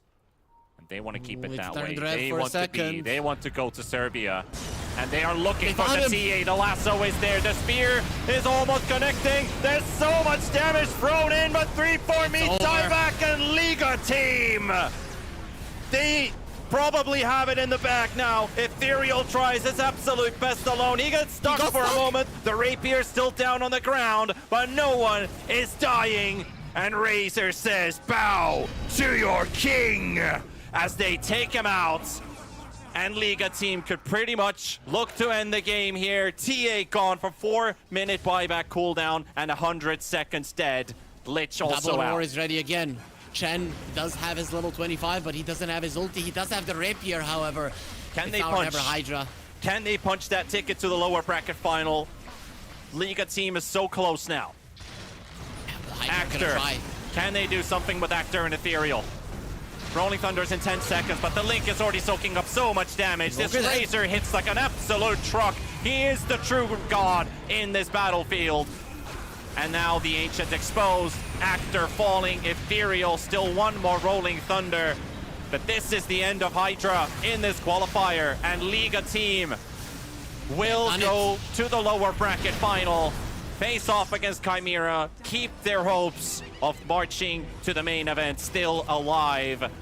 But the miracle run, the absolutely miraculous run of Hydra, it comes to an end. Undefeated in the lower bracket to getting reverse swept in the end. It is a bittersweet loss for the Hydra team, Harry. But congratulations, Liga.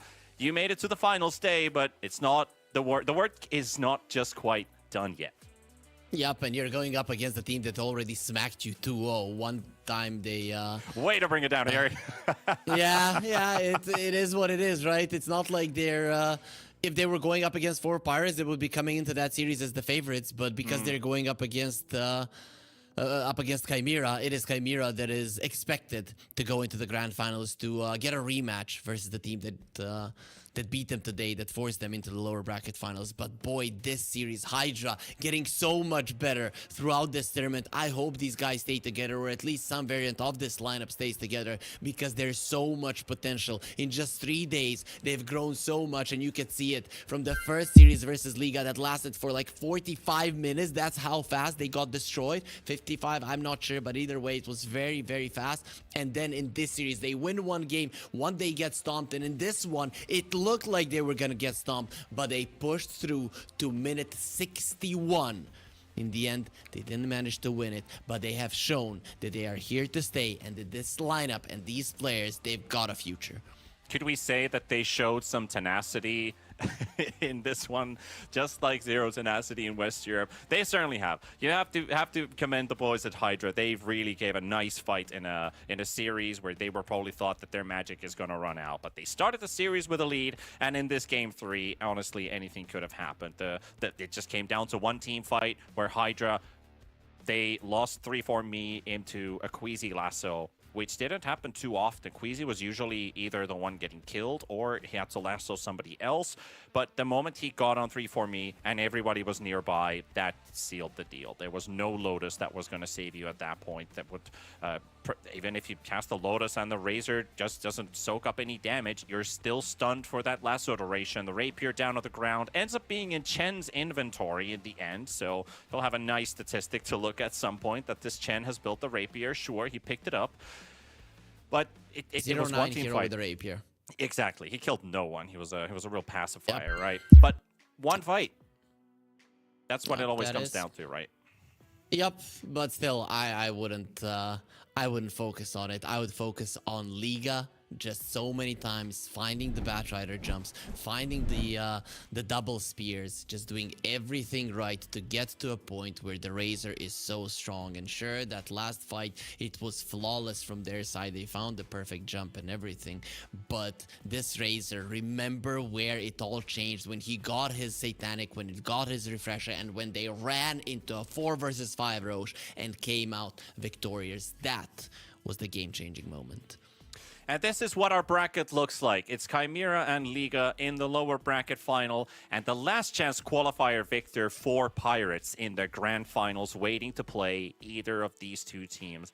In our schedule, of course, the lower bracket finals is going to be played out first, so we can start setting our sights towards Chimera versus Liga. You already said Chimera was the team to beat Liga quite hard in the upper bracket, knock them down without too much of a challenge. And Chimera was supposed to march to the grand finals, but we thought different because the results show us that 4 Pirates will be facing the victor of that series. What do you think?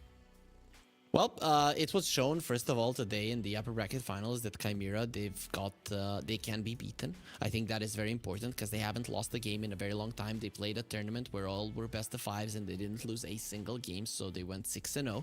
In that situation, they were not losing a single one, and now they lost 2 games versus 4 Pirates. Liga do have games to analyze their own versus Chimera, and 4 Pirates games versus Chimera to find out if they can find a strategy with which they can beat them. And considering that they got very close in that game too in the upper bracket semifinals, I think Liga might have a shot, especially if Chimera are surprised that they're in the lower bracket, and they probably are. These teams that just crush it all the time, one loss is sometimes all it takes. And now there's only 2 series remaining until we find out all of our qualified teams from all of the regions, the China qualifiers, and of course here with the East Europeans, who is going to be the team to join the rest of the bunch. And of course, we're just waiting to see what those invites are going to be into the main event played in Serbia, Belgrade. But one more day, folks, 13 CET. Make sure you find your way here into the channel to watch those games. It's going to be Danak on Aries covering them, and we'll be following with that best of 5 right after. So until then, folks, it is the FISSURE Playground 1 Dota tournament brought to you by FISSURE. Take care of yourselves, everybody. Good night. See you tomorrow, and bye-bye.